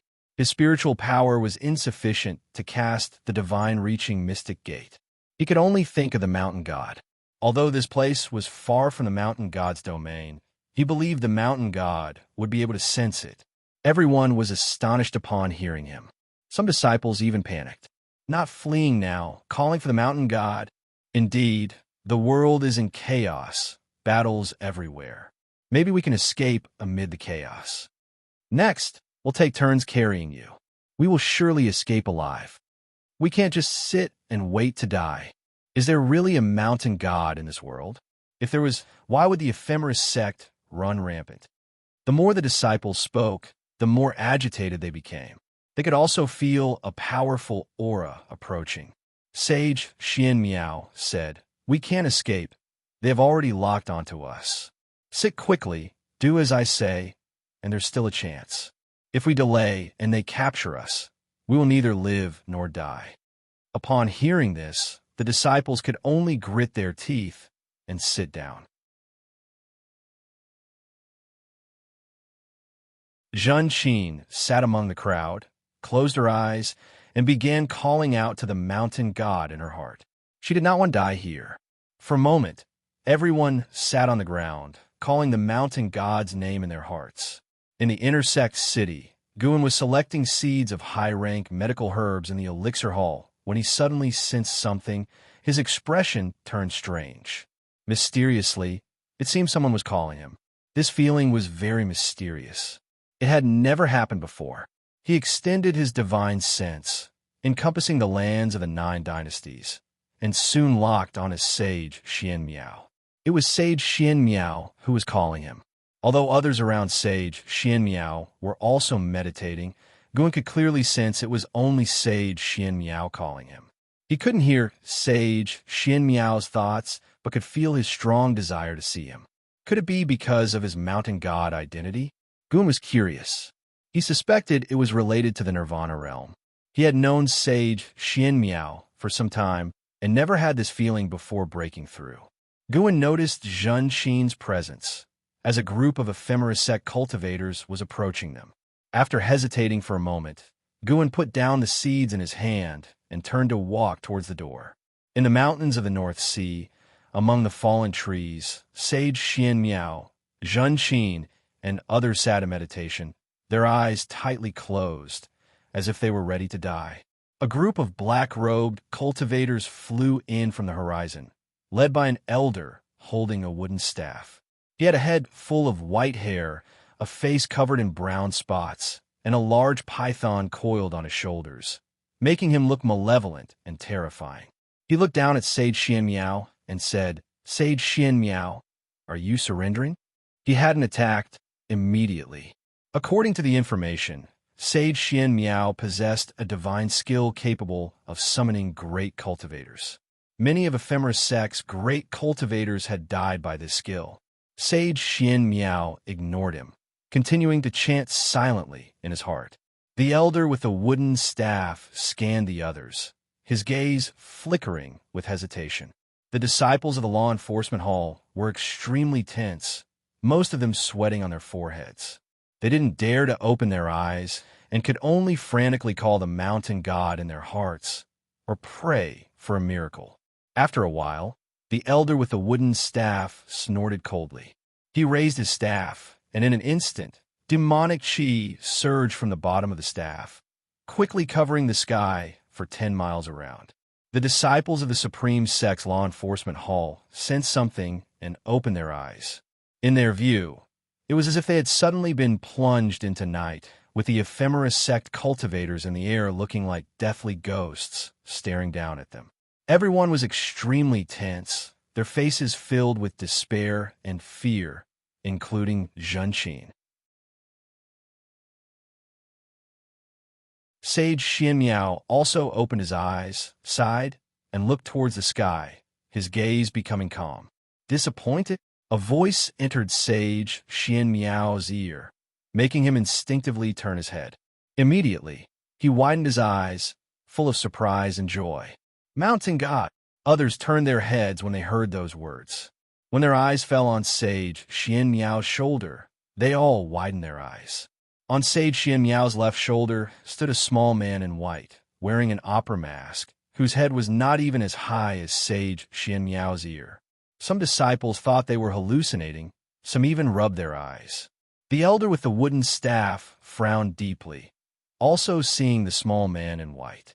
The other ephemera sect cultivators started murmuring. It was their first time seeing such a small person. When they used their divine sense to probe, they couldn't see the small man's true form and felt no aura of evil from him. Guan leaped from Sage Xianmiao's shoulder and landed on a nearby crooked tree. Sage Xianmiao hurriedly bowed to Guan, saying, "Please, Mountain God, save us. The ephemera sect has committed numerous atrocities and even plans to sacrifice the people of the 9 dynasties. This is an abomination. Please save the world's common people." The disciples of the law enforcement hall came to their senses and all turned to kneel before Gu, and Xianxia also knelt, feeling a strange sense of kinship towards the small man in white. "Mountain God, posing as a deity, I advise you not to meddle." The elder with the wooden staff glared at Guan, coldly threatening him. Guan ignored the threat of this unification realm great cultivator. He turned to Sage Xianmiao, leisurely saying, "The Mountain God does not save the common people, only guards a single land. You are not of this land, yet you ask me to save you. It is against the celestial rules."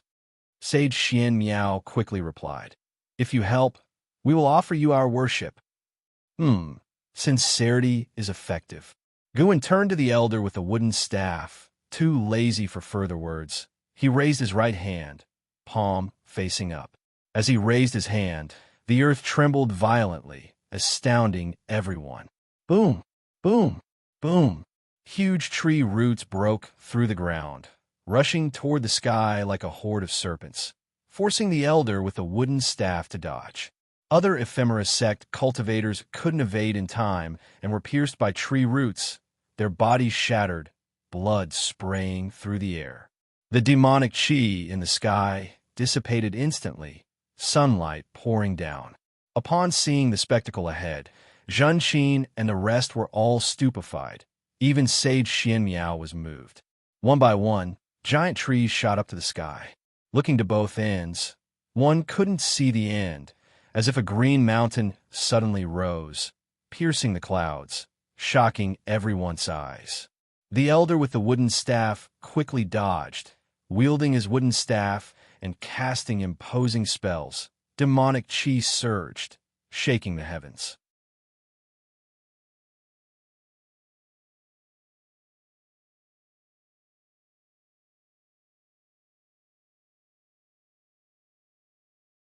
Chapter 139. Immortal Path Techniques. The eve of the final battle, Gu manipulated the breeze formed by his mana to gently deliver Sage Xianmiao, Xianxia, and the others to the border of the Taicang dynasty, before withdrawing his thoughts and then disappearing from the spot. This time, he mainly acted for Xianxia. However, the feeling of taking action was quite nice. It made him truly feel the power of the immortal path. No wonder the Nirvana realm is so special. Without experiencing Nirvana, human cultivators cannot live past 10,000 years. The difference between Nirvana realm and Mahayana realm is not just the strength of spiritual power, but a comprehensive disparity. After returning to the Supreme Sect, Guan continued to procure medicinal herbs in preparation for planting in Yinshu Cave. Before sowing, he had to properly instruct Tianyao. Now he already possessed some methods akin to immortals, no longer needing to teach Tianyao hand by hand. He only needed to point his finger at her forehead to transmit a large amount of information into her mind. However, to conceal his strength, he decided to teach slowly. Anyway, he had plenty of time. On the other side, beside a large river, the disciples of the law enforcement hall looked at Sage Xianxia with words stuck in their throats. They could hardly care about the joy of surviving the catastrophe. They were more worried about Sage Xianxia being distressed.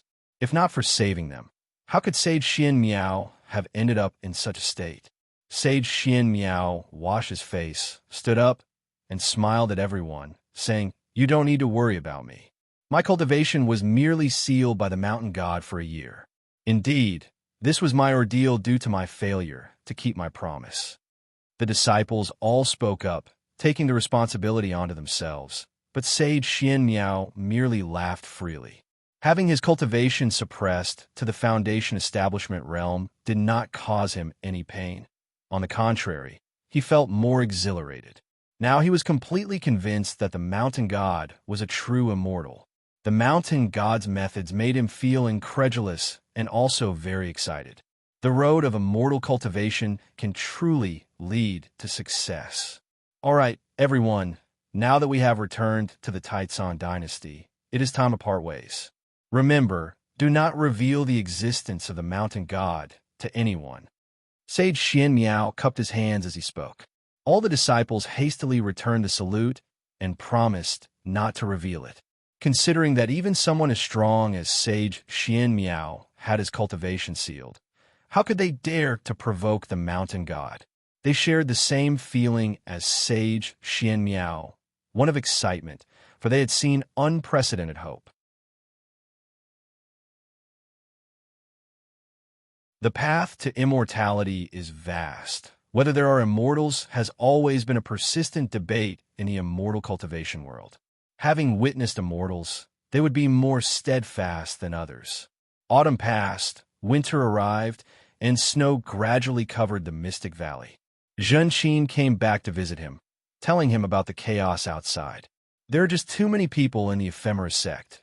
Even with the combined forces of 9 dynasties, they can't kill them all, Xianxia sighed. She was only a Foundation establishment realm cultivator, and the situation she could see was limited. Guan often witnessed battles in the Mystic Heart realm. Now, great cultivators in the Mystic Heart realm were stationed all over the world. The number of Mystic Heart realm cultivators in the 9 dynasties had already exceeded 20 and was still increasing. The same was true for the Ephemeris sect. The Mystic Heart realm was in a stalemate, causing the wars below to be deadlocked. This would be a protracted war lasting for years. Guan was not in a hurry.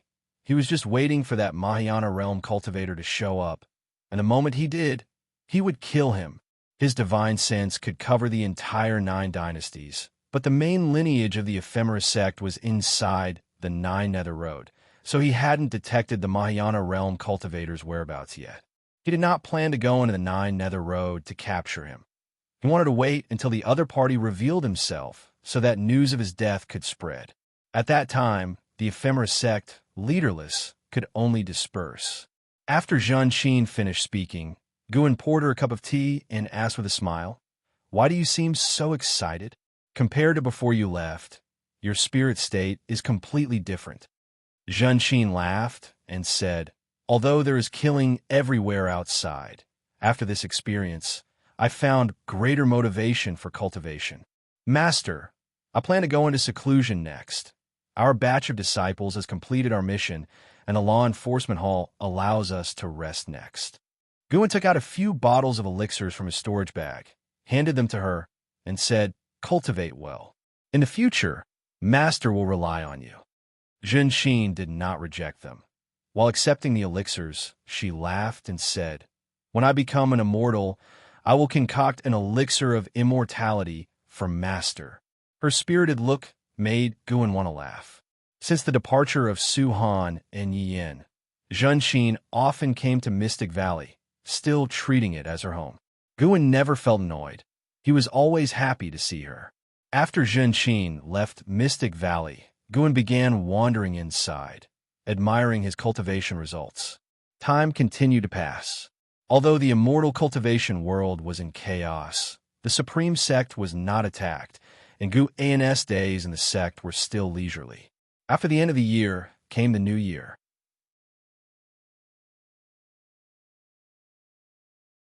That year's spring festival was not as lively as in previous years. Guan could only celebrate with the servant disciples. Until late at night, he quietly came to Ninshu Cave. He appeared on the grass, feeling the spiritual energy inside the cave. With a satisfied expression, he noted that the spirit gathering array he set up began to take effect. At that moment, Xianxia came over excitedly and asked, "Master, did you bring meat?" Since Guan grilled meat for her last month, she completely fell in love with barbecue. Each time he came, she would ask if he brought meat. Ninshu Cave had no entrance, so Xianxia couldn't get out. She could only cultivate and wait. "I brought it, but first we need to plant. Based on your performance, I will decide how much meat you get to eat," Guan replied, making Xianxia roll her eyes. Then, Guan began planting with Xianxia, teaching her by example. After teaching once, Guan watched Xianxia plant, which took half the night. Guan found that Xianxia had a knack for planting. She might look daft, but she was meticulous and skillful. After the planting, Guan took out a leg of lamb and various special seasonings, making Xianxia's eyes light up as she eagerly fetched firewood. 30 minutes later, Xianxia squatted on the ground, gnawing on a grease-dripping leg of lamb while staring at another leg roasting on the fire. "They're all yours. Eat slowly." Guan couldn't help but laugh. Why did he feel like he was raising a cat? Actually, Xianxia was not a cat demon, but a bird demon. Judging from her lifespan, Guan suspected she had the phoenix blood lineage. Xianxia chewed the meat and asked in a muffled voice, "Master, why did you come to Heavenly Phoenix Mountain?" Although they had been together for months, she still knew nothing about Gu, and seeing him in a good mood today, she gathered the courage to ask. "Heavenly Phoenix Mountain is vast and rich in resources. I came specifically for medicinal herbs. What we're planning now is what I gathered in Heavenly Phoenix Mountain." "Master, do you know alchemy?" "Of course. The demon mother's subordinate has a demon skilled in alchemy who enjoys her favor. Can you teach me alchemy in the future?" "It depends on your performance." "Master, where do you come from?" In the quiet cave, the conversation between the person and the demon echoed, and the firelight projected their shadows on the cave walls, constantly flickering. Xianxia looked at Guan, feeling unprecedentedly relaxed. Though still trapped in the cave, she felt at ease with Guan and no longer fearful. In the days that followed, Xianxia memorized all the cultivation details, making Guan no longer need to come to Ninshu Cave every night. In Guan's absence, Xianxia diligently cultivated, fearing his disappointment and abandonment. Therefore, she never slacked off since she started cultivating. In the blink of an eye, half a year passed. 74-year-old Guan's lifespan had reached over 2 million years, and everything was moving in a favorable direction. On this day, Guan came to the outer gate city to submit the previous year's harvest from Mystic Valley. After leaving the Elixir Hall, he overheard disciples discussing major events in the immortal cultivation world. It was said that the ephemeris sect had set up a huge altar in Wanji Forest of the Taicang Dynasty, preparing to sacrifice living people. Now, in all dynasties, people were disappearing, and various sects from the other 8 dynasties were heading towards the Taicang Dynasty. Everyone sensed a major battle approaching. Through divine sense, Guan saw that altar. It was indeed large, occupying 100 miles in radius. At the altar's center stood a great cauldron with a large flag inside, filled with countless vengeful souls. Around the altar, there were as many as 40 great cultivators of the mystic heart realm stationed. It seemed that the ephemeris sect was making a last-ditch effort. This also indicated that the Mahayana realm cultivator would soon appear. Guan retracted his divine sense and walked towards Wu Ju's residence. Though Wu Ju had become an inner sect disciple, he hadn't sold his villa in the outer gate city, only that he wouldn't usually stay there. He felt Wu Ju's presence, indicating that Wu Ju was waiting for him. Upon arriving at the courtyard, Wu Ju, who was practicing martial arts, looked at Guan entering the courtyard and smiled, saying, "You finally came. I thought I wouldn't see you before I left." Wu Ju's lifespan hadn't increased, but his cultivation had reached the first layer of the core formation realm. After closing the door, Guan turned to Wu Ju and asked with a smile, "Why are you waiting for me?" "Master plans to take me to the Taicang dynasty to eradicate the ephemera demon path. Taicang is far from Taicang, and once we leave, who knows how long it'll take to return, so I wanted to bid you farewell." Wu Ju stopped practicing and replied. He pretended to be calm, but Guan could see his inner tension and fear. To be honest, Wu Ju hadn't experienced a life-or-death battle yet, and he feared the ephemera sect because his master was slain by them. "A talent like you should have no trouble staying behind, right?" Guan asked. Wu Ju shook his head and said, "The ephemera sect is powerful. The supreme sect must bring its full strength to eradicate the demons, and I have personal reasons that I must go." His eyes were firm. He wanted to avenge his master. Though he didn't know which demon cultivator of the ephemera sect killed his master, it didn't matter to him. As long as the ephemera sect was annihilated, he considered it revenge. Then you must be careful. The demon path's methods are countless and unscrupulous. You can't just judge strength by cultivation level, Guan began to advise. Listening to his lengthy speech, Wu Ju did not find it tedious at all. Instead, he smiled. With such a brother, he had to go. If the ephemera sect's sacrifice succeeded, the demon cultivators would eventually invade the supreme sect, endangering Guan. Subsequently, Wu Ju began to talk about the scale of the supreme sect's expedition this time.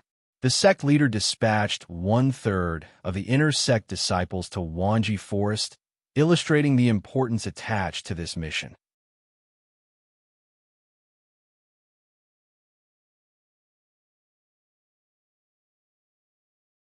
None after saying goodbye to Wu Ju in the following days, Guan could see many Supreme Sect disciples flying over the Third Medicine Valley and Mystic Valley. The Supreme Sect had started going to war. Guan stood on the balcony, looking into the distance. He could see the Wanji Forest erupting into battle, with the sects that had arrived first launching an offensive against the Ephemeris sect. Unfortunately, 40 Mystic Heart Realm great cultivators joined forces, becoming nearly invincible. Ultimately, the various dynasty cultivators returned defeated, waiting to gather more strength. Guan then looked towards the dustless wasteland, reoccupied by the Ephemeris sect. Continuous streams of Ephemeris sect cultivators flew out from the entrance of the Nine Nether Road, all heading toward the Taicang dynasty. The 9 dynasties comprised of Taicang, Great Yu, Qintang, Tianwei, Taichun, Hanlu, Great Zhao, Great Jiang, and Wuxian. The Taicang dynasty was relatively weak, situated at the center of the 9 dynasties with a vast territory, now occupied by the Ephemeris sect. From a macro perspective, Guan saw that around the Taicang dynasty, cultivators were continuously heading to provide support, a very spectacular sight. As Guan watched, he couldn't help but feel his blood boil, wanting to join in the excitement.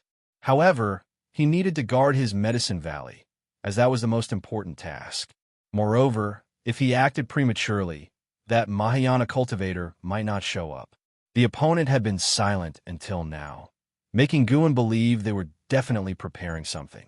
The gigantic sacrificial platform in the Wanji Forest looked like a target to Guan. He suspected that the Ephemeris sect would sneak attack the Supreme Sect. Not only did he have this suspicion, but the Supreme Sect also showed caution, with a Mystic Heart Realm great cultivator currently guarding the sect, and it wasn't Ancestor Xianxia. A month later, the number of patrols in the cities of the Supreme Sect increased, with a tense atmosphere permeating the sect, even affecting the servant disciples in the Third Medicine Valley and Mystic Valley. As the chief disciple of Mystic Valley, Wuxia began arranging disciples to take turns guarding the mountaintops around the Medicine Valley to prevent any demon cultivators from the ephemeris sect from approaching. The Third Medicine Valley was similarly vigilant, with deacons taking turns patrolling with their disciples.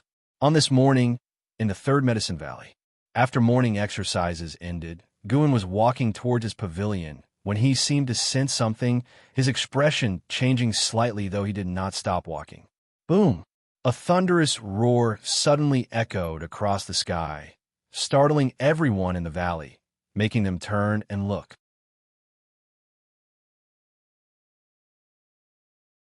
From the direction of the inner sect, rolling thunderclouds appeared, sweeping towards the Third Medicine Valley, seemingly ready to cover the entire sky.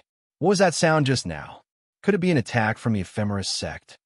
But isn't the ephemeris sect in the Taicang dynasty? Since our supreme sect ranks among the top of the 9 dynasties sects, if we were destroyed, the morale of the 9 dynasties would certainly plummet. I hope it doesn't involve our Medicine Valley. Disciples gathered and began discussing. Guan also stopped in his tracks, standing by a wooden fence at the edge of a garden, looking into the distance, observing the battle in the sect's main city. The sect's main city was the largest city of the supreme sect. Inner sect disciples could enter the city but could not reside there. Only the high-ranking individuals of the supreme sect lived there. At this moment, 2 Unification Realm great cultivators were fighting in the sect's main city. As their battle progressed, more cultivators joined in, eventually forming a large-scale melee. It wasn't an attack from the ephemeris sect, but rather spies from the ephemeris sect starting to act. After watching for a while, Guan realized that the troublemakers seemed to come from the same family. Lu Lingjun approached Guan and said, "Valley Master, from now on, do not leave the Medicine Valley." She also looked towards the sect's main city, eyes filled with gravitas. She had sensed the presences of at least 5 Unification Realm cultivators. Just Unification Realm cultivators weren't enough to unsettle her. She had a premonition that something extremely dreadful was about to happen. Guan nodded lightly, then continued to watch the battle. The Third Medicine Valley quickly darkened, as if night had fallen. Rumble, a deep thunderous sound echoed across the sky, making it seem as if an ancient ferocious beast was roaring in the sea of clouds, creating a deafening noise. It is time for you to show yourself. Our battle will determine the fate of the supreme sect. A cold, indifferent voice echoed throughout the entire supreme sect, making everyone who heard it feel a heavy pressure on their chest, very uncomfortable. Lu Lingjun's face changed slightly. She could confirm that the owner of this voice had a cultivation level beyond the Unification Realm. Guan saw someone walking among the clouds. That person wore a black robe, had a purple crown on their head, and 18 golden short swords floating behind them. As they walked forward with sleeves fluttering in the wind, they stirred up waves of energy, giving an imposing aura reminiscent of a dragon's presence. 5th layer of Mystic Heart Realm. This person was likely among the upper echelons of the ephemeris sect, with a cultivation level 3 layers higher than any Mystic Heart Realm great cultivator in the supreme sect. Meanwhile, in the inner sect city, inside the book collection hall, Elder Su Lu stood in front of the counter, watching a figure walking down the stairs from afar. He couldn't help but ask, "How confident are you?" Following his gaze, an old man with an immortal demeanor dressed in black robes came walking down the stairs, holding a horsetail whisk, his expression calm. He didn't stop, continuing down the stairs, leaving only one sentence, "I will do my best." Su Lu turned to look out the window. The rolling thunderclouds looked like a black ocean, stirring up huge waves, oppressive and horrifying. Worry appeared in his eyes. "Today is the first time since reaching Mystic Heart that I combat another Mystic Heart realm. May I know your name?" The old man's voice echoed throughout the entire supreme sect, bringing the restless cities to silence. "Mystic Heart realm? Lu Lingjun was also hearing this realm name for the first time. Above unification is Mystic Heart. Lu Lingjun's divine sense captured the figure in the clouds, her eyes filled with longing. She must reach this realm. No, she would surpass the Mystic Heart realm. I am Venerable Qi Qian of the Ephemeris sect. Dying by my hand would not be in vain for one who has reached Mystic Heart. The earlier voice rang out again, with an arrogant tone that made the Supreme Sect cultivators worry for Ancestor Kusong. Boom! A tremendous pressure descended, covering the entire Supreme Sect. The thunderclouds in the sky churned violently, and almost all the cities lit up with protective light screens, using formations to resist the pressure from the battle in the sky. Venerable Qi Qian and Ancestor Kusong were already engaged in combat. The two fought fiercely high in the sky, not affecting the ground below, but their pressure was so immense that even the mountains between heaven and earth trembled. Lu Lingjun stared intently at the sky, not wanting to miss any details of the battle between the two Mystic Heart Realm great cultivators. Guan couldn't help glancing at her. She wouldn't gain path enlightenment from this, would she? After a while, Lu Lingjun was still deeply absorbed, while Guan turned and walked towards the valley entrance. The Ephemeris sect had not only sent Venerable Qi Qian, but also an even more powerful presence. That person had already reached the entrance of the third Medicine Valley.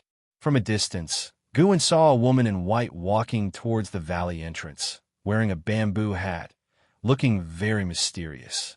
Her hands were placed in front of her lower abdomen, white as snow, with a dignified demeanor, as if she were a fairy descended to the mortal world. It was hard to associate her with the demon cultivators of the Ephemeris sect. Fairy Bai Xia, 9th layer of Mystic Heart Realm, 2180/4900/6500, 9th layer of Mystic Heart Realm.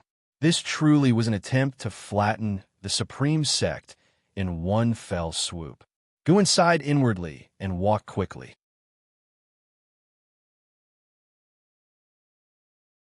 Soon, he stood before Fairy Bai Xia, cupping his hands in salute. The Ephemeris sect is causing chaos. May I ask what brings you here, Senior? Fairy Bai Xia's bamboo hat was draped with a veil, her red lips faintly visible, likely painted with thick lipstick. This which was very cautious, using some secret technique to make her cultivation appear at the first layer of the core formation realm. Little brother, the spiritual energy in this Medicine Valley is so abundant. Your identity must not be simple. Tell me, who are you? Fairy Bai Xia's voice was melodious, captivating. Guan raised his hand and grabbed her wrist, saying, I am just an ordinary outer disciple of the Supreme Sect. Fairy Bai Xia laughed, her laughter filled with chill. She did not struggle against Gu An's grip and used sound transmission skill. It said that Sword Venerable Fu Dao is only active within 1,000 miles. Little brother, if you have information about Sword Venerable Fu Dao, I can spare your life. Guan had anticipated her using sound transmission skill, so he chose to listen to her finish. Guan's expression turned serious. It seems you are indeed a demon cultivator. In an instant, Fairy Bai Xia felt a domineering and unparalleled force invade her body. Her face, hidden under the veil, turned pale with fear. She tried to shake off Guan's hand, but found she couldn't. Her wide, beautiful eyes were filled with disbelief. More terrifying was that she couldn't speak or let her primordial spirit emerge. She had never experienced such a horrifying feeling. Her cultivation realm rapidly dropped, her primordial spirit being pressed deep into her soul. Her cultivation fell to the first layer of the core formation realm, matching her outward appearance. Impossible! Fairy Bai Xia was nearly in despair. The opponent's might and the drop in her cultivation left her utterly irrational. In her desperate gaze, Guan took out a pearl. The 1,000 Shadow Pearl given to him by L.V. Baitian. With his left hand still holding Fairy Bai Xia's wrist, Guan pressed the 1,000 Shadow Pearl onto her abdomen with his right hand. Demon Cultivator, take this! Guan shouted, and with a loud boom, the Thousand Shadow Pearl burst into dazzling light. Spears of strength energy exploded, turning Fairy by Xia into a bloody corpse, covering Gu and in blood. The Thousand Shadow Pearl couldn't kill a Mystic Heart Realm cultivator. Before using the pearl, Guan had forced her soul to scatter with mana, causing instant death. His shout attracted the attention of many servant disciples. Lu Lingjun suddenly appeared in front of Gu, and seeing him covered in blood, she frowned and asked, "Are you all right? Why didn't you call me just now?" Guan pretended to be terrified. "I thought it was an inner sect disciple." It turned out she was a demon cultivator from the Ephemeris sect. Quickly destroy the body to avoid future trouble from the Ephemeris sect. He was trembling as he held the Thousand Shadow Pearl. Killing Fairy by Xia granted him an additional 495 years of lifespan. Not bad. Lu Lingjun, looking at the terrified Guan, immediately cast a spell to burn Fairy by Xia's body with spiritual fire. The residual mana in by Xia's body aided the burning, quickly reducing the body to ashes. Lu Lingjun couldn't detect the Nirvana realm's mana. These were vastly different powers, but she could confirm that the opponent indeed had the cultivation of the first layer of the core formation realm. Watching the ashes, Guan sighed with relief, muttering, "It's a pity she didn't have a storage bag or storage ring." Lu Lingjun retorted, "You don't seem too scared, considering you look so timid. You are a golden list genius, and an initial core formation realm demon cultivator scared you like this." She began to reflect on the insights she gained from witnessing the battle earlier. She seemed to have grasped something. The Mystic Heart Realm was indeed fascinating. The gap between the 9th layer of Unification Realm and the Mystic Heart Realm was unimaginable. She suddenly felt that only by achieving the Mystic Heart Realm, one could be considered a truly powerful cultivator. You're tuning in to the Eternal Immortal Ballad YouTube channel. Don't forget to subscribe and join us on this journey to catch the most captivating stories.